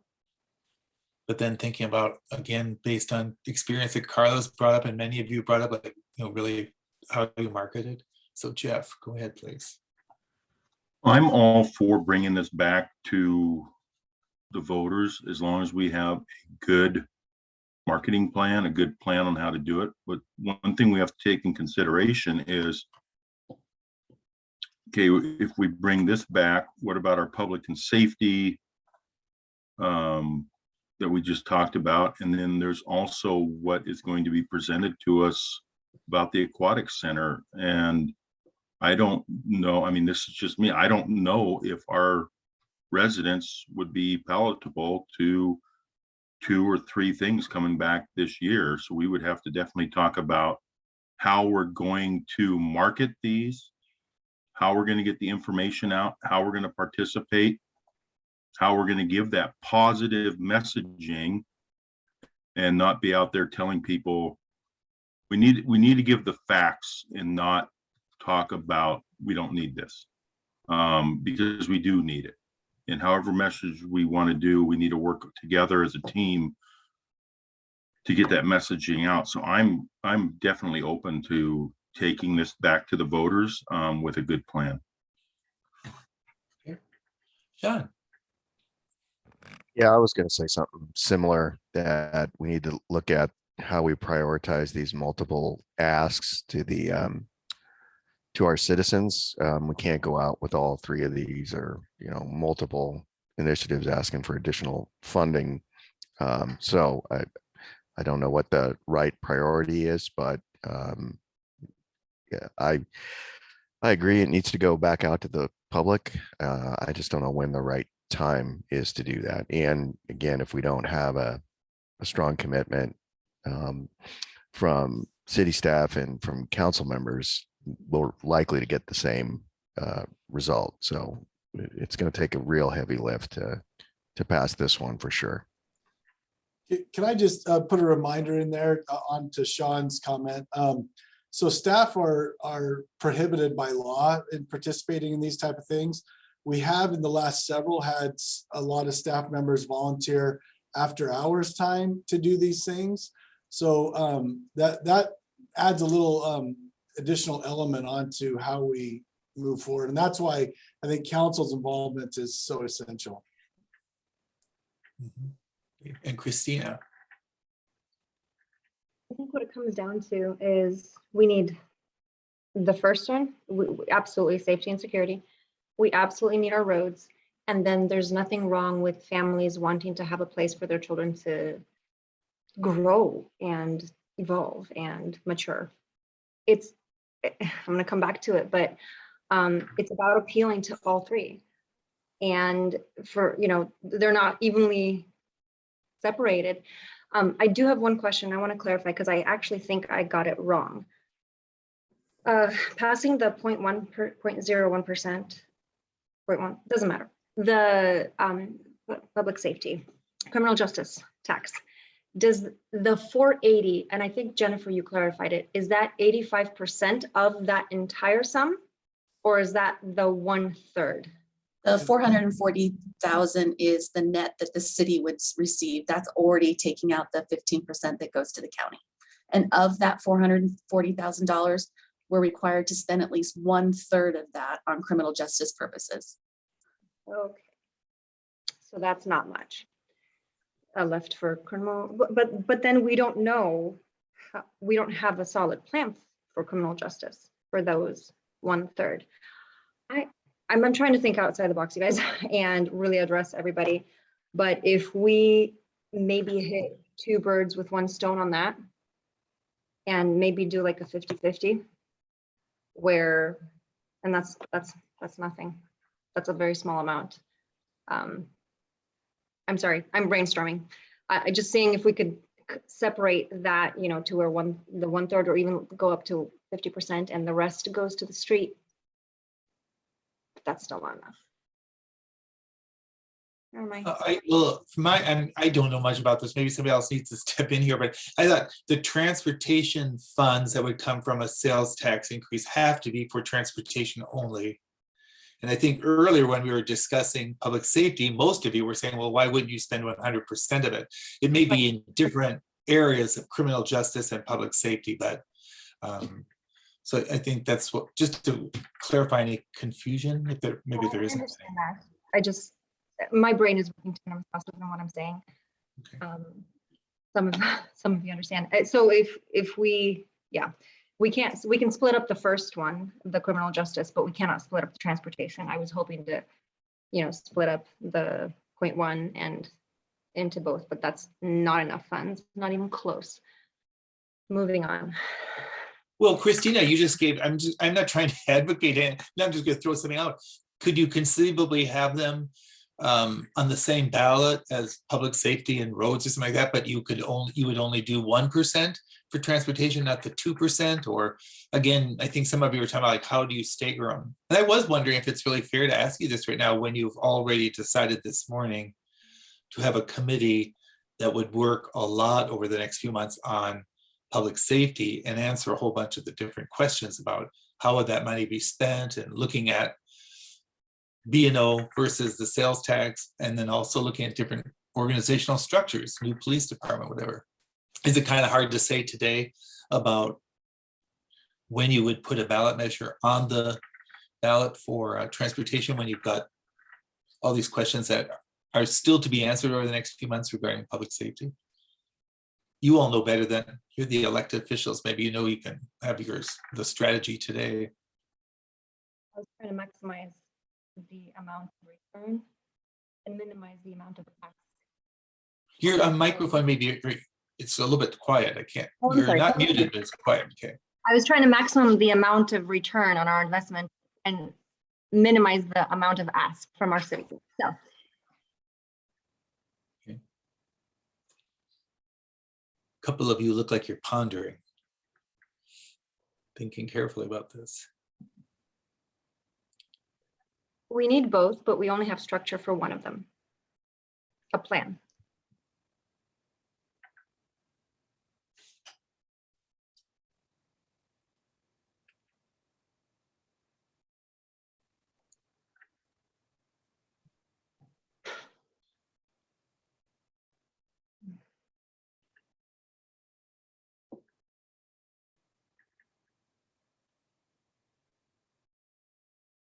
I'm coming back to Jeff's point for a moment. Do you need a marketing plan to be pretty well developed for a transportation sales tax increase before you could feel comfortable saying, yes, let's proceed that way?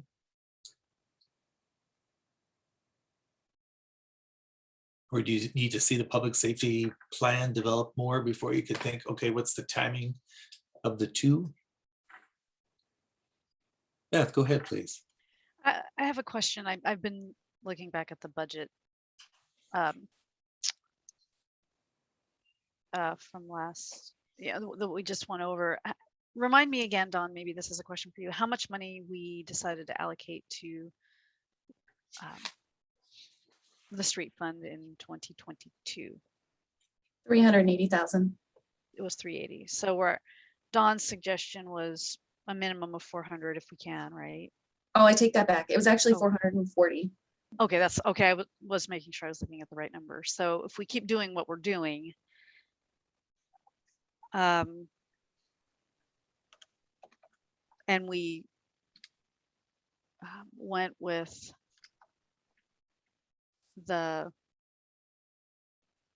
I guess the question is, was anyone thinking about reducing the TBD on this? It wasn't really presented as an option per se, but if we do, as I recall the numbers from before, even if we dropped the TBD and we did just the sales tax, it would end up going about what, $900,000. So we'd actually double what we'd have for our street fund without necessarily putting all of that burden on residents. You would probably see about a net $700,000 increase-ish if we drop the $20. So if we implemented the 0.2% sales tax and then dropped the $20 TBD fee, you would still see a net increase of about 700, 715.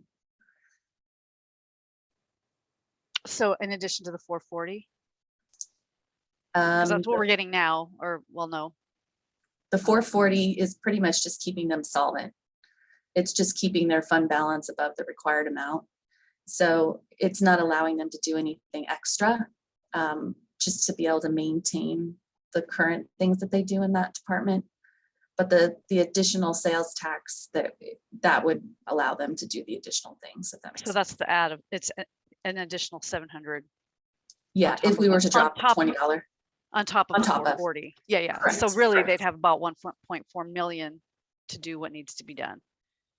So if we only did the 1%, like Christina suggested, they'd still have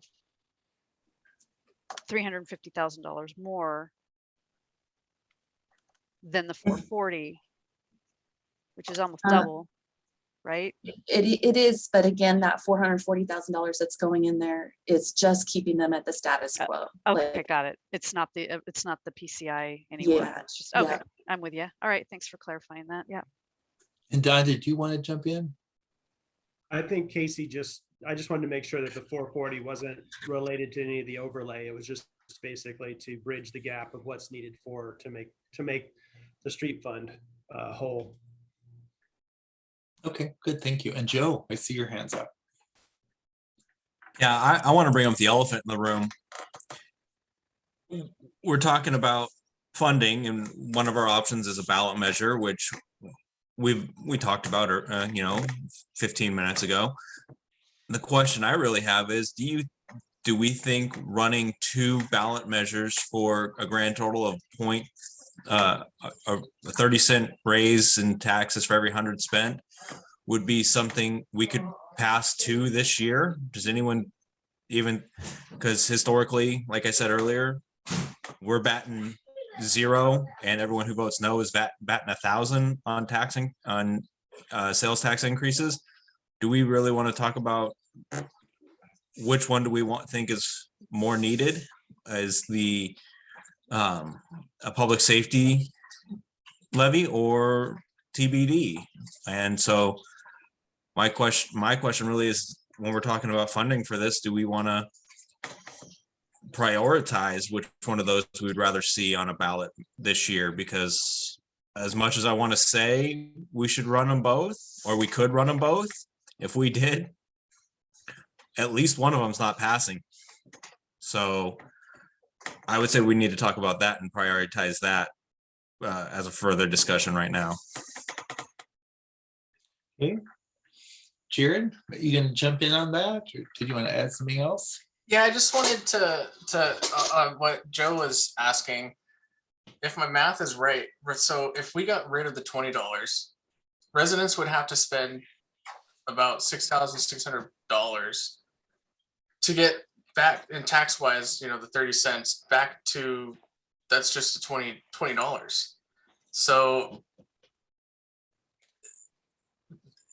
again, it kind of goes back to the marketing, how we market it. That doesn't sound too bad at all on my end, as long as if we get rid of the $20 fee. But I think we're seeing more now than ever that people are wanting a solution and wanting something. So if we can explain to them, here's a solution, I think that we have a much better chance of this passing this year than we've had previously before in the past. Thank you. Regan? So to Jared's comment, last time we did the same thing, the council agreed that they'd drop the $20 TV car tab if this was passed. And so we did some quick calculations. The average home was spending just over $40 a year on car tabs and would spend about $18 something on the sales tax. So it was by far a much better deal for Covington residents because they'd pay less and we'd have almost 2 times the amount of money coming in for our streets. I really think the issue was there literally was just a few of us out on the streets and visiting with organizations. It just wasn't a very good campaign to get the word out. Afterwards, after that ballot initiative failed and people started getting paying their car tabs, we got numerous calls into City Hall saying, I thought the council was going to drop these if that sales tax was approved. were like, it wasn't approved, and people were flabbergasted, like, how did that not pass? So, you'd think, looking at those numbers, that this thing would pass. It really is, like we've talked about, getting households to understand they'll be paying less and double the amount to the street fund. Thank you. And the mayor's hand was up. So Jeff, you go and then Beth. I think that we need to bring this back, put it on the November ballot, do heavy marketing, even if it coincides with doing a public safety ballot measure. We'll have to see what our subcommittee does and do heavy marketing plan for that as well, and get out there and start talking to people. Like Regan said, we need all of us as council members to be out there pushing this, and not just a few people and a few staff members after hours doing it. And I'm all in favor. I mean, I will be out there 100% doing what I can to help promote this, help educate people, and help pushing a positive message and telling people and showing them why we need to get this done, if the council approves it. And Jeff, I'm just wondering, to complete the picture, do you also like the idea of dropping the TBD fee? Yes. Okay, I just wanted to ask that. Okay, thank you. So Beth, how about you?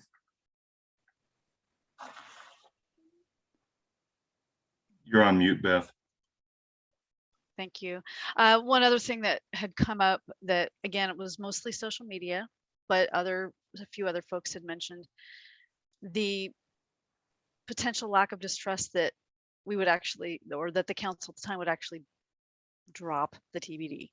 And I know that that's kind of a worst case scenario. I'm not saying that there was any, that I necessarily thought that at all, but it is a, there can be some distrust in government, and that has to also be part of the conversation. We have to be able to look our constituents in the eye and say, if that's what we decide to do, that is what is going to happen, because it might be just enough people to get over the 50% threshold. And I would also, I would suggest, if we decide we want to wait to make a final decision on this, is that we get out there with the budget. And again, it has to be transparent. It can't be like we're trying to push an agenda. It has to be us saying, these are the benefits of this. And let the voters decide. And also, what would be the cost if we don't do it? Again, what will happen to our roads, and how will they deteriorate, and what will that impact be on their daily lives if this doesn't move forward? If you could achieve all that, plus dropping the TBD fee and really marketing that as one of the key strategies, do you like the idea? Do you support the idea of putting it on the ballot this November? I could, because we're not even 100% sure we're going to do the safety one yet. I mean, and if we have to make a decision, and I maybe I misunderstood, because I've heard several different things over the last year, is that once we have filed it to put it on the ballot, I was under the impression that council was restricted in what they could say or how they could promote it. Is that not true? Or maybe Regan, you can clarify that? There are rules governing that. Mark's got his hand raised, so maybe he's wanting to share that, or I can, but go ahead, Mark.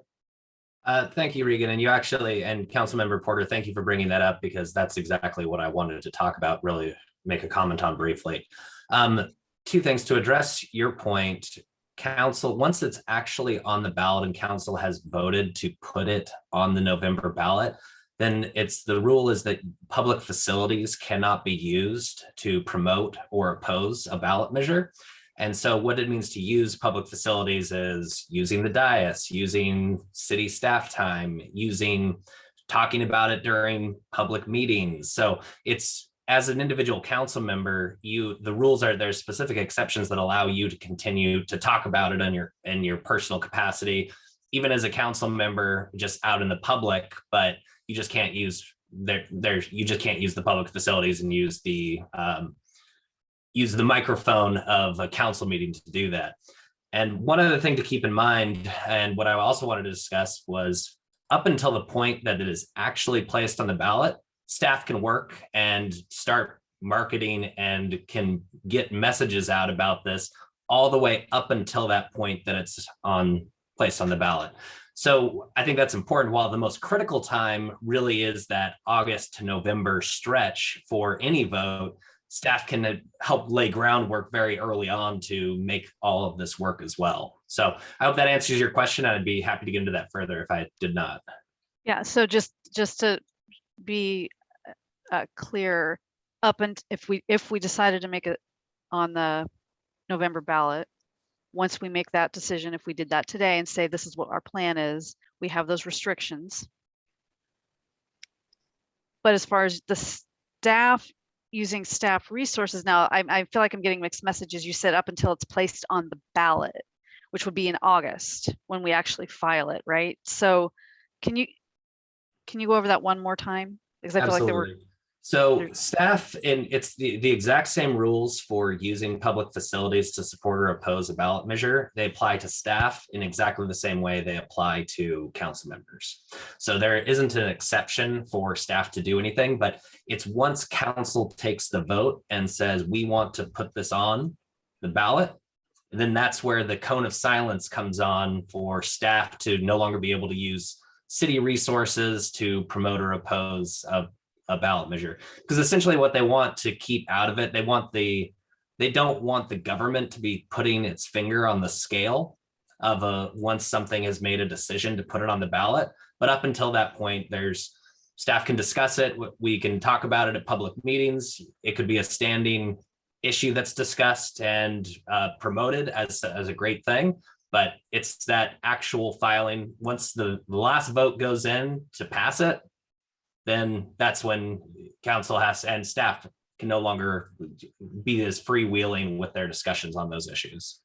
Mark, can you clarify though, we can't use facilities to support or oppose, but to get out the facts of what's happening, can you clarify that, Mark? Yeah, so, and we can put out facts, and that's totally fine. It's just staff has to, and council have to tread a very fine line so it doesn't get into promotion or opposing.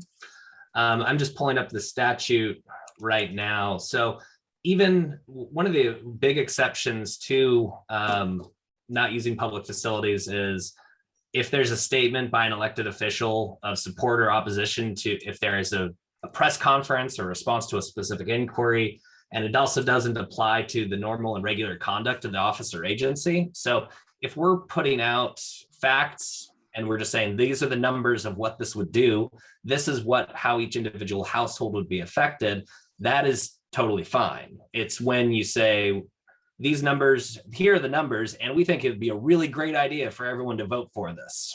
Look at all the benefits you're going to get if you vote in favor of this. That's where we can get into trouble and get in trouble with the Public Disclosure Commission and the use of public facilities ban, essentially, the prohibition.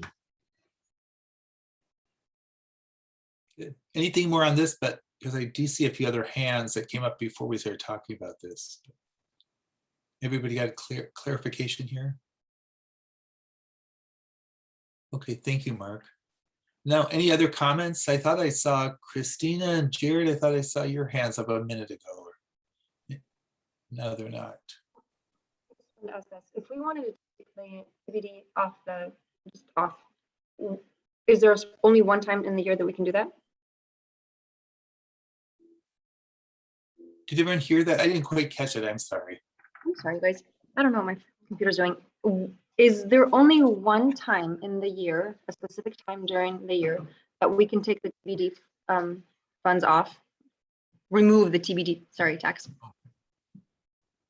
I believe we just had. Council could choose to do that at any time. At any time. Okay. If we wanted to step out in faith, prove ourselves trustworthy, would it be worth doing that before the ballot went out and saying, here, we trust you? If the most we'll lose is what, 357, 380? It's about 30,000 a month. Well, I don't know. It's an idea, but it might build some trust. That's all. Thank you. Thank you, Christina. Anybody else who hasn't really had a chance to say anything about this? How are you all feeling? I mean, we've got a couple of people saying that they would be in favor of trying to put this on the ballot in November of 2022, recognizing that heavy marketing is needed and council will be needed to be involved during this time and probably through the campaign with the guidelines that Mark is mentioning. And then a couple of you have said that you would be willing to make as a key strategy or key marketing strategy the dropping of the TBD fee, because you'd still be left with a gain of about $700,000 if you drop that and put in the sales tax. So I think I've got like 2 or 3 of you have said you would be in favor of that. Jeff? I'm in favor of doing that. I want point of clarification, Mark. If we were, I just want to know, if we were to vote on the first meeting on February 8th as a council that we wanted to put this on the ballot in November, but it doesn't get transmitted to King County till August, does that mean the clock starts ticking on February 8th, or the clock starts ticking in August of where we cannot use to communicate from city facilities and stuff about promotion of why we need to go out for a tax? That's a great question, Mayor Wagner. And my understanding, and I'll confirm this, is that as soon as the vote is taken by council, it's not the transmission. It's because that's what places it on the ballot, even though it has to be sent later on. There's case law directly on point about this. I just can't recall it off the top of my head. So I'll follow up with you on that, because that does have major implications for when council would want to consider this as well.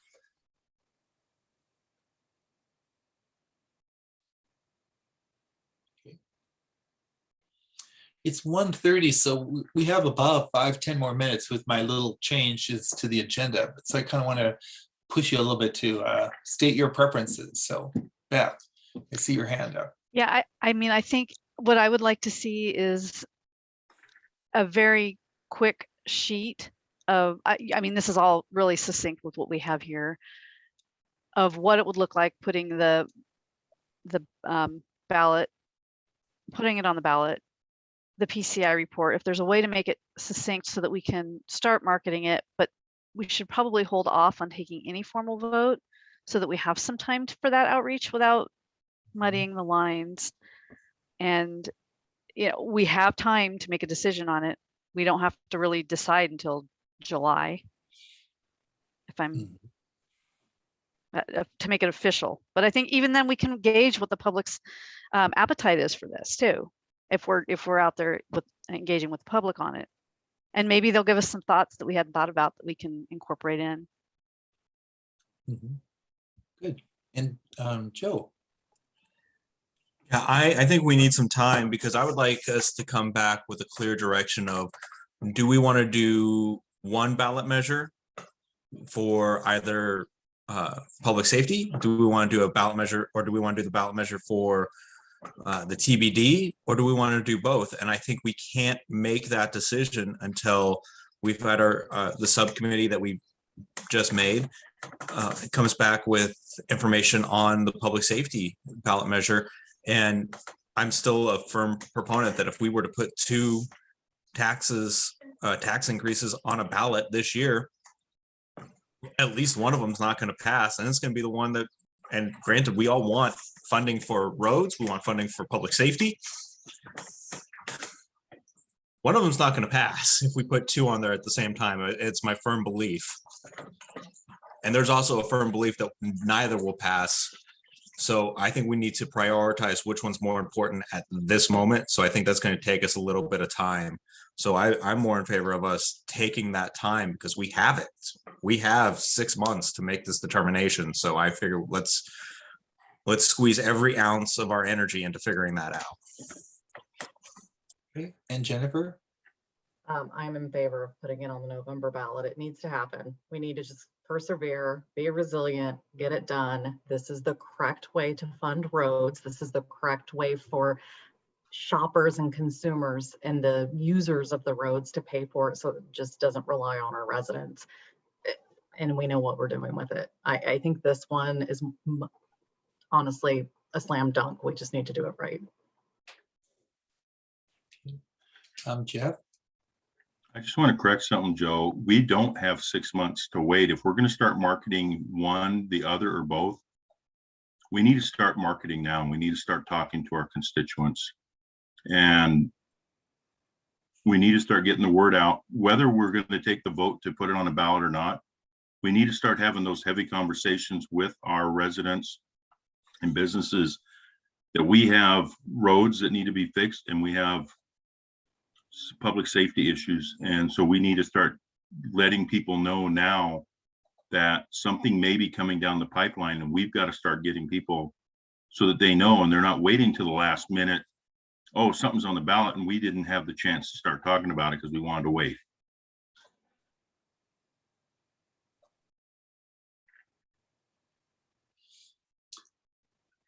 This is a question from your facilitator who doesn't know all of that you all know. When you just said, Jeff, the idea about giving the public a heads up that something may be coming down the pike, do you have to do a little bit more work on the possibility of a transportation sales tax increase, because you would want to do the same thing you all said you want to do in public safety? Be really specific about how the money would be spent? Or again, did I just fail to pick up on, Don's messages was that you already have a plan. You've got these specific needs. There would be the money for street pavement improvements and things like that. So maybe you already have that plan. So it's not like still kind of hedging your bets a little bit until you get that all lined up. I think I hear see Regan nodding yes. We have kind of a plan, but we need a little bit more specifics on it to take it out to the public. But we do have a plan that we've used. We just need to get better information out there. Okay, good. And then Beth, thank you for letting me ask that. So no, that's okay. I guess when I was interpreting waiting, I think it was waiting to make an official vote, but that we could start working on the outreach now. That's kind of what I heard Joe say, and then I think I think we're all, it sounds like some of us are all in the same alignment.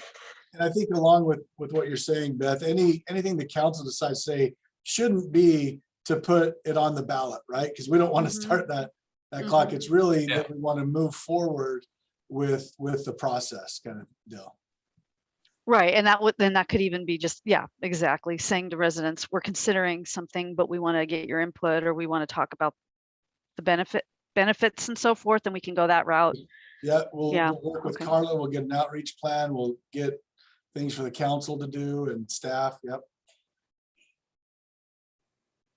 Can you live with that, Joe? I mean, it's just like I liked Regan's phrasing of like kind of that was my whole when I said we have 6 months, it's 6 months to put it to a vote at the council.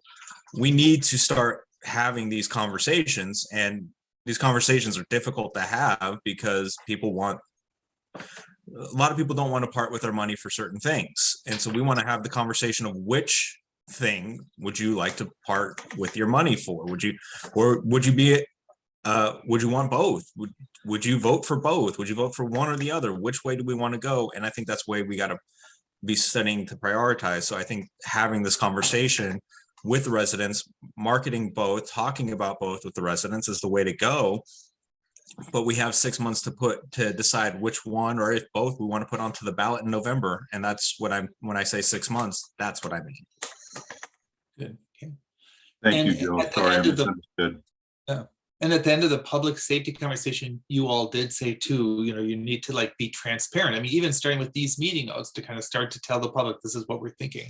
But I think starting with Jeff's phrasing about something maybe coming down the pike, and now you'd be kind of just moving forward with the process. So Christina, why don't we let you speak, and then we'll see where we are, and maybe we can put this conversation to bed. With the math that Regan put out there, it sounds like we can almost get both the safety and the transportation to cover the tabs, almost, because it was an average household of $40 or so. And this is about 18. Somehow I think we should use that in our marketing. That's it. Okay, good. Okay.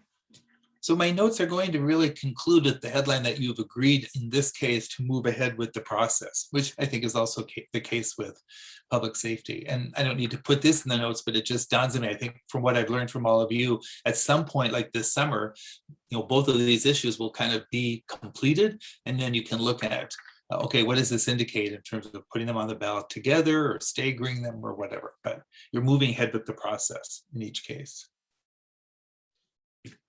Okay, should we take a break? We're scheduled to take a 10-minute break after this. That would get us to about 10 minutes to 2, and then we'd have from then till 3:30 to go through the other issues. Does that sound okay? Okay, let's do that. So come back at 1:50.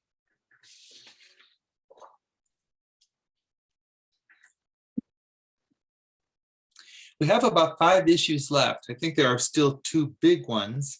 The participation of Covington in SCIP, and also related to that, mental health issues. And then finally, the clean team. Then we've got a couple other issues to discuss as well. So we are running a little bit behind, but I have faith we'll be done still at 3:30.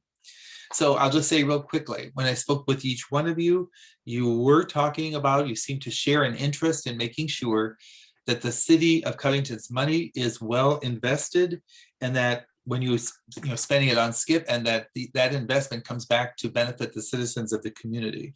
And also a number of you raised this issue about mental health resources. Could SCIP be a path forward to get those resources within your community, or do you have to look for other means of providing those kinds of resources? So maybe I'll turn this to you, Regan. You're up on the list in the agenda too, to set the stage for us.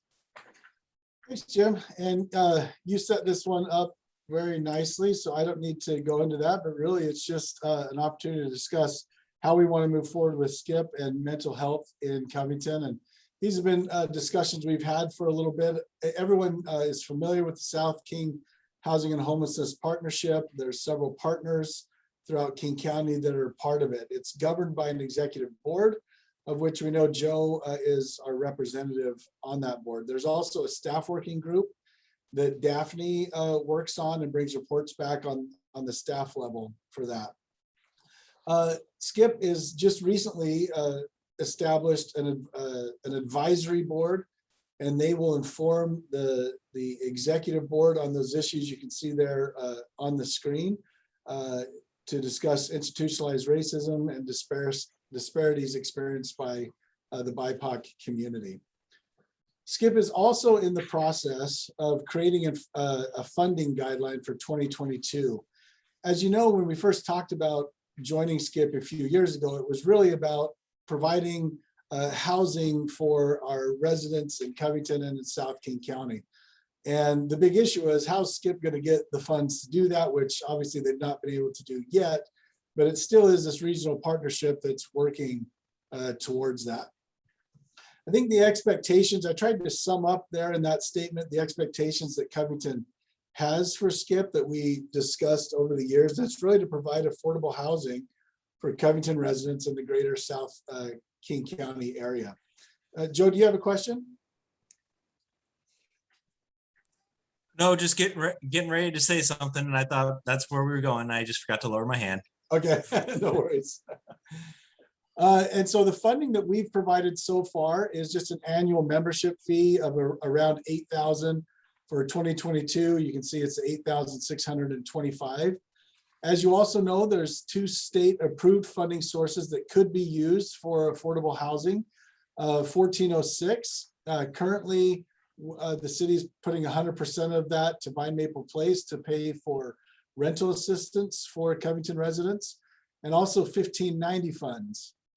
So in 2021, we collected $579,000, and we can use all of those towards construction, or split it up and use up to 40% of it on mental health services, and the remaining portion on construction of affordable housing.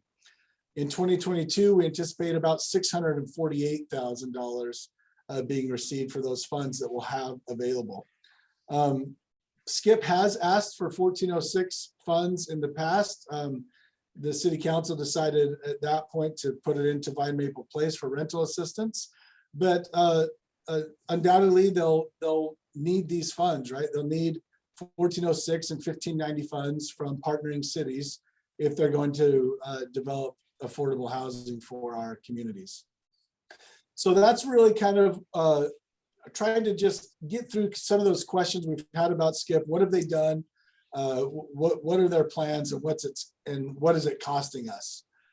And so next I want to talk a little bit about mental health, and then we can open it up for discussion and any questions. As the council is aware, we did approve in the 2022 budget a community care navigator. This person will be a mental health professional that will work full-time here in the city. There's several different options that we've gone back and forth, hiring an in-house person or contracting. And it seems like contracting with an agency that's providing these services seemed like a smart way to go around it. So we're right now working with King County to see how that would work, setting up a position where we contract with the county and they'd provide that mental health professional, the community care navigator, to work here in Covington. We've also talked a little bit about, I think the last time we had this discussion with council was at the budget workshop about mental health counseling. So above and beyond what the community care navigator will provide for. We reached out to Valley Cities, a mental health provider. We spoke to them about, is there any way we could get you to bring some mental health providers, some services to Covington? They said, if you can provide some space, we can bring people. So we worked out some potential spaces here at City Hall. We were trying to work out a larger, better space at the police department, but because of security reasons and whatnot, it was going to cost quite a bit to go in and retrofit that building to do that. So we found space here at City Hall. However, they just recently in the last couple of weeks reached out to us and said, because of some staffing shortages, they're just not able to do that. However, they do have a mental health mobile van, kind of a cool concept that they can drive around to different communities and provide those services. Each van has a psychiatrist, a counselor, and a case manager, and they drive around to where the people are and meet with them and provide those services. And so they've asked if they can begin using Covington for that and parking their van here at City Hall, which we've of course agreed to. We've also reached out to a couple other places, Vine Maple Place, about mental health services, and Kent Youth and Family Services. We're still kind of, we've offered the same thing that we offered to Valley Cities about, if we provide space, can you bring some professionals in? Still waiting to really hear back from them if that's going to be viable for them to do that. So that's really where we're at. And the question, I guess, then, is as council requested these items, is how would council like us to proceed? Is the city's funding being invested in a way that will provide the greatest benefit to Covington? Does council desire to stay with Skip? I know we've had some conversations around that. And then that agenda question that Jim put on there is, does the council want to create a nonprofit to provide mental health services? It sounds like that was something that was brought up. So I will stop sharing this so we can see each other, and then open it up to whatever council would like to discuss. And I think Joe has had his hand up for a while. And so why don't you go first, sir? Thank you. So I really like that mental health van, or whatever they're actually calling it. I think that's pretty cool because it allows for them to be able to go to the people. So I think that's really pretty cool. As far as Skip goes, like I said, we had our first meeting of the year yesterday, and unfortunately I spent most of my time on the phone with Regan during that, trying to figure a couple things out. It wasn't my fault he was missing Skip. I just want to point it wasn't your fault. I was the one making the phone calls, and they just happened to coincide with when this was happening and playing telephone tag. But I think my one thing with Skip is that we've been a part of them since just shortly after they began, and all we've done is created more bureaucracy when it comes to helping with affordable housing. It's just become more and more bureaucracy. All we've done is meetings. How would we like to do this in the future years? How would we like to do this in future years? It's not, how can we do something this year? It's been, and the creation of the advisory board just feels like we're kicking the can down even more.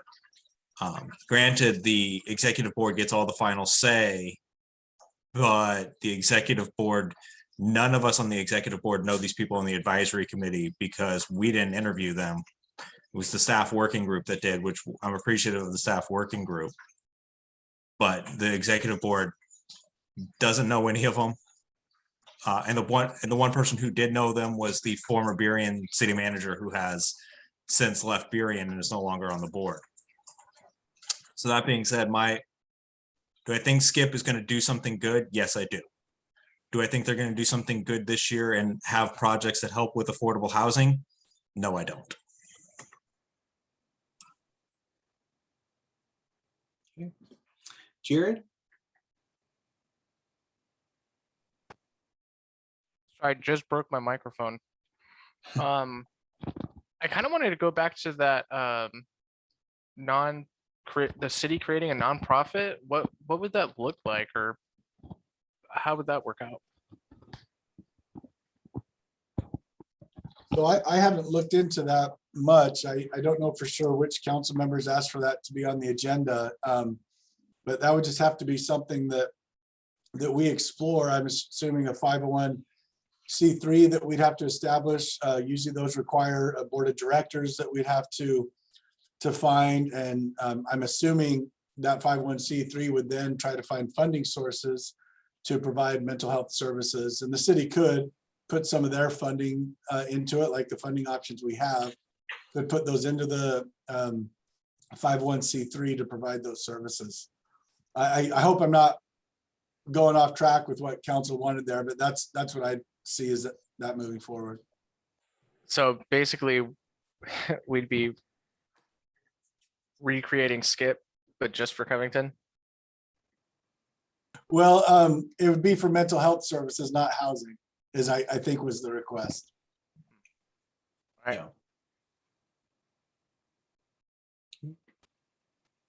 Jared, are you done, or should I call on Jennifer? Did you want to add anything else? Keith, looks like you might. Okay. Jennifer, go ahead, please. It was not me that suggested the nonprofit. So if someone wants to explain their reasoning there before I jump in with my questions, please feel free. Otherwise, I'm going to kind of shift it. Was it you, Beth? Okay. I think I might have suggested that there was talk of seeing if we could get a nonprofit to come into Covington, not necessarily forming one from the city level. Maybe. Yeah, I might have miswritten on the agenda. Sorry. And I would have expressed almost identical to that. So if that's the case, I definitely would have been someone that said we'd love to have a nonprofit. So that's what I was gonna go into. I know you guys have heard me say this before. I do think we need another organization that's already doing this work here.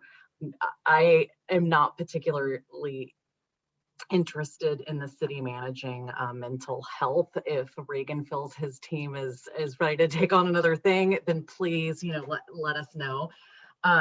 But I do think, why recreate the wheel when there's already organizations out there doing the work that know what they're doing, that have experience doing it. There is a Valley Cities location out in Enumclaw that, I encourage you guys to stop in there and check it out. It's fantastic. Great looking place that offers a variety of services that is right in their downtown corridor, very convenient.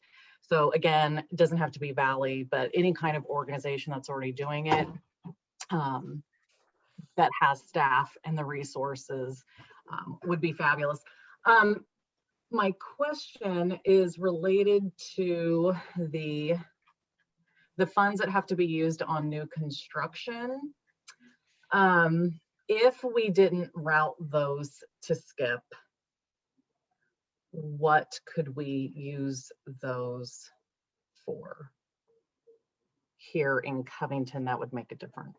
The construction dollars? Yes. Will we just save them up Yeah, or? we can just keep saving them up until the city wanted to do a project. We could partner with King County. You know, King County has a group similar to Skip that King County runs that's working on affordable housing. At this point, we've not formulated what that would look like if we wanted to take on ourselves, but it would be many, many, many years of banking those funds. Pooling. Right. And that's, I mean, for me, that's the advantage of giving them to Skip. If there's another organization that's out there doing something similar that's able to leverage a small amount of money into something larger, because affordable housing is not affordable to build, I would be interested in that. I do agree, you know, Joe has more of a view of what's happening at Skip since he's on the board, but I mean, what he just said is exactly what my perception is. It's just another organization trying to do good, but just more bureaucracy. And I just don't know that it's the right place for our funds. And then I would love to keep the 40% here in Covington and use it for behavioral health and mental health services. There is so much opportunity there. But if I can just mention something to Jennifer's, it is part of that 40% that we're using to pay for the community care navigator. Oh, yes, correct. Yep.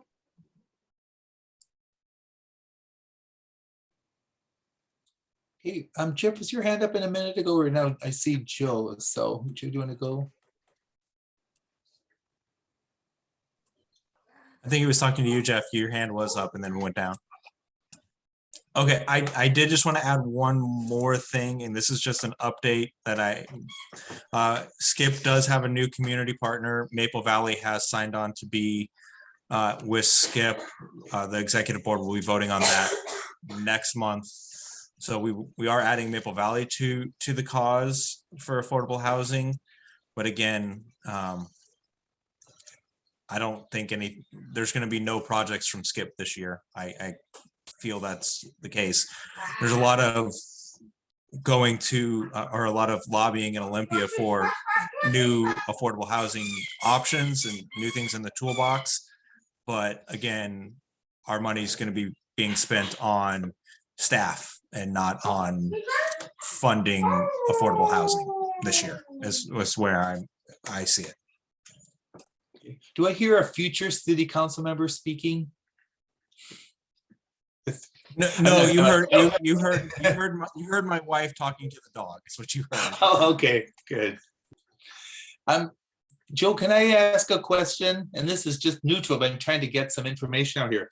I understand your concern, but what about this last piece on the one slide that said the Skip is getting ready to create the guidelines for the 2022 Housing Capital Funds? Does that mean that they're starting to move toward allocating funding for projects?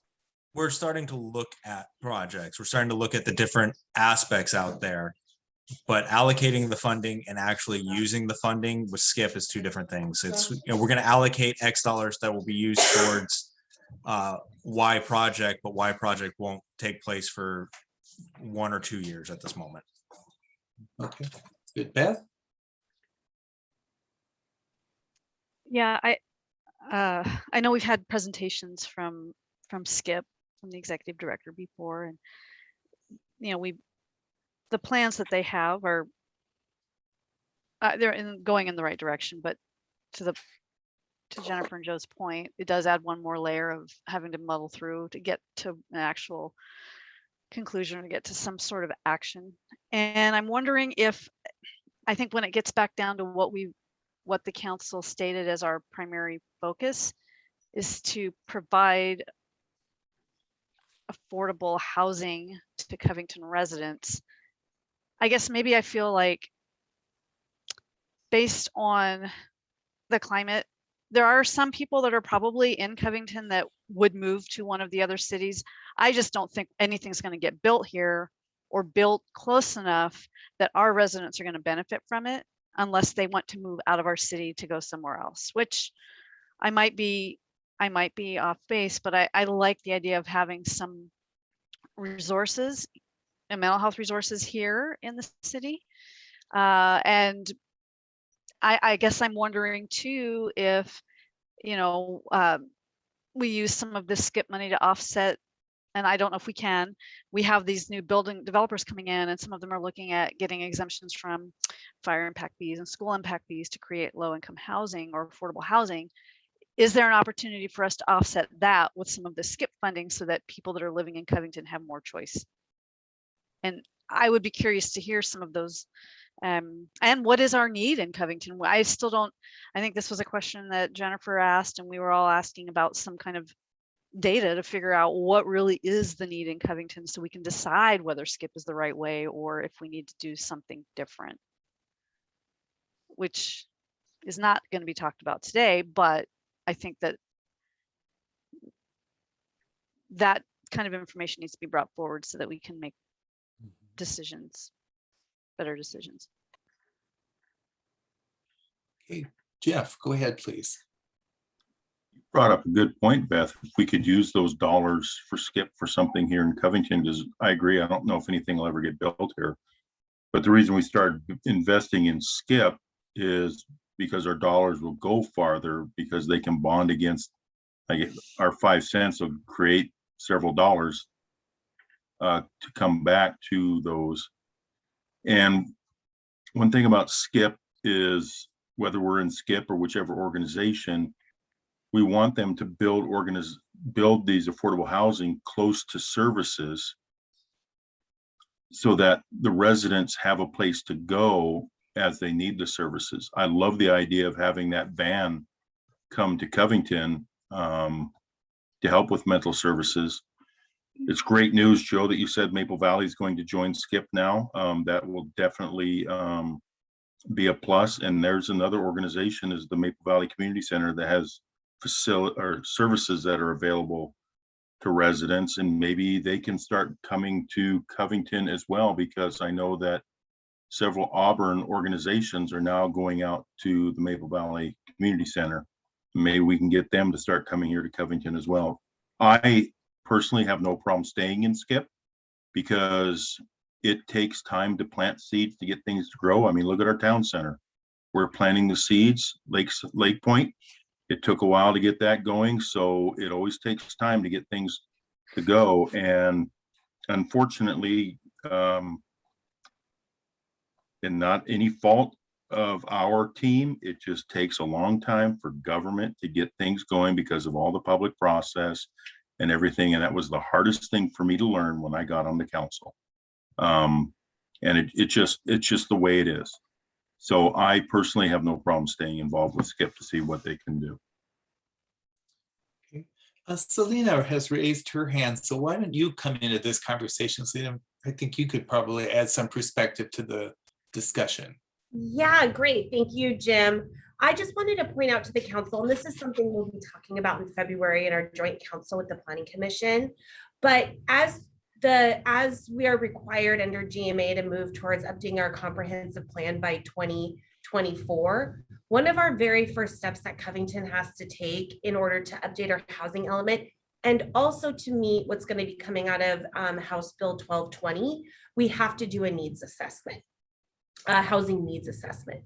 So that is something that many jurisdictions have already done, right? So they did these a while back. And as I told the Planning Commission, half jokingly, some of our procrastination for not doing that has actually benefited us, because now we have, and we will be getting clearer instruction about housing needs and requirements that are coming out of HB 1220, as well as what the comprehensive plan element updates are going to be requiring.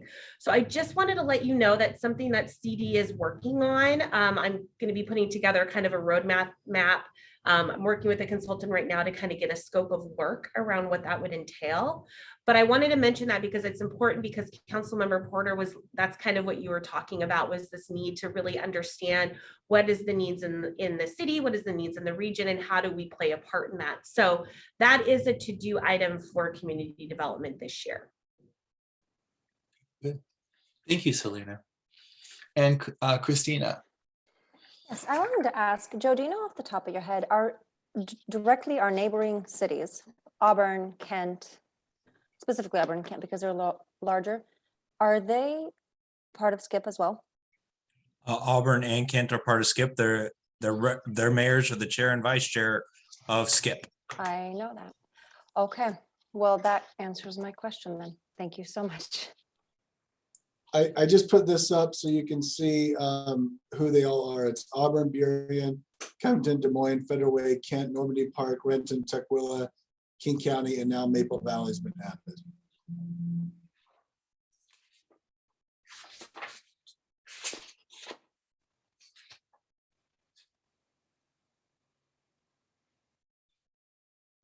Okay, where are you all in this discussion?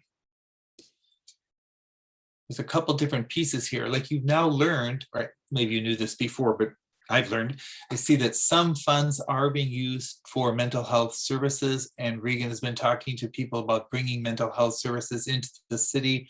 One example is that mobile home or mobile health unit, and then the possibility of maybe getting Maple Valley Community Center to provide services and looking at other people who are other organizations. So there's the mental health. I don't know if you feel like more needs to be done, but we've got that. And then again, trying to gauge where you are in terms of the participation of your city in SCIP.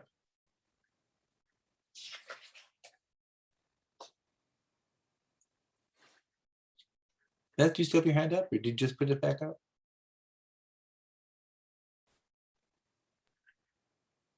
Yeah, I did.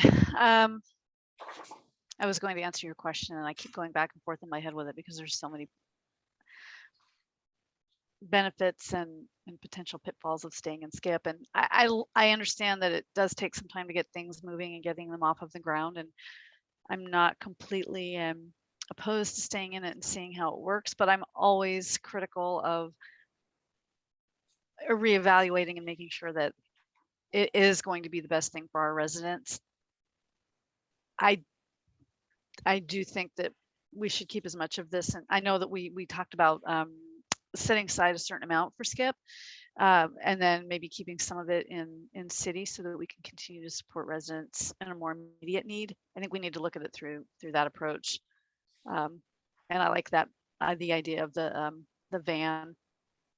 One thing that I did. I attended the King County Behavioral Mental Health Forum back in December, and one of the folks that was in my breakout room actually is he's the chief medical officer for Valley Cities Health, and was talking about how they have a 40% vacancy rate in their workforce for clinical, and the pay rate and everything. Like it could be quite challenging to get people in to help with. Luckily, we're not a huge city that has a ton of need, but it could be a challenge to have that element because those folks don't get paid nearly enough for what they do, quite frankly. So it might be a challenge to get mental health services in our city, but I still think we should try to get some sort of immediate proximity need services available, even if it's a mobile. It'd be nice if they could come in a couple days a week instead of just one day a week. Jennifer, how about you going ahead? I just want to point out too, it's 2:17. I had kind of revised this that we talk about this till 2:30. So I'm maybe trying to put a little pressure on us all to figure out where we are on this. Yeah, so I guess I'm comfortable staying where we're at right now with the city exploring some other options for mental health. The van is great, but a consistent, safe place for people to go is honestly what we need. But a van is a great, definitely better than nothing.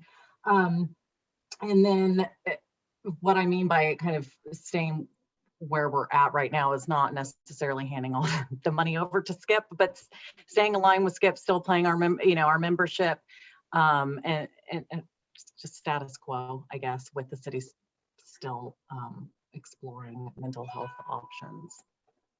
It's where I stand.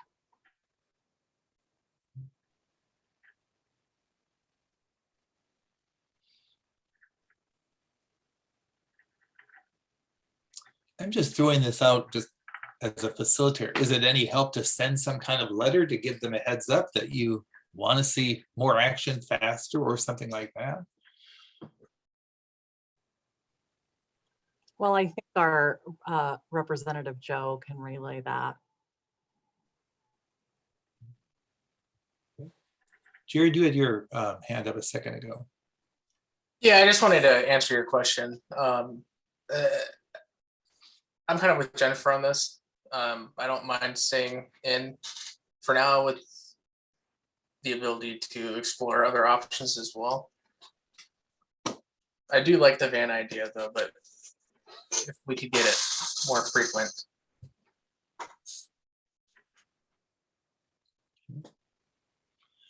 On that, okay, go ahead, Sean. Yeah, and I've Let's- just been listening, and it sounds to me like, you know, we have a commitment here and a desire to provide more services and more support to people that are in housing need and other mental health issues.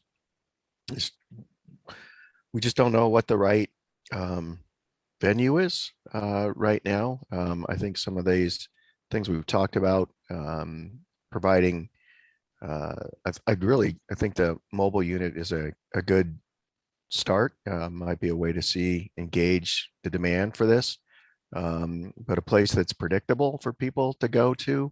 Have we reached out to Multicare or whatever? Are they willing to provide some space or something like that could be available for community mental health? So I'm hesitant to pull the plug on our support for Skip, but I also think we need to see some real on the ground change too. So I'm just going to focus on the mental health piece for a moment. Regan, do you feel like you have enough direction? The council is telling you they like the mobile unit.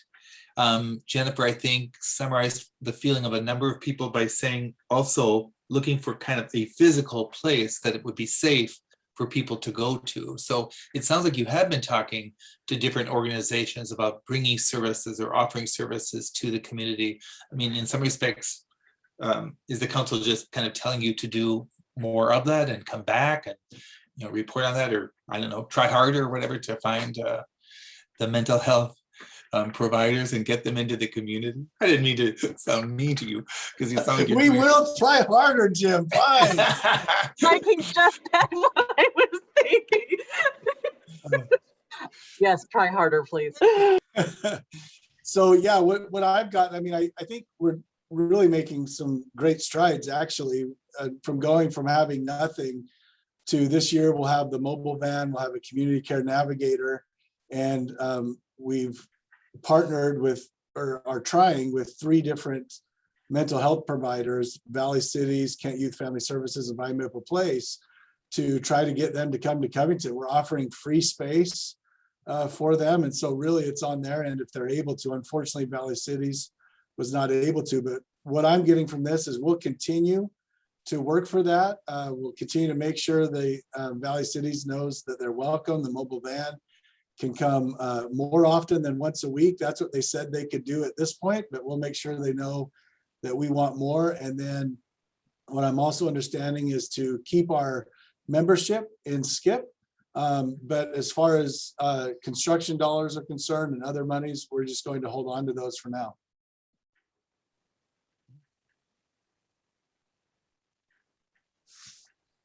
Thank you for doing that summary. I just want to make sure council, everybody's okay with that, Beth? Yeah, just a quick clarification. Didn't we commit a certain amount of our 1590 funds to Skip already, like for 5 years? I mean, we had this discussion like either last fall or the fall before, and or sometime in the last year. So And I Casey, know, can maybe, sorry, no, go ahead. Casey can maybe correct me, but I think that was for 1406. And the council decided to put that into Vine Maple Place because Skip did not have a plan on how those dollars would be used. And Vine Maple Place was able to put it right away towards rental assistance. We have not committed 1590 funds other than for a community care navigator.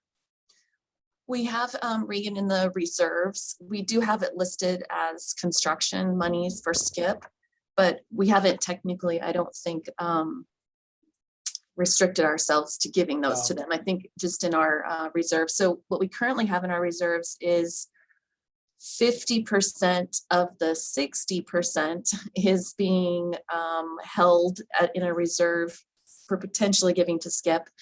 And then the remaining 10%, we were kind of holding back in case another entity like SCIP pops up and we want to fund them. That's probably that other piece that you're thinking of. It is. Thank you, Casey. I thought we were already. I don't think we formally have done anything. Am I correct, Regan? Yeah, that's my understanding as well. And maybe it's best to rename that to Affordable Housing Construction Fund. Mark? Yeah, Mark. Real quick, Regan, I'll have to go back and check the minutes from when we had this discussion, but I believe that the council had already decided to allocate that 50% to SCIP for the construction and affordable housing. I think formal action was taken, but I'll work with Krista and we can go back and find out exactly what happened at that meeting. Well, Beth's proven over and over she's got a better memory than I do, so. Better than me too. Right. So. It's hit and miss. I mean, gosh, I can't remember where I put my keys. Well, and that might make sense since we put that dollar amount in that fund. So we'll confirm that. And that would have been just for last year's dollars, right?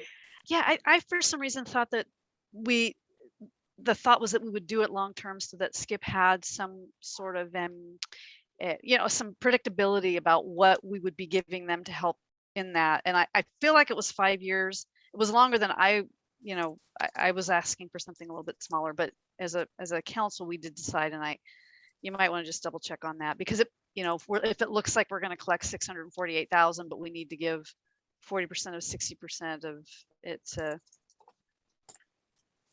we'll look at that. Like Casey said, and I was alluding to, I think even if council did that, I don't know that we're in any agreement with SCIP at this point to do that, though. So as you said a moment ago, then, I mean, your feeling is what the council is saying, keep the SCIP membership, but holding out money for construction within the city of Covington. So not necessarily holding it for construction in Covington, but just hold on to those dollars until council decides where they want to allocate. Oh, okay. Sorry. Okay. Okay. So is that sufficient for today? Does that get us a little bit further in terms of clarification and the sentiment of the council? And especially, it sounds like on mental health, the council's interest is being advanced. Okay. Okay. Are you ready to go on then to the next, which is the clean team? That's our next discussion here. So it's 2:27. We've got a little bit, like an hour and 3 minutes to go. Jim, when you say clean team, you have to say it with more enthusiasm. Like this is really exciting here. Hey, I'm trying to be neutral and calm. Fair enough. No. So but I did hear from all of the individual interviews I conducted, and I heard this from the leadership team, and when I was with Jeff and Sean together, I just heard that you all do have a strong interest in making sure that the city looks as kind of as dynamic and strong and vibrant as you are working to make it from a policy standpoint, and you're proud of the natural beauty of the area. But I did hear from people saying, seems like more graffiti, more garbage, the garbage carts being left and everything like that. So everybody was kind of acknowledging that problem. And now I'll let you take it from there, because you have a specific proposal with the paper that I hope everybody had a chance to look at, the job description. So I'll talk a little bit about what Covington is, and then what we don't want it to become and how we might be able to prevent that. So as I was going through this, I thought, we need to really address what we are, and we are a city of love. as you engage with the residents here, as we're involved in service activities, there really is just a ton of love for this community, and we love our mascot Karma. It really is just a wonderful community for that. We're a city of beauty, natural beauty, and we're working hard to provide beauty like our public art. We're a city of progress. There's a ton going on here. We continue to develop and progress as council has directed over the years. And a city of service. A lot of really wonderful people that are willing to volunteer their time and dig in and donate to keeping our community clean. And that's something we need to be really, really proud about and build upon. However, we're increasingly becoming something else, and that's unfortunate. And this is a thing that it's really easy to turn a blind eye to. It's really easy to just drive past it and skip it and not worry about it. But it is becoming more and more of a problem and something that we need to address. The shopping cart issues in the last couple of years have become a major strain on our maintenance team, and to the point to where we just can't spend all the time collecting them and returning them to local businesses anymore. Our bus stops are looking trashier and trashier. We're seeing drug paraphernalia around our sidewalks and our downtown core as you walk around. That bottom left photo with all the yellow garbage bags, that's just from like a 2-block stretch of road in our downtown core, all that garbage. And then of course, graffiti has become a major issue and something that is really hard to stay on top of and work towards. And these are all issues that are developing on top of everything that our maintenance team and other people are working on. And so the question is, well, what can we do about it? Because nobody wants that, right? But the problem really is bigger than our volunteer projects that we organize and the wonderful groups that are willing to come in and adopt a street and community service projects on the day of service. And it's just more, like I mentioned, than what our current staff is able to have to manage. So what I like to propose is that we need a clean team, even if it's just a 1-member team at this point. And I'm not married to that name. We can call it whatever we want, but it's catchy. And I wanted to say first that we're not the first to think about this idea. It was in 1757 that Benjamin Franklin came up with the first street cleaning operation. He started paying people to clean up the dirty streets in Philly. So I just think we're in good company in considering this. So as we've kind of put this together, I worked with Noreen, and there's not a lot of really great job comparisons out there from other cities, but this is what she was really able to put together. We hired one FTE. The person could coordinate our Adopt a Street program, which we've been working to get more people adopted. We almost have that completed, all of our available streets adopted. And it's time to add some additional streets, which is time, and there's paperwork and things that go along with it, and coordinating all of those Adopt a Street programs or service projects as well. They'd help coordinate service things, events and projects that we do throughout the community. In our downtown core, walk around and pick up litter, help run and coordinate our shopping cart program, manage and remove graffiti, and just keep our troubled areas like our bus stops clean and looking nice.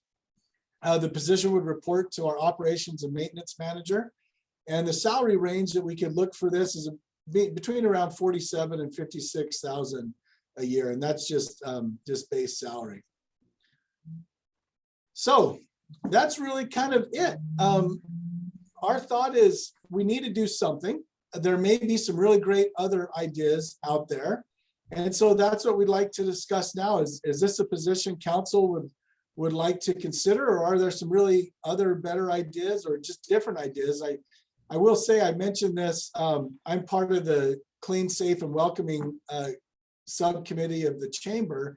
I'm in charge of the clean side of that. And so we're doing different things. I was sharing that at one of our meetings a week or two ago, and I got an email from someone who was there, and she said, that sounds like my dream job, walking around, picking up garbage and keeping our community clean. That's awesome. I said, hit me up in a few weeks. So anyway, any conversation council would like to have or discussion?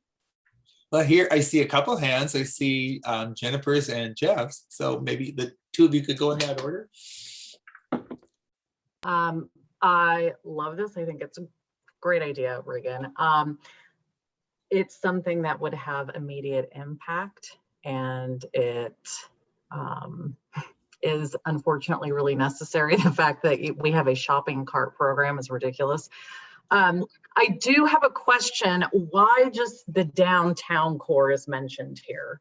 I personally avoid driving down that road because of traffic, and I see all of the other areas that I'm driving around that need attention. So why is that? I mean, would the position solely focus on King Kangley, or would they be elsewhere?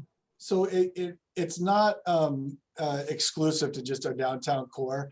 I put that there because that's where a lot of the work and energy we're focusing on right now is at, and what they could do in the downtown core. But it definitely would need to, as I envisioned it, it would start in that nucleus kind of our core and work its way out. So yeah, absolutely. I'd love this to eventually become a community-wide thing. Yeah, but I think, once graffiti and trash start, they just perpetuate because people become more careless. So I can see that this, honestly, as it gets going, we could actually cover a lot more area because it's going to stay cleaner, because people tend to abuse areas that look like trash as it is. But, I'm thinking about some of our residences that live behind Walmart, that whole path, around Jenkins Creek and that retail area. I mean, there's just a lot of opportunity here. This is great. I totally support it. Hey, Jeff. I love it. It's a great idea. Other cities have things similar to that, especially having somebody manage the Adopt a Street program, because that is a very time-consuming program. So having this position, this person managing that and helping and setting examples,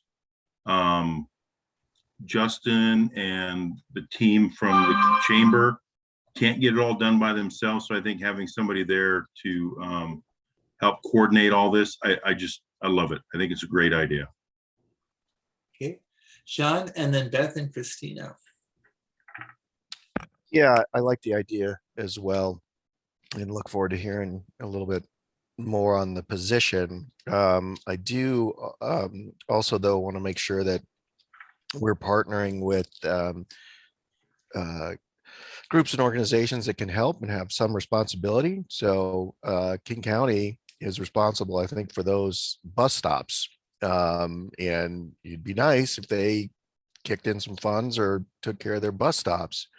Also the businesses, we've so far been returning those carts for free. If their carts are walking away, it's got to be, you think they'd want to go back and get their carts. There's an investment, so if they want to go around and collect them themselves, but I'd be working or talking to them as well to kick in if this is a benefit for them. And then, coordinating with HOAs and service clubs and anyone else that's got some investment in this community to help support this clean team. So yeah, so support it, but I think we need to get these partners that have responsibilities as well to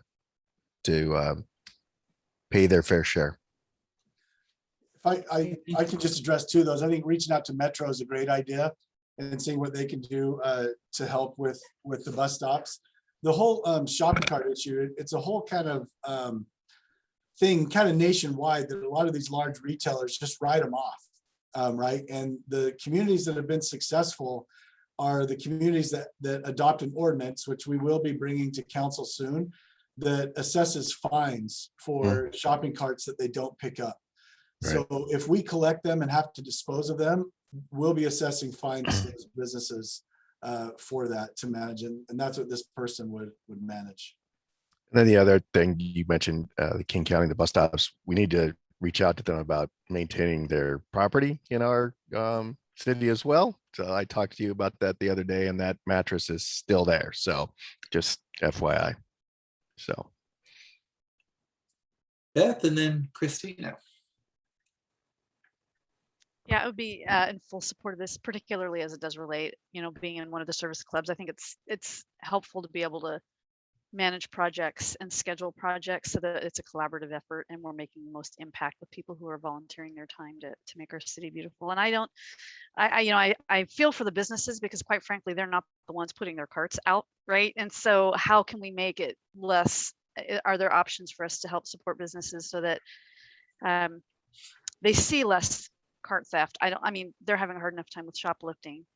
I feel like it's kind of rubbing salt in the wound when we say, hey, I get why we have to recoup our costs for them to come and collect if they don't collect their shopping carts, but I also have to feel for them that, they're already emotionally and mentally stressed out. A lot of the workers are, and knowing that people are stealing their product in a shopping cart and then dumping the cart, like that can be a hard thing. And I don't want to comment on something that might become an ordinance any more than that. However, it might be an opportunity if they're able to do like wheel locks or something like that. I know that Mike and I were doing a cleanup at one of the parks here in Cedar Creek Park, and it was a Fred Meyer shopping cart. How they got it from Fred Meyer all the way to I don't know. And it even had one of these wheel lock things on it that said that the wheels will stop if they get out so far. So there might be other opportunities to help prevent carts from going outside of a parking lot area. I know that's not maybe necessarily this person's role, but maybe they can help facilitate some of that too, which would benefit businesses as well, and hopefully prevent that from being a problem. Good. Sean, did you want to add something just now to what Beth was saying? You're muted, Sean. Yeah, you're muted. sorry, I thought I was I must have been unmuted and then I muted it. Sorry, Christina. Just jumping in. It made me think of the airport, and they have those little cards, and that you have to put in, a token or some amount of money to get the card, but then you get it back when you put the cart back. So something to that effect. And then I guess if people, that's a kind of a technology thing that the supermarkets would have to implement. But could you put a deposit on, carts so that there is a, if they return them, they get, $5. So for these ones that are out in the middle of nowhere, there's a $5 bounty on returning those cards. So you actually see people collecting them and taking them back possibly. I don't know. But then again, you could see people stealing them and then bringing them back. So I don't know. Anyway. Yeah. If I might, the conversation is kind of going towards shopping carts, which this really isn't about. Yeah, right. We will bring that back to council Yeah. and let a council Great. meeting, Yeah. all that discussion. Thanks. Christina. Thank you. I really like that position. I mean, I hope that this person, whoever it is, that they are loud about their cleaning days, that they are cheerleaders, that they can incorporate the community and obviously not carry this burden on themselves. But because it sounds like, sorry, I have to go back to the shopping cart, but if they're going to go collect shopping carts, they better have a lift gate on a cart, because if whoever it is, especially if it's a female, that's something that should be thought about. But I really like the position. I think we need it, unfortunately, and I hope we get someone on that soon. And I hope that stores don't stop putting their names on the shopping carts if we pass one. Jared and Joe, do you want to comment on this? Yeah, I would just say I support it. My only question would be if something like this gets approved, how long is it until we see that position filled and then them doing their duties? It just depends on how quickly we can hire. Usually you want to advertise. We do have a job description already put together pretty much, but you advertise for a few weeks of interview, then they start a month later. Okay. So fairly quick. That's exciting.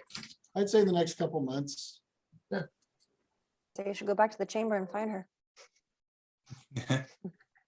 Jared, I think Regan does need you to say that you love the idea the way everybody else has said it.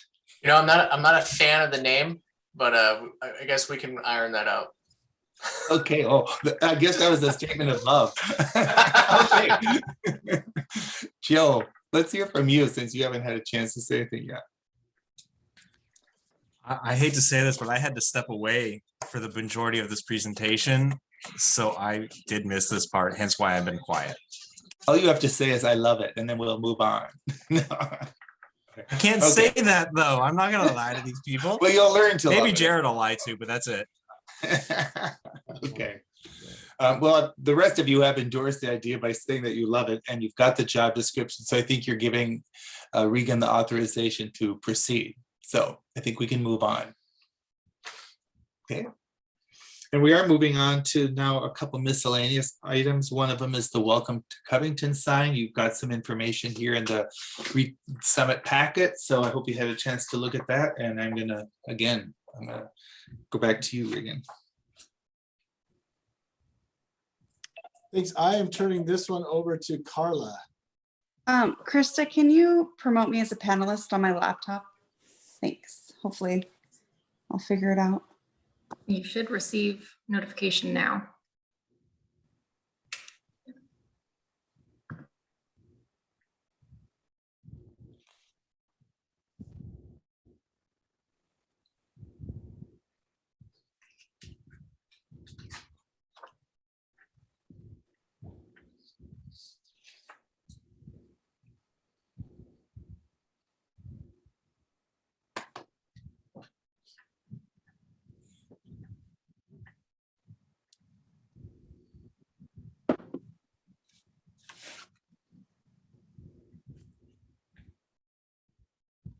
Sorry, just trying to figure this out.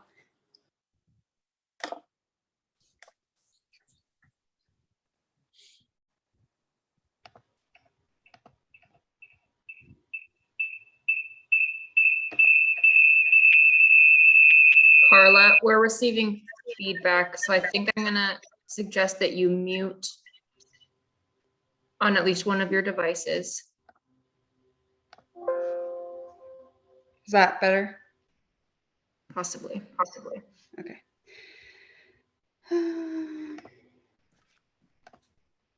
Okay, does that look good? Yes. Yeah. Okay, so you all might recall that some time ago, we talked about welcome gateway sign in the city. We had initially looked at the property on the corner of 156 and 272nd. We put up a temporary banner there and gave everybody a chance to kind of drive by a few times, see if they liked it. So that's what that picture is there.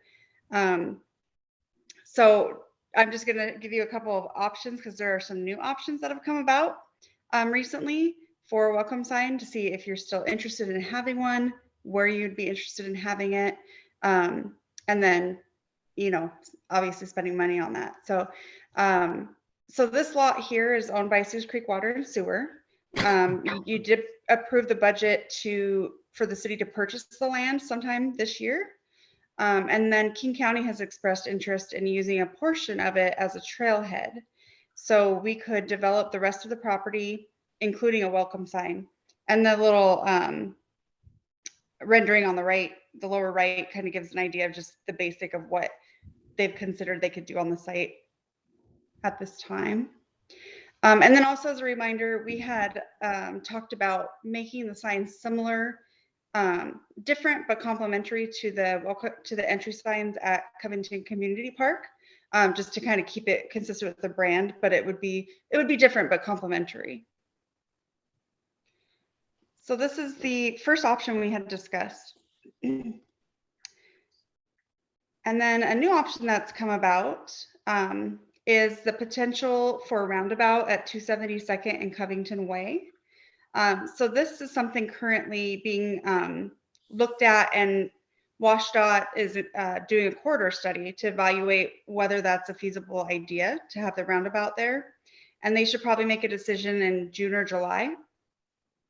And then if it proceeds, there is right-of-way funding at this point, but no construction funding. So it could be 4 or more years until it would even come to completion.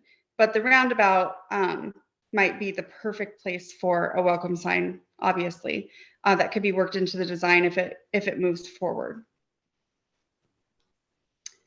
And then another idea that had come about is the median. I don't know why the star is supposed to be down a little further, but the median on 272nd, that's just in front of Wendy's and the corner of the Covington Place complex. And we can consider placing a low profile sign in that space, or if not a sign, some kind of branded landscaping. You might have seen like some cities will do like their logo or the letter of their city in plants or different colorful flowers, things like that. And it would just have to be obviously approved by WashDOT.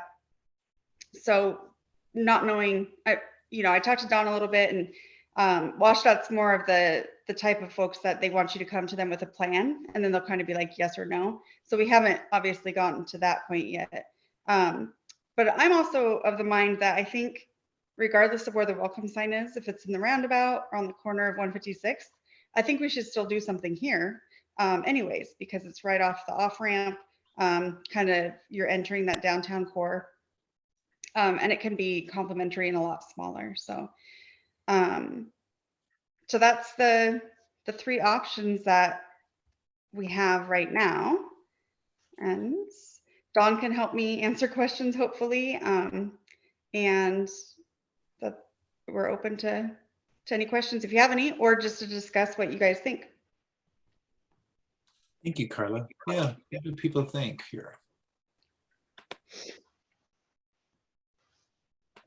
So before we became a city, we used to have welcome to Covington signs right when you got off of Highway 18 heading east, and when you got off going westbound. It was before we were a city, and everybody loved them. I love the idea of having a gateway signage because in the very beginning, Chief Roberts also said to how people are going to Bellevue more than downtown Seattle because differentiating themselves. I think this is the first step, along with the clean team that we just spoke about. I personally would like to start with option 1 because it's 4 years plus down the road before we get that roundabout. And then also Don and his team had already started planting the letter C there in that planter strip right when you get off of Highway 18. I would love to see that. So I would love to go with options 1 and 3 right now. And then we can always look at option 2 as that roundabout takes progress. Okay, Beth? Yeah, I like the idea of option 1. Although I safe to say to me, a gateway sign is something that should be big and large and still have some branding that ties into the rest of the city, of course. But I think of something like heading up the hill to Bonnie Lake, where it's a big welcome to, like, and that corner would provide that, or the roundabout at some juncture. I think maybe in the meantime, I'm wondering if there's an option, because I do like the idea of the roundabout because that is more of a central, it's right in front of everybody's faces as they're driving in. I'm wondering if there's an option for us to temporarily paint something on the bridge as people are going under the bridge, the Highway 18 overpass. Like, is there a way that we could put welcome to Covington or love the Cove or something there temporarily? Can we get WASDOT approval on that? It'd be inexpensive. It'd be a great way to at least get the ball rolling, provide some color, provide a sense of place. And it doesn't have to be super expensive until we can get something else done. But Beth, I'm sorry, do you like the option 1 and even option 3, but what you were just suggesting would be temporary to Not get toward option 2? Yeah, I like option 1, and if we could at some point maybe do option 2, but I don't think we need 2 big ones. If we're going to do a big one on the, if people want the roundabout, then I would say let's just do something small at option 1. Okay. But option 3 for me, as much as I like that, I mean, there are so many people coming and going and changing lanes. I think some people might see it and some people may not. I don't know. I mean, I'm more on 1 or 2, I guess, or maybe a temporary something else. Okay. Good. Jared. Oh, no, I'm sorry, Joe. I don't know if I should be offended by that one, Jim. He's your colleague and friend. I'm sorry. I mean, but ouch. Okay. Anyways, no, I like option 1. Don't get me wrong, option 3 would be great, I think. But option 1 is my favorite because it's right there. It's right at the entrance to the city. And it's letting people know you have now crossed that border into Covington. You're no longer in Kent. And, welcome to what is Covington. And you're gonna tell you're in a different spot. And after you get even further, you're noticing that change even more. It's like, all right, we've changed into Covington and now we're seeing that change as we go further. So I'm in favor of option 1. And Sean? Yeah, I'm supporting that too, probably option 1. I'd love to see the roundabout. So I think when that becomes feasible, that we should put that. I don't know if everyone's seen Kent's new roundabout. They've got one, it's beautiful. So if we can get something similar like that, that would be outstanding. But in the interim, option 1, putting it at with Friendship Park. And Beth, I was just looking at Google Map and looking at that overpass, and there's a big Highway 18 sign right there that's hanging from the bridge. So I'm not sure how that would work, and I don't know if the state would let us, but anyway, there's already a sign hanging from it right now. So a good point.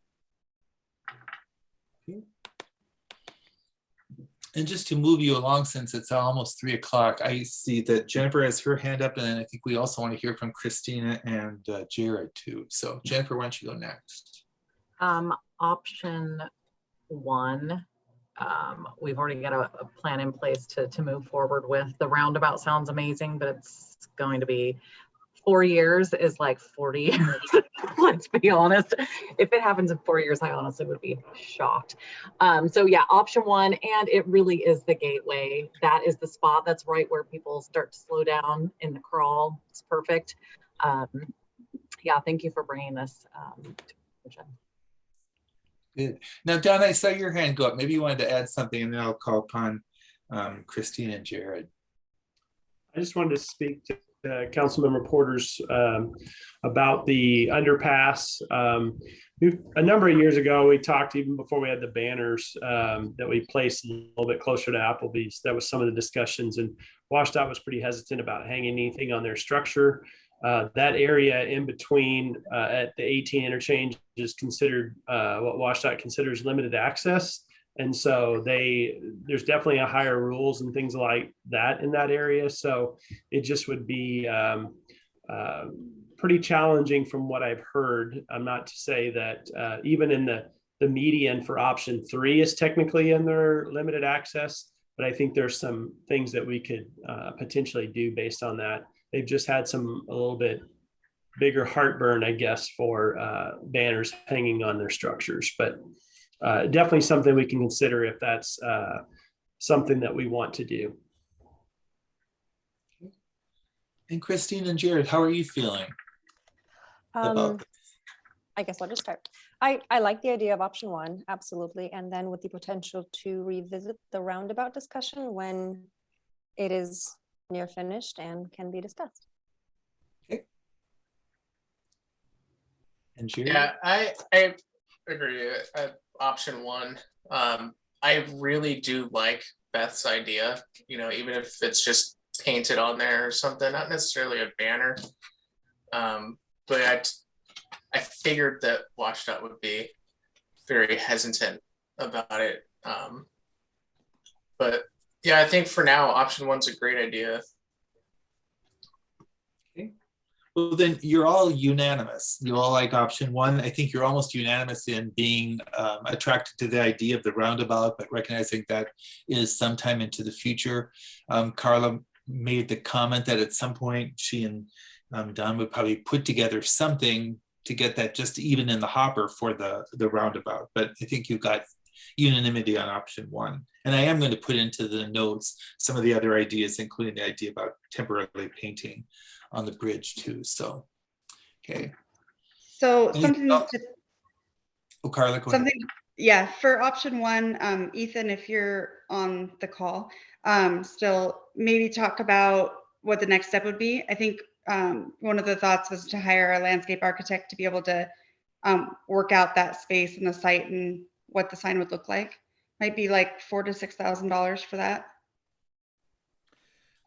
Yeah, I can share a couple things. One, we don't own the site yet. So I think that's kind of step one, is that the city has to proceed with the acquisition of that parcel. And I have a meeting later this month with Sue's Creek Water and Sewer to discuss how we move forward with that.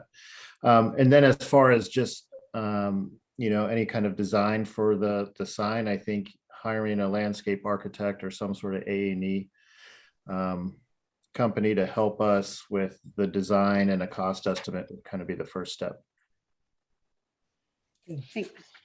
Thank you, Carla and Ethan. Thank you very much. Okay, let's go on to the flagpole issue. And you had some good materials in the packet about this. And I think you're going to hear from both Mark and Regan, because there's some legal issues in here too. Or property So issues. it won't let me share. Oh, there we go. Someone stopped sharing. So now I can share. So I will go through this. There's a lot of information in here that Mark helped put together. So thank you, Mark. And Council, you have this in your packet. But I'll go through kind of quickly so that you can kind of get to a decision on how you'd like to proceed. And as you recall, it was you asked us to bring this back to you to determine if creating a third-party flag policy of hanging on our poles. After that, I met with our landlord and he's like, well, I don't think the city owns those poles. We looked through the contract and indeed we do not own the flag poles. The landlord has exclusive rights to those. And so any policy that we would come up with, the landlord would have veto right over any of that. And may not even want to consider us hanging flags there. I talked to him about it. He said, I'm willing to look at it, but I'm going to maintain that right to hang what I'd like to in front of this business building. The other option that the council could consider is to have us, and I'm going to go through this kind of quickly, but per state law, there's several options that we have to do. The few flags that we have to wave are the US, the state, and the POW MIA flags. We can kind of hang those where we'd like. And there are some protocols as to their positioning in relation to each other. But you as a council do have broad discretion in determining flag policy and how you'd like to do it. If you do create a policy, and that's something we work through, you need the who, what, when, where, and why of how we're doing that. And one thing I wanted to make sure that we're aware of is to display those third-party flags on the poles would be at council's sole discretion. So these are some of the options to look at. The city could attempt then to negotiate an amendment essentially to our existing lease that would give us control to the poles. So it would cost more, but it's something we could work through. I don't know that that's something he'd be willing to do or not, or we could attempt to procure the rights to that actual property where those are, but I don't think that will work either, as the loan is tied up. The whole mortgage is tied up with the whole property, and I don't think you'd be able to split off a piece of it. So council could adopt a policy displaying third-party flags if it won't work on the poles anywhere within the space that we lease. So within council chambers, for example. Obviously, that doesn't have the same public exposure that our outside poles do, but it is something within your control to do. So really for what's for consideration is if we develop a policy, and that's something council would like to do, who would have that authority to determine which flags are flown? I think that should lie squarely with the council, as this would be a policy decision. But should you decide to fly third-party flags, another thought is, should it be tied to the proclamations? As you know, per our current council rules, the mayor has authority to initiate and execute those proclamations. They're not statement of policies and unanimous acts that the council does. If the council wanted flags, third-party flags to be tied to a proclamation, we would need to refine our policy a little bit. So the guidelines that should exist, if this is something you choose to do, is how long would we want the flags to be flown for? What happens to those flags when required flags are flown at half-mast? Will the city purchase those flags, or does the third party need to lend them to us? And or would the council like us to approach the landlord to attempt to negotiate a separate agreement with him for those flags? So there's a lot of information I know I went through quickly, but it really comes down to the council can hang them in the council chambers or any of our lease space really easily. We could develop a policy for that. If we want to hang them on the flag poles, then we obviously would need a policy, but also need to be able to negotiate that with our landlord. Regan, when you mentioned guidelines, is that partly, does the council have to adopt some criteria to determine what flags would be flown? Well, unless the policy was all flags that are requested, there would need to be a policy approved by the council dictating what type of flags and when the who, what, when, where, and why could be flown. Okay, I see. Thanks you. Okay, well, and Mark, do you want to say something first before the council members chime in? Yes, just briefly. While this has been typically called government speech and flying flags, the council does have broad discretion. It's expressing council's view on something.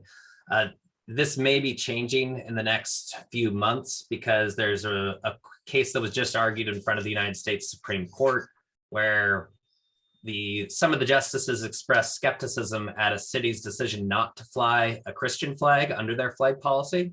And that was litigated all the way up to the United States Supreme Court. So there's a lot of that. The law may be more clear upcoming, but it's also whenever you're making decisions to fly or not fly something, it has potential for litigation and controversy. Okay, thank you. So Sean, why don't you go ahead first, and then I see Jennifer and Joe. Yeah, thanks. And thanks, Mark, for that. I was going to ask exactly that. No matter what guidance we put down, we could always get sued, especially if we deny flying a specific flag. So, you know, I'm all for free speech, and I want to be as inclusive as possible on this. But I think it's a huge can of worms if we start going down saying we'll start flying all kinds of flags, because we basically would, I don't think we'd be able to deny any flag from going up the state flag or the city flagpole. And so we may agree with one flag going up, but it's very quickly that groups would find out about it and they want their flag going up too. And I just think that's a can of worms we don't want to open. So,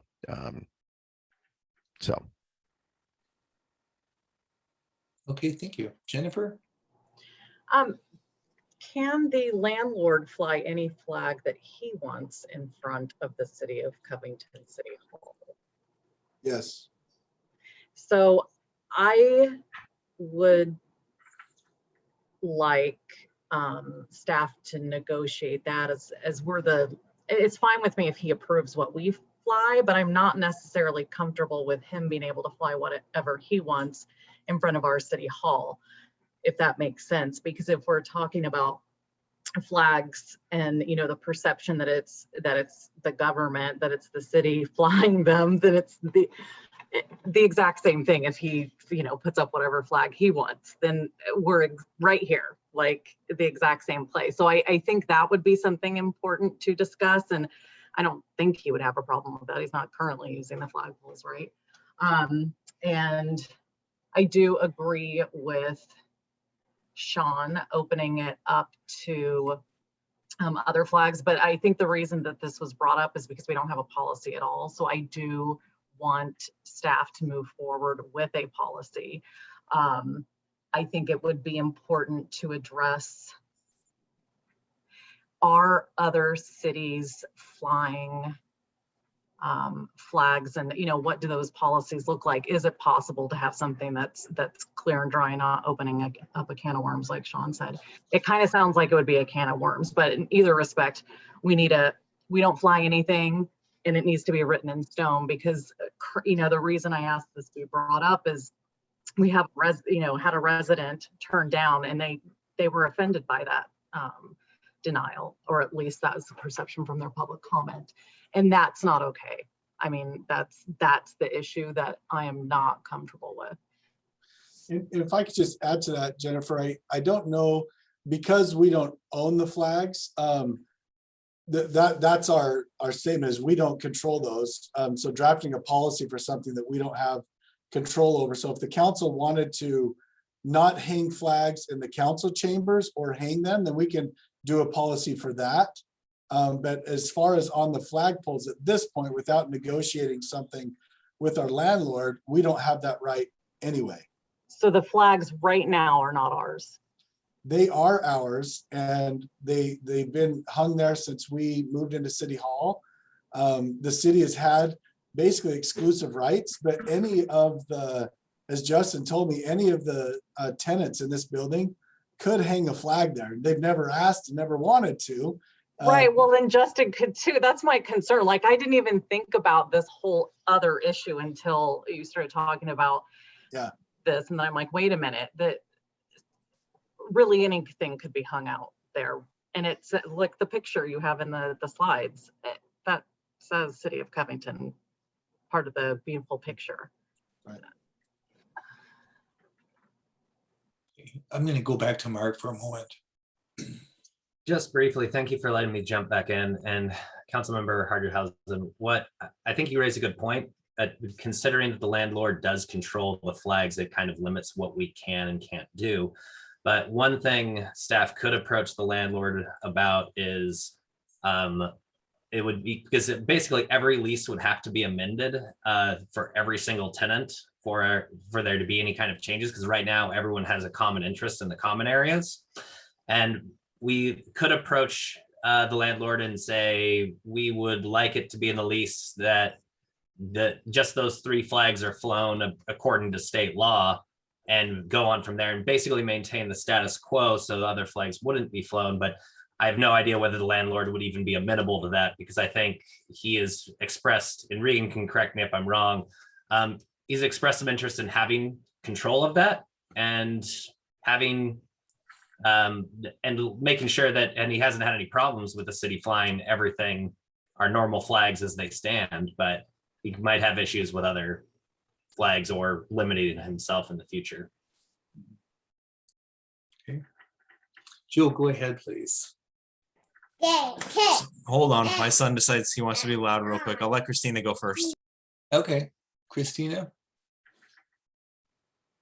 There it is. Now I'm cued in. Yeah, so I think that what we're doing right now is unleashing a small can of worms if we want to re-amend everybody's lease. Not sure that's necessary because it hasn't been an issue. Might be, who knows? But I completely agree. We are just opening ourselves up to something that I don't think we can handle. I don't know if we want to handle that, but whether it's a lawsuit, whether it would have to be every flag. I mean, there's no way we could discriminate. And then do we have the space for that? Because what if they all want to be flown, or a few at the same time? That person that complained, I believe, was not a Covington resident, from my understanding. He was actually completely from the out. He wasn't from Covington. He made that very clear, or they made that very clear. And I would love to see us continue on in a peaceful manner. We haven't had any issues. But I agree with you, Jennifer, to establish some kind of policy that clearly states that we can point to, that say, hey, either we fly all or we fly nothing, so that there's no emotion that doesn't need to be there. Yeah, thank you. That's me. Okay, and Jeff. I agree with Sean. We should stay status quo, and since we don't own the flagpoles, but I agree with Jennifer, we don't want Justin now starting to hang things up that go against our policy, because if we fly one person, one groups, all of them should have the right to be flown. And yes, Christina, the gentleman or the person that spoke was from Redmond. Good. Okay, Beth and Joe, and then I think Jared hasn't spoken yet either. So, Joe, are you ready? You were first. Next. Okay. Yeah. So I agree. I think I'm glad that we're talking about it. It was brought up in a time with everything going on. I think I like the status quo the way it is as well. I think it's very neutral and professional. It would be nice to have that solidified some form of fashion, so that, again, I can't imagine that Justin would want to change anything, but it would be nice to know that we will have those 3 flags per state law, nothing more, nothing less. And if that hopefully could be done without messing up everybody's leases and causing a lot of a heavy lift on anyone's part, I think that would be great. And if that's something that could be done, I think that would be my preference. okay, thank you, Joe. Yeah, I just want to say I'm in agreement with everything that's been said so far. Is that I'd like us to create a policy, because it's, at some point we're going to be in a different city hall that we own. So getting on top of this before we move over there would be good. So I'd like us to create some policy that would also include what's inside of City Hall behind the dais, but also working with Justin to make sure that we keep that status quo. I think that would be a good thing, because it's been said, and I'll reiterate it, we open it up to one, we open it to all. And the moment we say no, Mark gets a lot busier and he doesn't like us anymore. And we don't need a city attorney who doesn't like us anymore, because we created a lot more work for him. So I think we need to just stick with the status quo and come up with a policy that we can stick with, especially for behind the dais, and that will be active when we move into the city-owned City Hall. Okay, all 7 of you have spoken. Let me try to summarize that. I mean, Mark did not use words like negotiate or develop a policy. He did talk about perhaps like Regan and him approaching Jared, your landlord, to discuss even possibly amending the leases to ensure that only the 3 flags that are currently flown would be flown. Or maybe there's something else that you just reach some understanding. We haven't really talked about within the city council, did all of lighting, or it sounds like maybe you don't. You're saying no, don't open a can of worms. So you wouldn't even in the city hall allow for different flags to be flown. But I guess I'm a little bit concerned about the last comment from Jared about developing a policy for the future, when Regan had said, you know, you don't really have control over the current flag poles, and you don't know when you're moving to a new city hall, which is my addition. So I don't know about developing a policy. So Mark, we'll turn to you for a moment, looking for your help.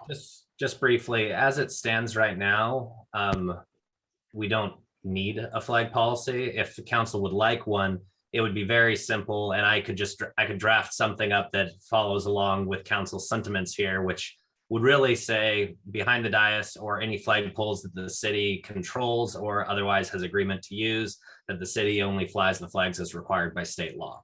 And that's a very simple thing to do. And it would cover both behind the dais, and it would cover anything we do work out with the landlord or not. So if he's amenable to flying exclusively city things or not, then it will cover that as well. So whatever flags are flown by the city. Okay, and I saw a couple people go like that, raising their fingers. So I think you said that, you summarized that very nicely and captured the sentiment of the council. Okay, good. Well, at 3:19, I'm going to move you to the next topic, which is the council policies and procedures. Again, I'm going to turn this back to Mark, Regan and Mark. You have the proposed new language in your packet. I don't know if we'll put it up here on the screen, but Regan, Mark, I'll let you take that too. Sure, I'll jump in here and I'll keep this very brief because these are just a recommended change, because in public comment, the public still has First Amendment rights when they come to speak at council meetings, and that comes with the right to be critical and to say really what they want, so long as they're not creating an actual disruption of the council meeting. So this clarifies where the state of the law is right now, which is saying if someone is speaking and creating that disruption that prevents or delays council from getting its business done, that's when that kind of action or disturbances are prohibited. So this would be same thing like encouraging the crowd to participate, everyone stand up, clapping, cheering, because that can also chill other people from wanting to speak up in an opposing view, talking over people, yelling at council during the council meetings, asking for raised hands, not relinquishing the podium. So this is trying to just address an issue that isn't a problem right now, but could be if we decide to step in with the way the council rules are currently written, because they say they can't make any personal or slanderous remarks. And they have the First Amendment right to say a lot of things, even if it's mean to council or staff. But if it's doing something that is riling up the crowd, and like if someone started using a bunch of profanity and it's made an outcry, then there would be the ability for the chair to step in and remove at the worst case scenario would be having to remove someone from a council meeting. But this is just trying to clean that up a little bit, and I'd be happy to answer any questions if you would like to discuss. Anybody? Jeff? Mark, thank you for bringing this forward. This is kind of like unspoken, what we do now. But I like the fact that it's put in writing, so I'm all for it. And I think that makes a lot of sense, Mayor, because it's just whenever someone is saying something, and this goes back to what our policy was with the flag discussion as well. It's nice to have it in writing so we have something we can point to when we do have these issues. And I've seen them come up in other jurisdictions, and it can be very, very contentious. And I like having something that you as whoever is the chairperson can say, here's the rule, you can point to me, I can talk about it, and then we can go through that with a disorderly person or disruptive person. Hey, Jeff, why don't you go next? Or Joe, will you go next? And then Beth. I'm just going to say that's the third or second different name you've called me today. I've been Jared a few times, and now I'm Jeff. But I'm looking at the screen. Excuse me. I wasn't even looking at you. So it's fine. It's fine. I'm just giving you a hard time. So I think my only issue is that there are some times that the applause from the audience is just a natural thing to be an encouragement with the with what the speaker has said. But I think, sorry, my phone started ringing now. But I think also that when it is natural like that, we should be okay with it and not immediately go to enforcing rules on it. And I also just want to make sure that we're not too liberal in enforcing those those rules, or too conservative in enforcing those rules, that we understand when some of those are just a natural occurrence because of what's been said. Good. I think Mark has a response. Yes, I do. So thank you for bringing that up, Councilmember Simomo.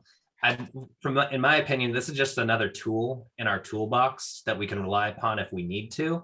And I would caution council about allowing clapping after a public comment is made. And the reason why I say that is because if someone is expressing their view, they think the city should hire more police officers, and everyone claps and cheers, that may dissuade someone else who doesn't want to hire more cops and maybe wants to build more roads from wanting to speak at the council meeting because they're afraid that the large group is going to be mad at them. So that's why the public displays of whether it's clapping, hooting and hollering, stomping their feet or otherwise are strongly discouraged, because we want everyone to feel comfortable speaking at council meetings and being able to express their opinions on city business without being afraid of how other people are going to react or that they're going to be shunned as part of the group. So that's just something to keep in mind, is this is again just a tool, another tool in the toolkit. And Beth, You know, in reading the words that are in front of me, some of them make complete sense. You know, not making personal, impertinent, slanderous, or profane remarks and all of that. But demonstrations, that seems pretty, extreme when I think of what a demonstration is. Applause, I don't know. I just, some of this seems like it could be misinterpreted, and I would hate for our residents to look at this and go, they don't want us to be able to state our opinions. So for example, we might have a whole group of people that believe something. One person gets up and talks, the rest of them don't talk. They could certainly get up, and we could have 10 people in a row get up and say something. And if I'm the person that is going to say something different, I might still be offended, or not offended, but afraid to get up and say my piece when 10 other people have said something exactly opposite. Where do you draw the line? I want to be very cautious about how we roll this out.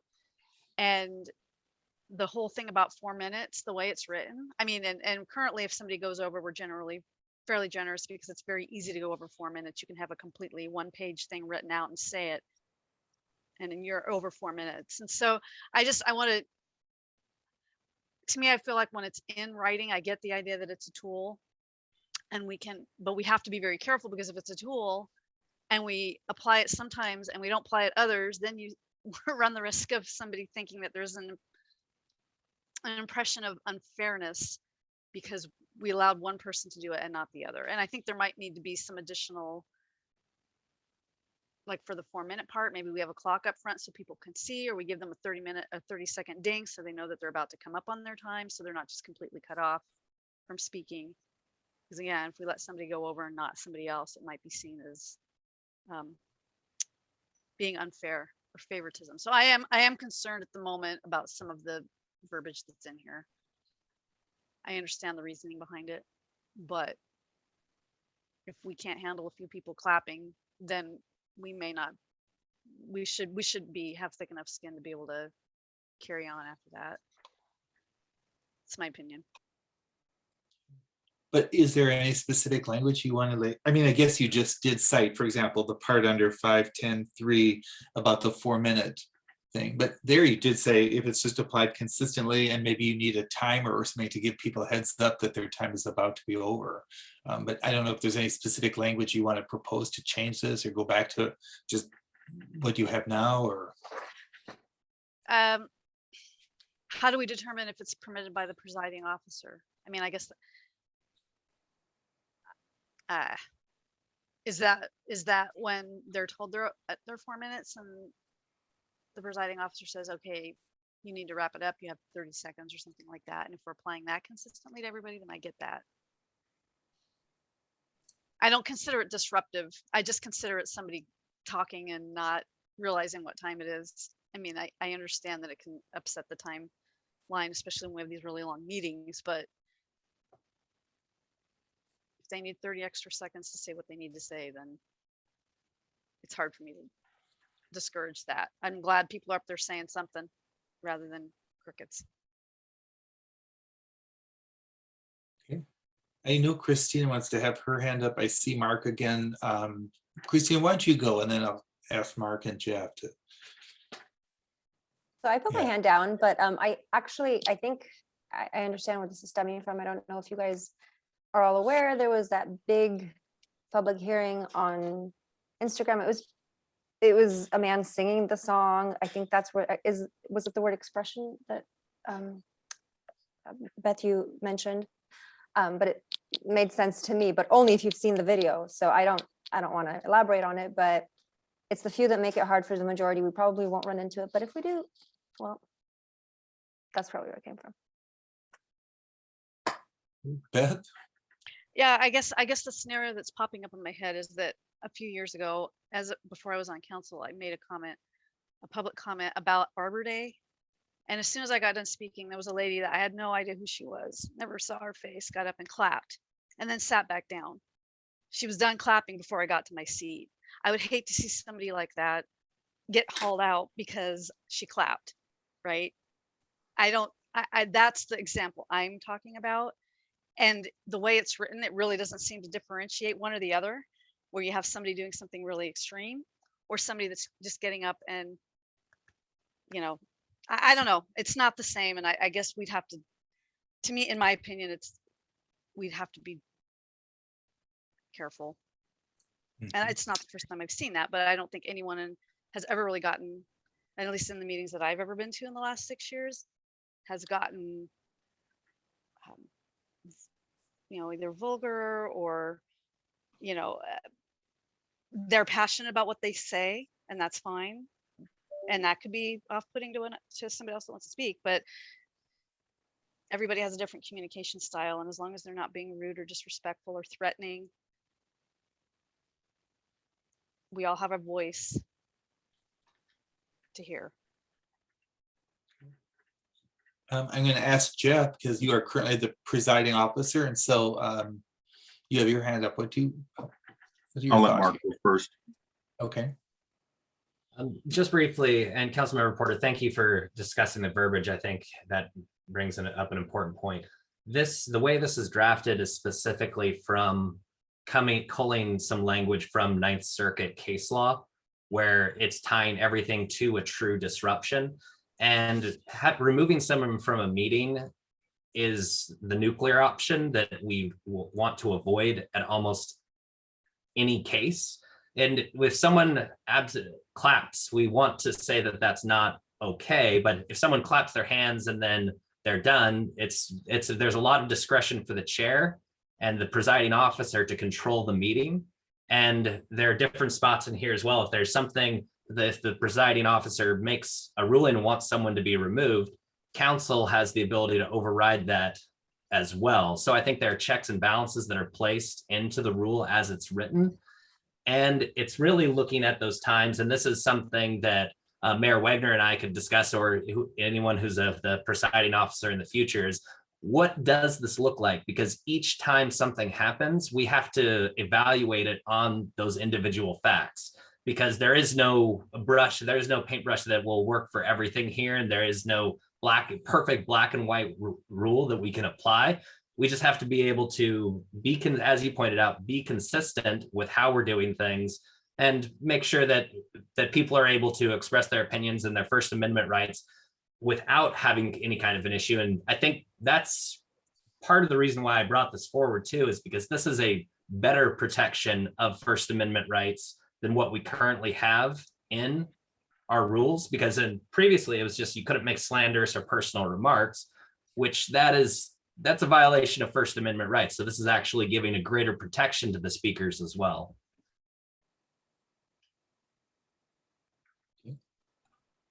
Jeff?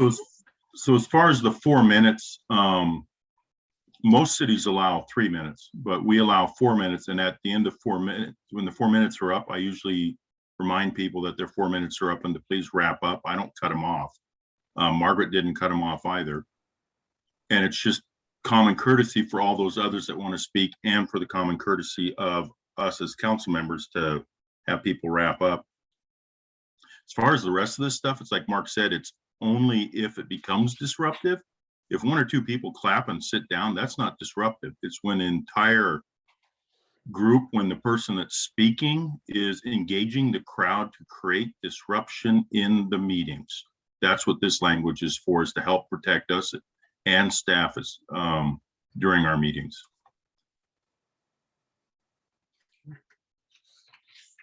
Any more discussion? Can you live with this? Beth, do you still want to have, like, take the time or something? Okay, great. Okay, thank you. Okay. Jim, could I jump in for one last second here on this? I know that this is taking up more time. One thing, and I'm going to refine this further for presentation to council. It'll come back to you via resolution. And I may, especially in that 4-minute section, Councilmember Porter, I'll take that into account. And there may be things, instead of having it say shall, it could be may be considered disruptive.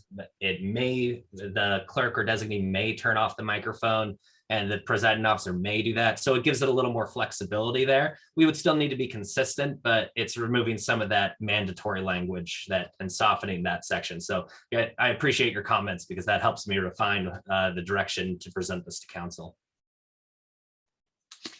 Thank you, Mark. Good. Well, that's it for our business of the 2022 summit. I do like the idea, even though we're running a couple of minutes late, of just asking you quickly, what are you taking away from today? And I want to ask that of all of you on the council, as well as Regan and the staff too. So maybe just to go quickly, but I really want to give you an opportunity to just kind of comment on the day. I think that's important. It's helpful to me even as a facilitator, but it's more, I think, helpful to all of you. So let's stick with that part of our agenda.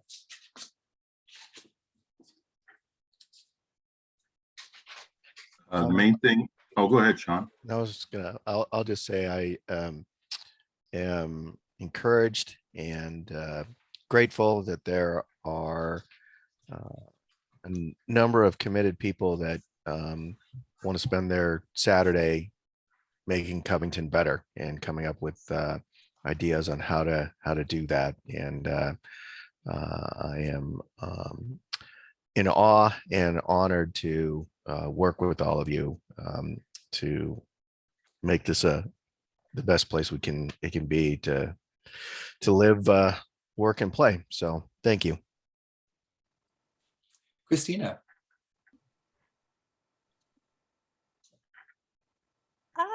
Jeff, can you please go? I don't want to cut in front of you. Sean took almost word for word what I was going to say, so I can't top that. So thank you, Sean. Well, I just want to say my heart is full.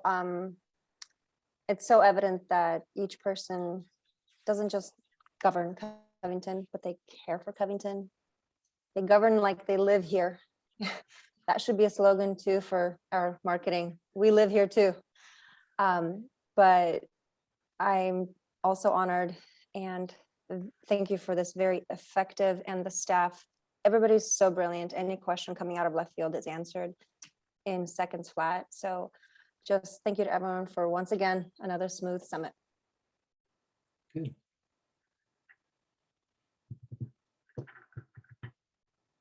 Let's go next. Joe. So I wanted to say I'll take away the lively conversations we had and how we came to a great consensus, and we all agreed to just be looking at this. And even if we didn't agree with what we're looking at, we agreed that it's a good idea that we should be looking into this. So I'm going to take away the way we work together is just an amazing thing, because we've all worked with people that we just can't stand, but I can honestly say I enjoy working with each and every one of you. And I mean, yeah, there's other things I want to do on a Saturday, but working with you guys on a Saturday is still in the top 10 things. Might be number 10, but it's still in the top 10. Jennifer. I look forward to this event every year. I love it. I make sure, I am an introvert by nature, so I always make sure I plan nothing for the rest of the day, because all of this conversation, you guys are so great with all of the questions and all of the information that staff provides and agrees to do our bidding for us. I really, really, really appreciate it.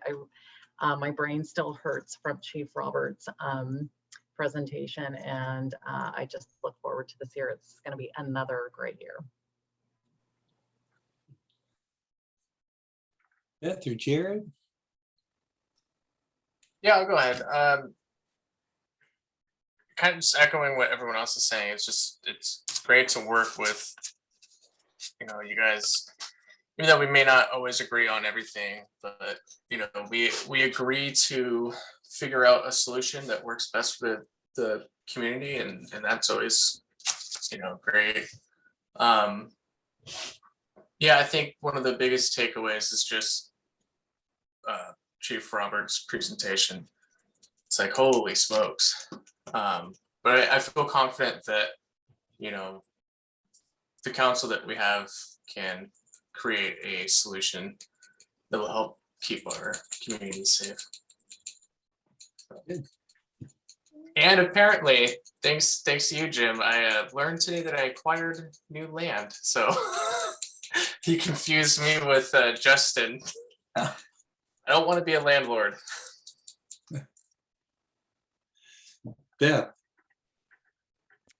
Thanks. Yeah.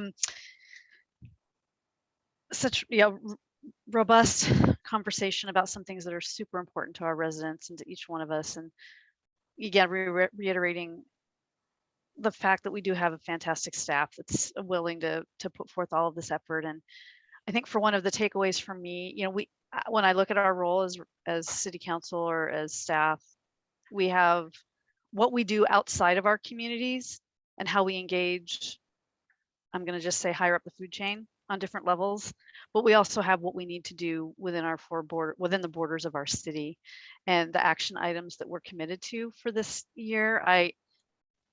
Especially getting our residents even more engaged in the issues that we have coming down the pipeline in a positive way and not in just a social media way. I think that's going to make a huge impact on everybody in a positive way, and hopefully support our staff as well, so they don't feel like they're the only ones having to go out there and do all of this work. So teamwork makes the dream work. Christina? Can I just say I have one more takeaway? I had no idea Jennifer is an introvert. What? I hide it well. Good. I know we're running a little bit behind, but I want to give the staff, the leadership team members, a chance to say anything, if any of you would like to, about your takeaways from the day. I'll start off. I took away, and I think staff did too, that we've got a lot of work ahead of us this year. But that's awesome. Really, though, this was, I think, one of the meatier summit agendas we've had. And I just think the conversation and deliberations by council and the decisions that were made were really well thought out and exceptional. So I'm really excited about it. It's a lot of work, but putting all of our efforts together is going to be great, and I'm excited about this year. So thank you, council. Good. Thank you, Regan. Ethan?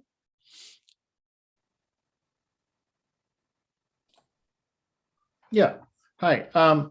Thank you. I just wanted to say, one, I appreciate all the thoughtful discussion. Certainly, there's some big issues kind of on the front burner, and I thought it was a great discussion that you all had. I did want to take a couple minutes to also bring something else up to the council that wasn't on the agenda, and I know it's getting late, so I'll try to be brief on this. But with our SoCo Park, there were a couple properties that were listed and just went on the market immediately adjacent to the properties that the city owns.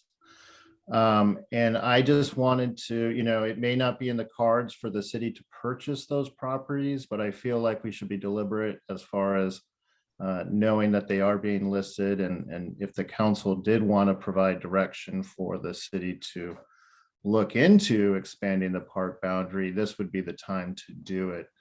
And I'm just going to share my screen real quickly to give a visual. So Ethan, I need to interrupt you for 1 second. We can't have council take any action or consensus giving direction on something that's not on the agenda at a special meeting. We're just restricted under state law for what we can and can't do. Fine to show them the picture, but council, I would appreciate if you did not provide direction on this until we get to our next regular meeting. Sorry to interrupt you, Ethan. Sure. I will not ask for direction. Thanks for the clarification, Mark. Yeah, so these two properties that are highlighted in yellow, they're single family unit homes that are just to kind of, I guess, would be to the northeast, I guess, of the properties we own. Currently, we own just about 5 acres with SoCo Park. This would add about another 1.7 acres. I will say that our park CIP funds are largely tied up in other projects right now, so the funding would have to come from somewhere else. But there are, there are possibilities to make that work. So anyway, I guess I'm not asking for direction, but I'm sharing some awareness about this, and then we can bring that back up with the council at your next meeting, perhaps. So that would be it. Casey? I just want to say, excuse me, I appreciate the direction and that council has given us. These are exciting projects. I was texting with Regan and said they gave us a lot of work. So he said I could say it, but it's exciting stuff. Like, I feel like we're really at, I don't want to say a tipping point, but like kind of a defining moment on the look and feel of our city with possible police departments and the transportation. And it's just really exciting stuff. And I'm excited to be a part of it and to have your guys' support with that. So thank you. Thank you. And Mark? My apologies that you're listening to the attorney more. I think you've heard enough from me today. I just want to close the loop on 2 things. One, when we were talking about the ballot measure earlier and when the timing of that went into effect, it really is when the resolution is passed is when you can no longer use public funds or public facilities. So I would suggest if council does want to pursue something, putting something on the ballot, that they wait till later on and wait till they're closer to the deadline. And the second thing is, Chris is going to confirm this, but for those HB 1590 funds, I did find that it was at 50% was allocated to the October 24th budget meeting in 2020. And it's just and Chris is going to confirm the exact language that was used in the recording, but we'll be able to get that to you soon. So thank you. Thank you, Mark. Don? Thank you. I just wanted to echo, similar sentiments that others have said. I just always appreciate the thoughtfulness and also the kind words and support from council. I always appreciate that, and also just the working together and know that we're going to come up with a solution. So thank you. Great. Anybody else?